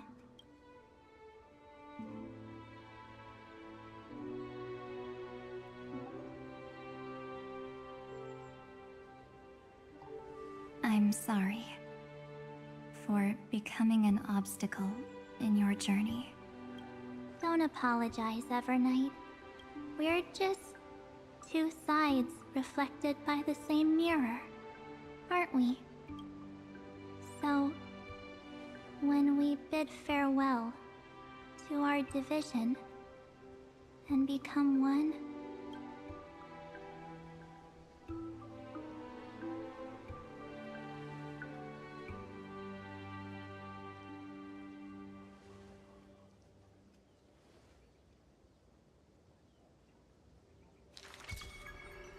our memories will only grow more beautiful. Many thanks, Mr. Sunday. Are they in this memory zone? What do you mean Dan Heng got shorter? No, just kidding. We should trust March 7th and Cyrene. Yes, but we can't let our guard down. Let's go find them.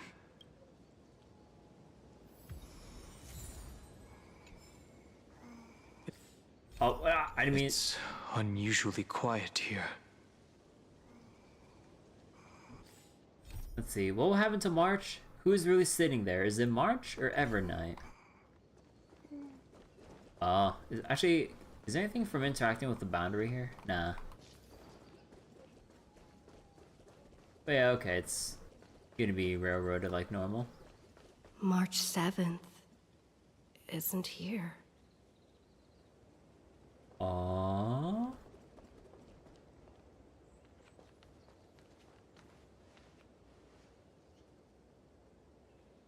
Evernight, question mark?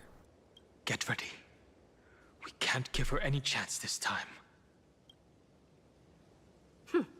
3 of a kind. 2 pair. Ace. Ace? Oh.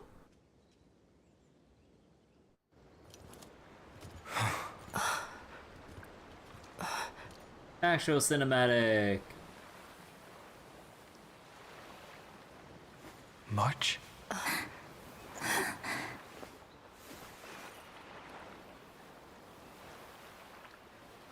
Of course it's me. It's been a while.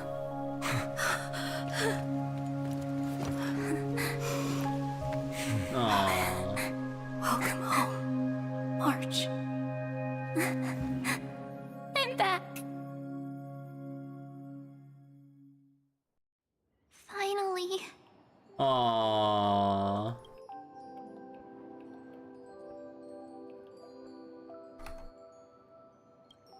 Finally. I can talk to you all. At last. Evernight, she's gone? She has returned to her slumber in the Evernight. You protected us, March. I had so many ideas for our reunion. I was gonna sneak up from behind you when you weren't looking, tap you both on the shoulder, and then flick you each on the head, and shout, "What took you so long to find me? Don't you know how to move faster?" But we were here first. You too? If this keeps up, I won't be able to stop crying.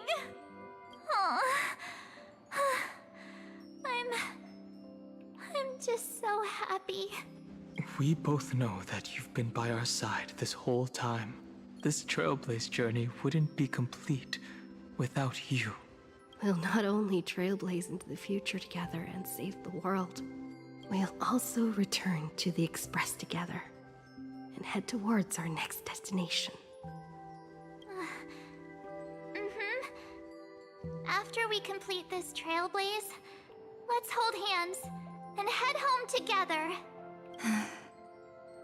If a new life is to be born, its seed has to be dead. Actually, wasn't this like the same image of her light cone, or is this supposed to be the 6-phase ice image? Or both? I kind of forget. March 7th. When you bid farewell to your past and are born from the 6-phased ice, have you thought about the version of yourself you want to see in the mirror? As of now, I have no intention of making choices for you.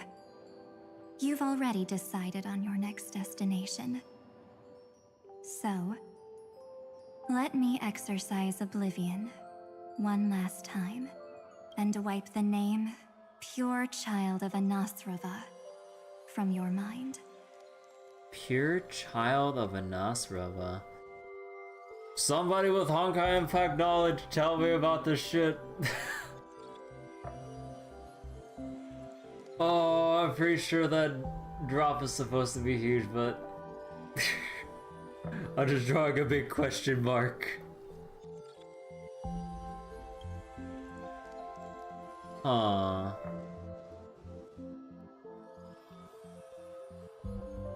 So is that supposed to be whoever she is from her counterpart, or just literally herself from impact fruit or? Huh.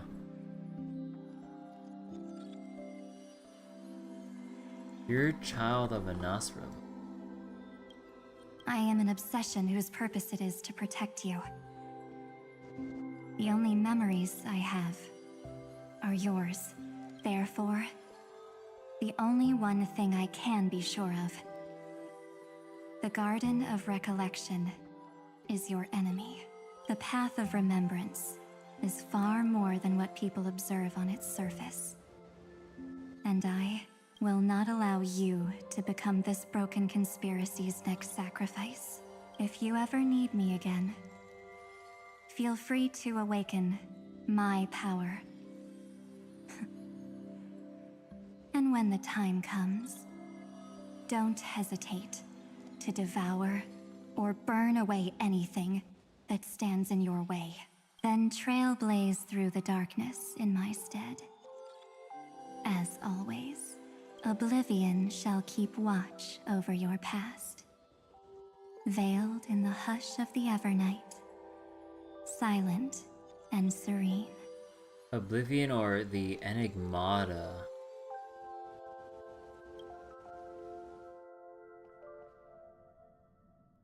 Oh? The chronocognitive anchor readings? They actually pulled it off! Not too shabby at all. They got the first genius. Then they put the garden in its place. This chapter in trailblazing history may not be the last of its kind, but it's certainly the first of its kind. Smug. We couldn't have made it this far without the wholehearted support of the two geniuses. And next, we'll be facing the Lord Ravager as they break free from their shell. Let me give you a warning. The backdoor screwy setup in the Era Nova system can only get you as far as breaching the core of the scepter, nothing more. As for those nastier malware programs lurking inside Iron Tomb's belly, you'll have to deal with them as they come. Well, we're gonna, like, infiltrate, like, the Scepter's core and everything, like, Mega Man Battle Network style? I mean, that'd be fucking sick! That's more than enough to help us. By the way, how are Mr. Screwlum's preparations coming along? If only. If I'll only. give him a bit more time. Those screwheads at the Imperial Advisory Council need to understand what the concept of war means first. The worst case scenario would be them having already dismantled all the fortresses in Screwy's collection while he was away. Huh? Imperial Advisory Council. Ooh, wait, what was the Imperial Advisory Council again? Or is that back on Planet Screwlum or some shit? I don't remember. I've heard Mr. Screwlum's fleet includes planet-class mechs. Hyacinth, Poppy, Oleander. Which one will answer the call, I wonder? Oh, well, just wants to see cool-ass mechs. I know what you are. You sure know your stuff. I'd rather none of them show up and let my space station save some face. The memory of this decisive battle is bound to be absolutely magnificent, isn't it? Sorry to keep you waiting, everyone. I also have some news to share. What does the polite robot man get up to off screen? He tries to come up with new jokes to tell the Trailblazer when we order a drink. That's his whole purpose. The Xianzhou Alliance has replied that they're willing to offer what modest support they can in the campaign against Iron Tomb. Ah. Okay, so we're finally, well, eventually gonna have our everyone's here to help us moment. The Alliance? Not just the Luofu? This is really good news. With this, our odds of victory just went up another notch. But yeah, the Alliance, not just the Luofu. Whether this news is good or bad remains to be seen. Huh. There's always that worrying aspect about no matter who we, or with everyone that will call for help, there's obviously, you know, the ulterior motives lurking behind the main objective of, you know, preventing the birth or, you know, emergence of the Lord Ravager. But There's something to be had here from what each faction probably sees, especially if the IPC gets involved. So wait. Oh, the other polite robot man, the one stoned to hurt his hip. Oh, you meant like, what does Screwlim do off screen? I mean, he's talking to people, you know? He's just here to sound fancy and maybe aura farm to some extent, but not as much as Herta. What do you mean? Something has happened that even General Jing Yuan couldn't understand. Oh? He urgently wants me to inform the two geniuses. Wait, what happened? That Emphorius' causality has vanished from the matrix of Prescience Ultima. Oh. Huh. So they can't predict, they can't even fathom to predict what would happen regarding Emphorius and everyone involved with it. This means the instant in Noose's calculations is drawing closer to this world. The instant? As the Theoros, I have observed. Oh wait, is YouTube lagging out right now? Is it?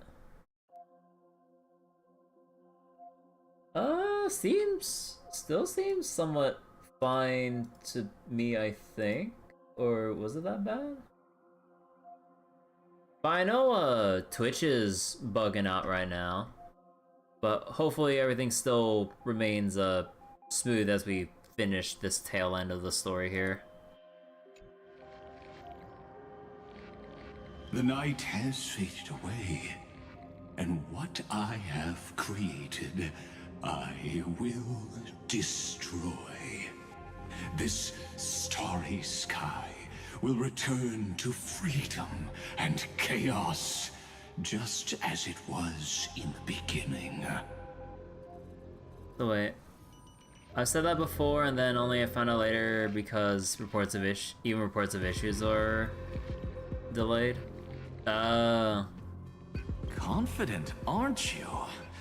But from where I stand, it seems you've run out of options. When the Deliverer and her companions fully uncover the secret of the 13th Titan, that is the moment your schemes will come to ruin. Lord Anexagoras, I have granted access to all records concerning the Demiurge, as per your request. How unfortunate that you'll never admit your own mistakes. Analysis complete. Before I erase you completely, allow me to reveal the truth to you, if only as a courtesy to the final thinker. The Demiurge never existed. Never existed? If it never existed, then where did the Nameless Titan's tomb come from? Isn't that exactly why it's called a tomb? Because it only houses the remains of what once was. Let me give you an example from a story you're familiar with. A sage from the grove once conducted an experiment. He took a chimera embryo, removed its head before maturity, and continuously stimulated its body to make the chimera believe it still had a brain, then nurtured it in an ichor vessel. What?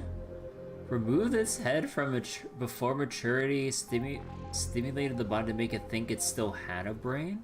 Remarkably, this chimera regrew its skull, but it was completely hollow inside.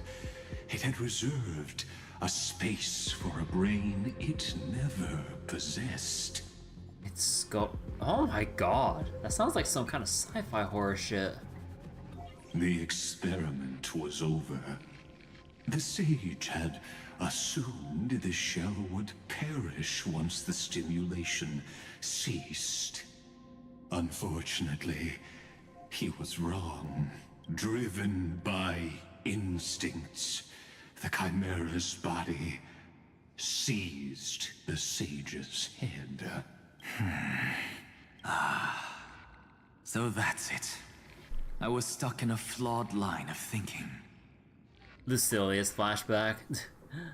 Hey Mel, so I'm guessing YouTube is buffering like hell right now, or not YouTube, Twitch is buffering like hell for anyone watching on Twitch. Yeah, maybe after tonight I'll probably go update my OBS and my plugins and shit and see how things go, cause yeah, like it's been way too consistent with how Twitch has been dropping lately. Although again, YouTube seems fine. I never got any warnings and it still seems like everything's fine.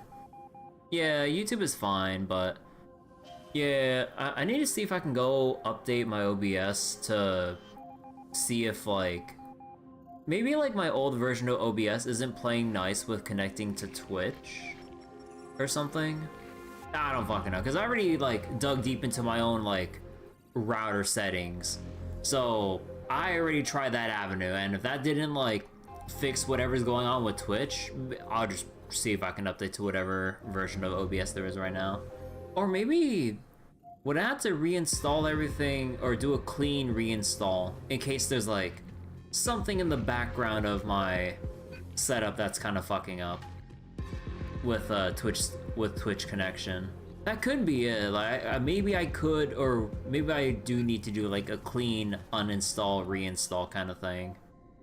Although I would have to take some time to redo everything. Although I'm not sure, because if I import and export my settings, even if I do a clean uninstall reinstall, would there be some kind of holdover from like what I've exported with my settings that might be causing issue? That's what I'm worried about. Like even if I reinstall everything, if I just export something and there's something within my settings that could be screwing with something, that I don't fucking know. You've got it. I knew you'd understand. So wait.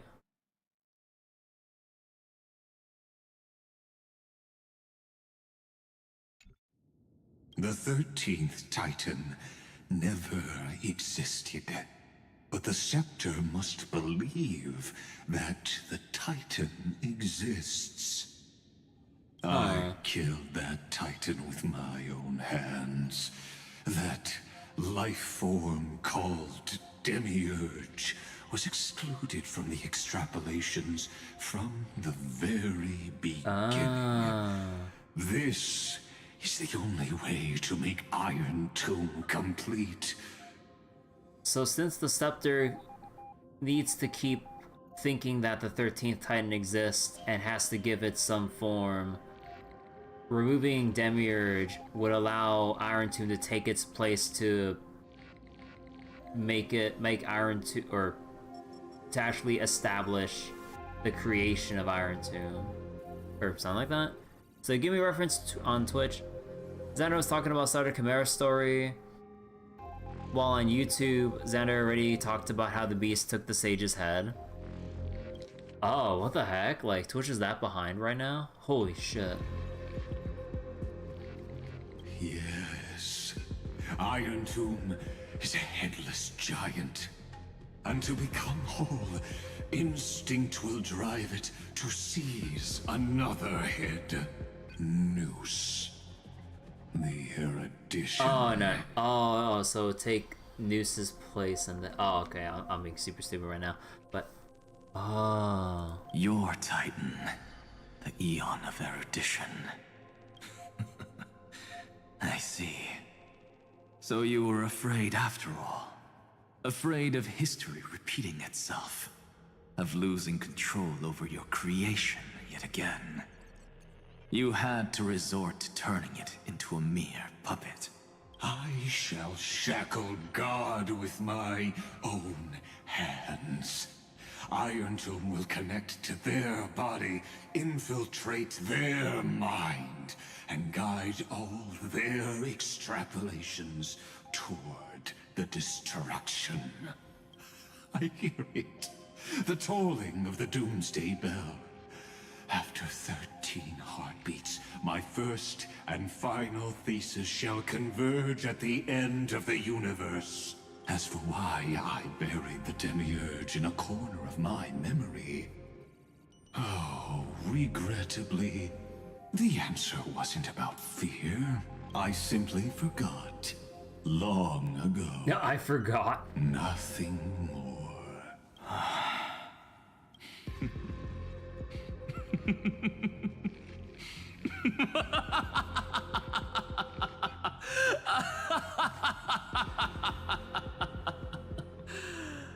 Your laughter is but a helpless sigh.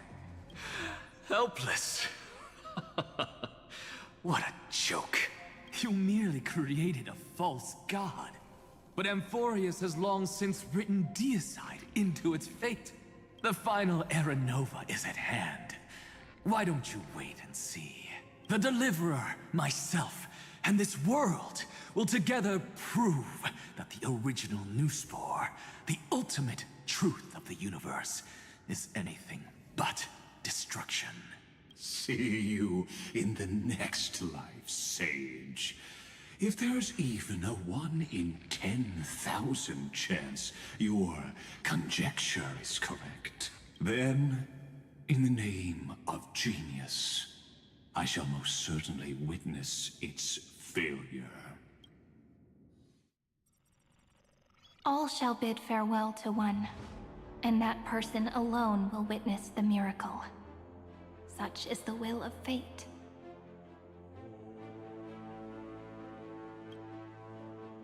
But this time, it will be the final flame chase journey. The epic with endless cycles is about to end. The extrapolations of the erudition, the core flames of the destruction, and the textures of the remembrance. The three paths converge once again at the world's end. And the Trailblaze will write a new beginning for this world. Not only that, we'll also carry the history of all 30 million recurrences into the new world with us. It wouldn't be an exaggeration to call it a miracle. This miracle wasn't created by just one person. Finan would have long been consumed by the core flames if he hadn't chiseled his companion's dying wishes into his soul. And if the hero's resolve to chase the flames had wavered, Cyrene's journey would never have begun. The heroes never yielded, and never fell during Amphorius' 30 million cycles. It was fate that fell instead.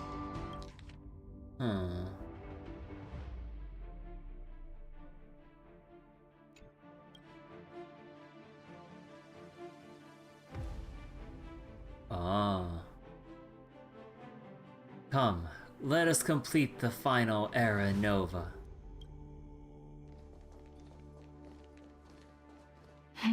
Cyrene? I know you're watching, aren't you? The original Philia. The original? Weird. I still couldn't recover the memories of these 30 million lives in the end. But that doesn't matter anymore, right? I will make the same choice as you, because that's just who I am, and I will always have my charm. Losses are a constant on the flame chase journey. But even if everything fades away with the wind, there's one feeling that will remain.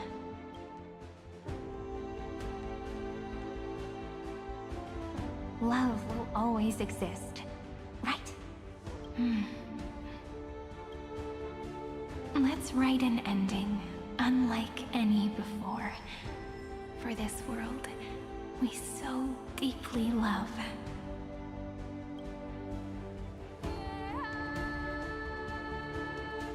Behold, O gods, Amphorius has achieved her victory, and the Era Nova approaches. The radiant soul has arrived, having walked through the bustling nights, bearing the golden fire and blood, stepping with pride into daylight.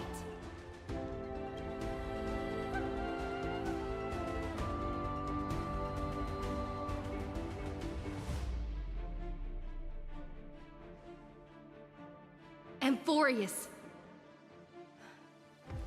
I do not call your name suddenly, or without cause. I come here to recount history.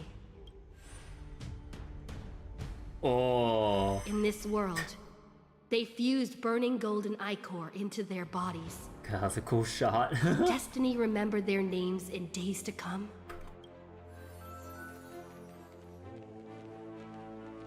Isn't that gonna be way too many names to remember?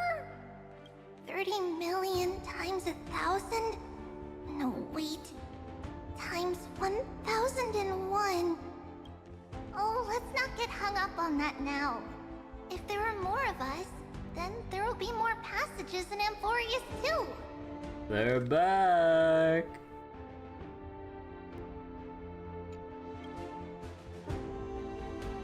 Together, let's reach the end of the west wind where flowers bloom in spring. See you tomorrow.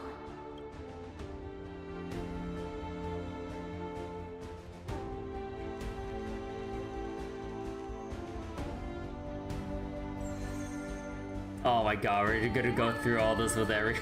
Now, the people of this world will no longer be bound by a single rule, but will make their own laws. Though the Imperator's figure may seem rather small against the stars beyond, she will suffice as the cornerstone of the world and become the foundation of the greatest empire. Looks like this will be a feast that never comes to a close.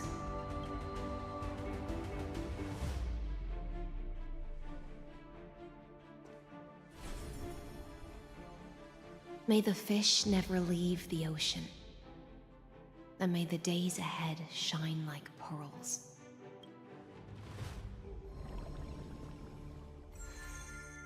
May the gentle sky watch over all beings. There'll be no more distinctions of status or rank. Only you, me, and everyone's shared hopes. Reason or defects, they will all be sown by my own hands. If there's anything else to say, I urge future scholars not to put me on a pedestal. Just make use of what I leave behind. May the newborn dawn keep the world's eyes ever bright. Their defiance may be bitter. Romance shall never perish.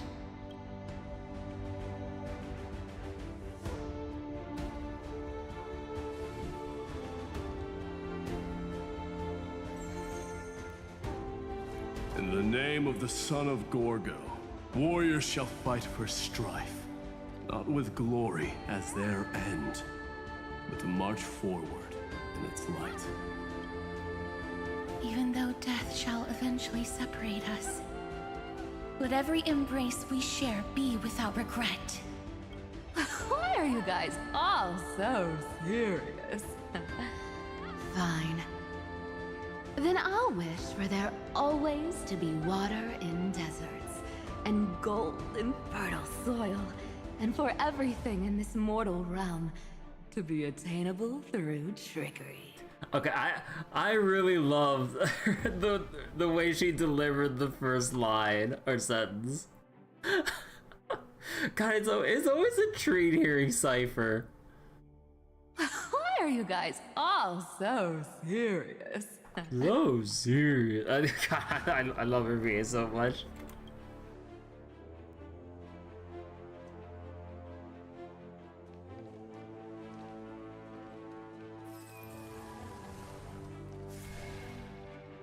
Yeah, like she does a stellar job of brilliant, like, encapsulating that mischievous cat thief, like, persona shall protect the past, or present, personality. and future, eternally sustaining life.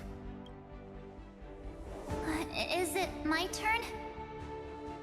Then let time watch over the past and guide us to the future. Just like the Trailblaze. It isn't like you to be this serious, partner. It's him. Are you hesitating about how to carry out the divine authority of world-bearing? Or do you already know the answer in your heart? Say the line! That's right. Just keep moving forward. In your own way. Bring a true dawn to Amphorius.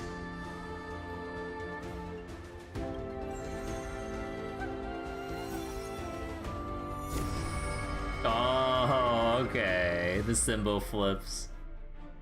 Then, in the name of world-bearing, I promise you, Kefali will never forget this. And now, let us all embark on this final grand journey. Stand with me and become heroes. Oh. Turn over this nearly eternal page.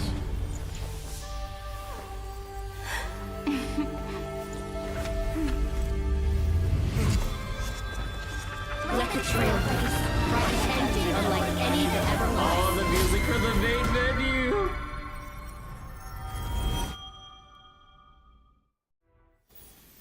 In the legend's ending, the world was pure chaos. Then the gods cast down the core flames, and the titans were born within. The destruction's black tide fell to the ground, as Doomsday's distant reckoning resounded. Yet still, there were giants who chased the flames, leading the way in the grand undertaking of Trailblaze. Flow, golden blood, flow. Converge into a boiling river that flows across the divine inscriptions of this world. Aglaia, the chrysalis of gold, you must caress the holy city's web and hearken to the sounds of the stars. There shall be the three-faced goddess traversing through myriad passages, bearing tidings to you from the universe. Anaxagoras of reason has enough knowledge to refute the world and to stir up a torrent capable of enlightening all. Go seek the holy maiden who severs dawn from dusk, and let the sky become the slumbering cot from which she wakes. Make him return. Mightymost, the lance of fury, pierce the enemy's king with Kremnos' heroic souls. Set her at rest, Cyphra, the coin of whimsy. Command the frozen fate to once again flow. And that hand of shadow, Castoris, the master of the River of Souls. She has been granted the right to embrace and warm new life, now blossoms at her fingertips. You will hear the chalice of plenty reverberating through eternity. You will see the Veil of Evernight visiting before the break of dawn. Until the journey's end, when all beings reach the end of the earth. And the nameless new king ascends the throne alongside countless heroes. To embark on the grand mission of deliverance. Oh, that's such a badass shot. I have witnessed the distant past, where the blazing sun once etched the footprints of humanity. The children of humanity, known as the Chrysos heirs, have restored the gods' core flames and once more upheld the world. Losses are a constant on the flame chase journey, among which even life itself holds little value. Therefore, we cast even ourselves into the flame. Only to inscribe the opening stroke in the poem of creation. Oh, that's a gorgeous, like, view right there.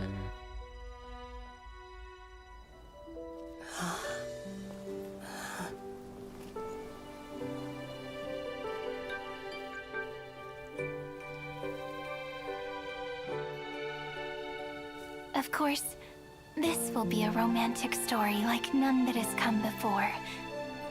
You think so too, right?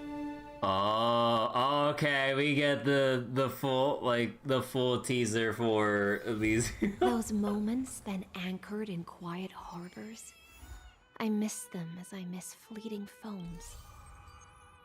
Companions reunited in a foreign land, retracing the path to seek pearls. The reunion game through your travels. Head to the book and write it down.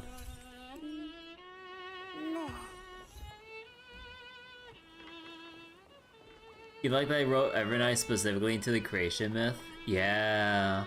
Like, oh my god, that whole sequence was captivating. Oh my goodness. That was so good.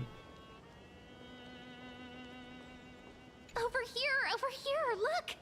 The reflection on the water is super cute, isn't it? Move closer. See, oh my, another charming reflection has appeared. But these reflections always make me wonder, which is the real me? The one reflected in the water, or the one standing on the shore? Oh, don't mind me, it's just some whimsical fantasies. Every kid has a wild imagination, you know. Well then, what should we do next? We could hang around here and get to know this place better. Great idea. Let's take it easy and go for a walk. I'll be your personal guide, Kirby. How's that sound?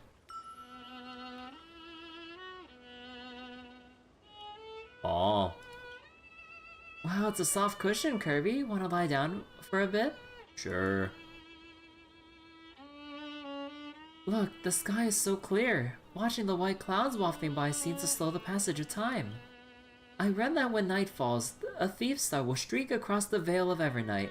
It will eavesdrop on the wishes people make and quietly fulfill them. I've never seen the shadow of the thief star. I really wonder what's beyond the sky. Sarani sitting there from 3.4. I know, I didn't get to exhaust everything. See how you can do it when they try? Oh yeah. I mean, like, when it comes to their animated stuff, cinematics and whatnot, like, they do an excellent job, like, really, really drumming up the climactic bits of the story and everything. But when it comes to, like, the moment-to-moment stuff, like, when we're just doing, like, our simple voiceless dialogue or whatever, even if it pertains to the main story with voiceless dialogue, like, they still need to do more when it comes to actual cutscene, or when it comes to actual, like, character expressions, like, just more gestures and body movements to kind of, like, you know, just show the personality and body language of the people that are talking. Like, maybe not for the NPCs, like, they can use, like, canned animations and everything. But for all the, you know, signature, like, playable characters and everything, then, you know, give them, like, a bit more personality with their animations, you know, like, just with whatever hand body movements or, you know, little quirks with, like, how they move or, get riled up over something. Like, it is, like, my criticism still stands that when it comes to, like, dialogue like that, when we're not at the climactic bits of, like, a whole set piece moment, then it's very rigid and not the most engaging to look at. But, you know, obviously when we're listening to the voice acting, whatever, you know, like, the voice acting is fine. But in terms of, like, you know, just the visuals, they definitely need to do more with that, but they really don't want to devote any extra resources than they have to push out an update. Which, you know, probably given their content pipeline, I guess, but it really is kind of sad to see, like, when we see stuff in Zenless with how, like, expressive a lot of the character animations can be. Compared to, like, how rigid and limiting their expressions are, because then everyone has their, you know, like, hand to heart pose, arms crossed, like, for literally everyone. Like, every playable character has the same, for the most part, like, generic running animation based on their body type, instead of giving a more, like, adequate or giving a more fitting run animation or sprint animation based on the character.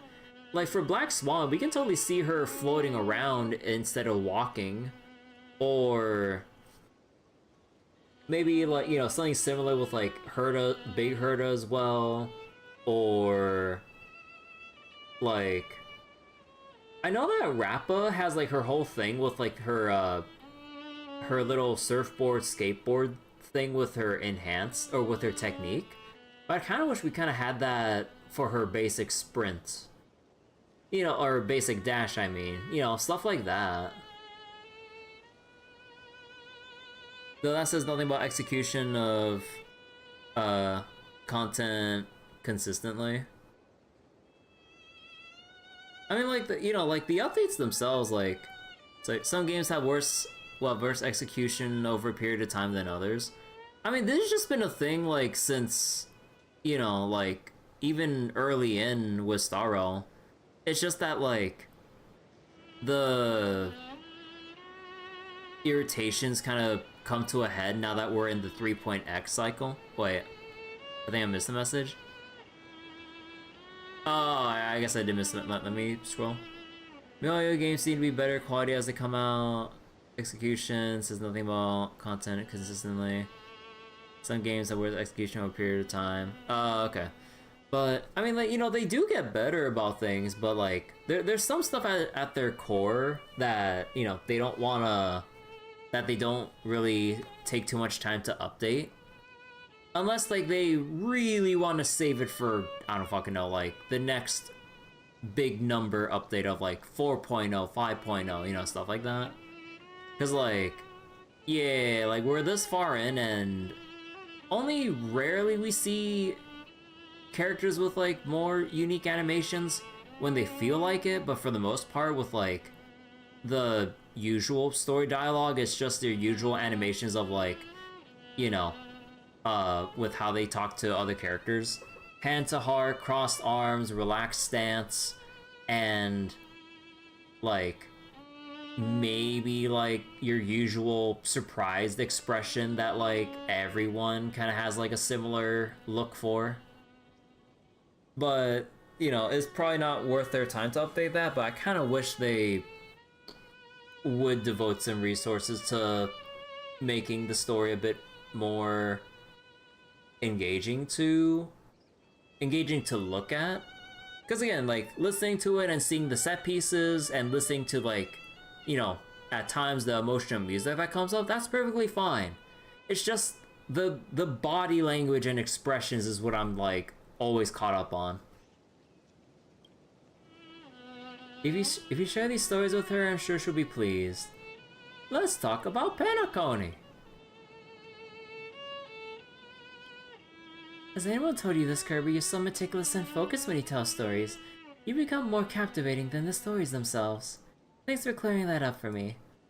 Turns out there are so many beautiful romantic things happening even beyond the farthest reaches of the sky. That's so fascinating. When you talk about it like that, I want to go see it for myself. But I want you to be the guide.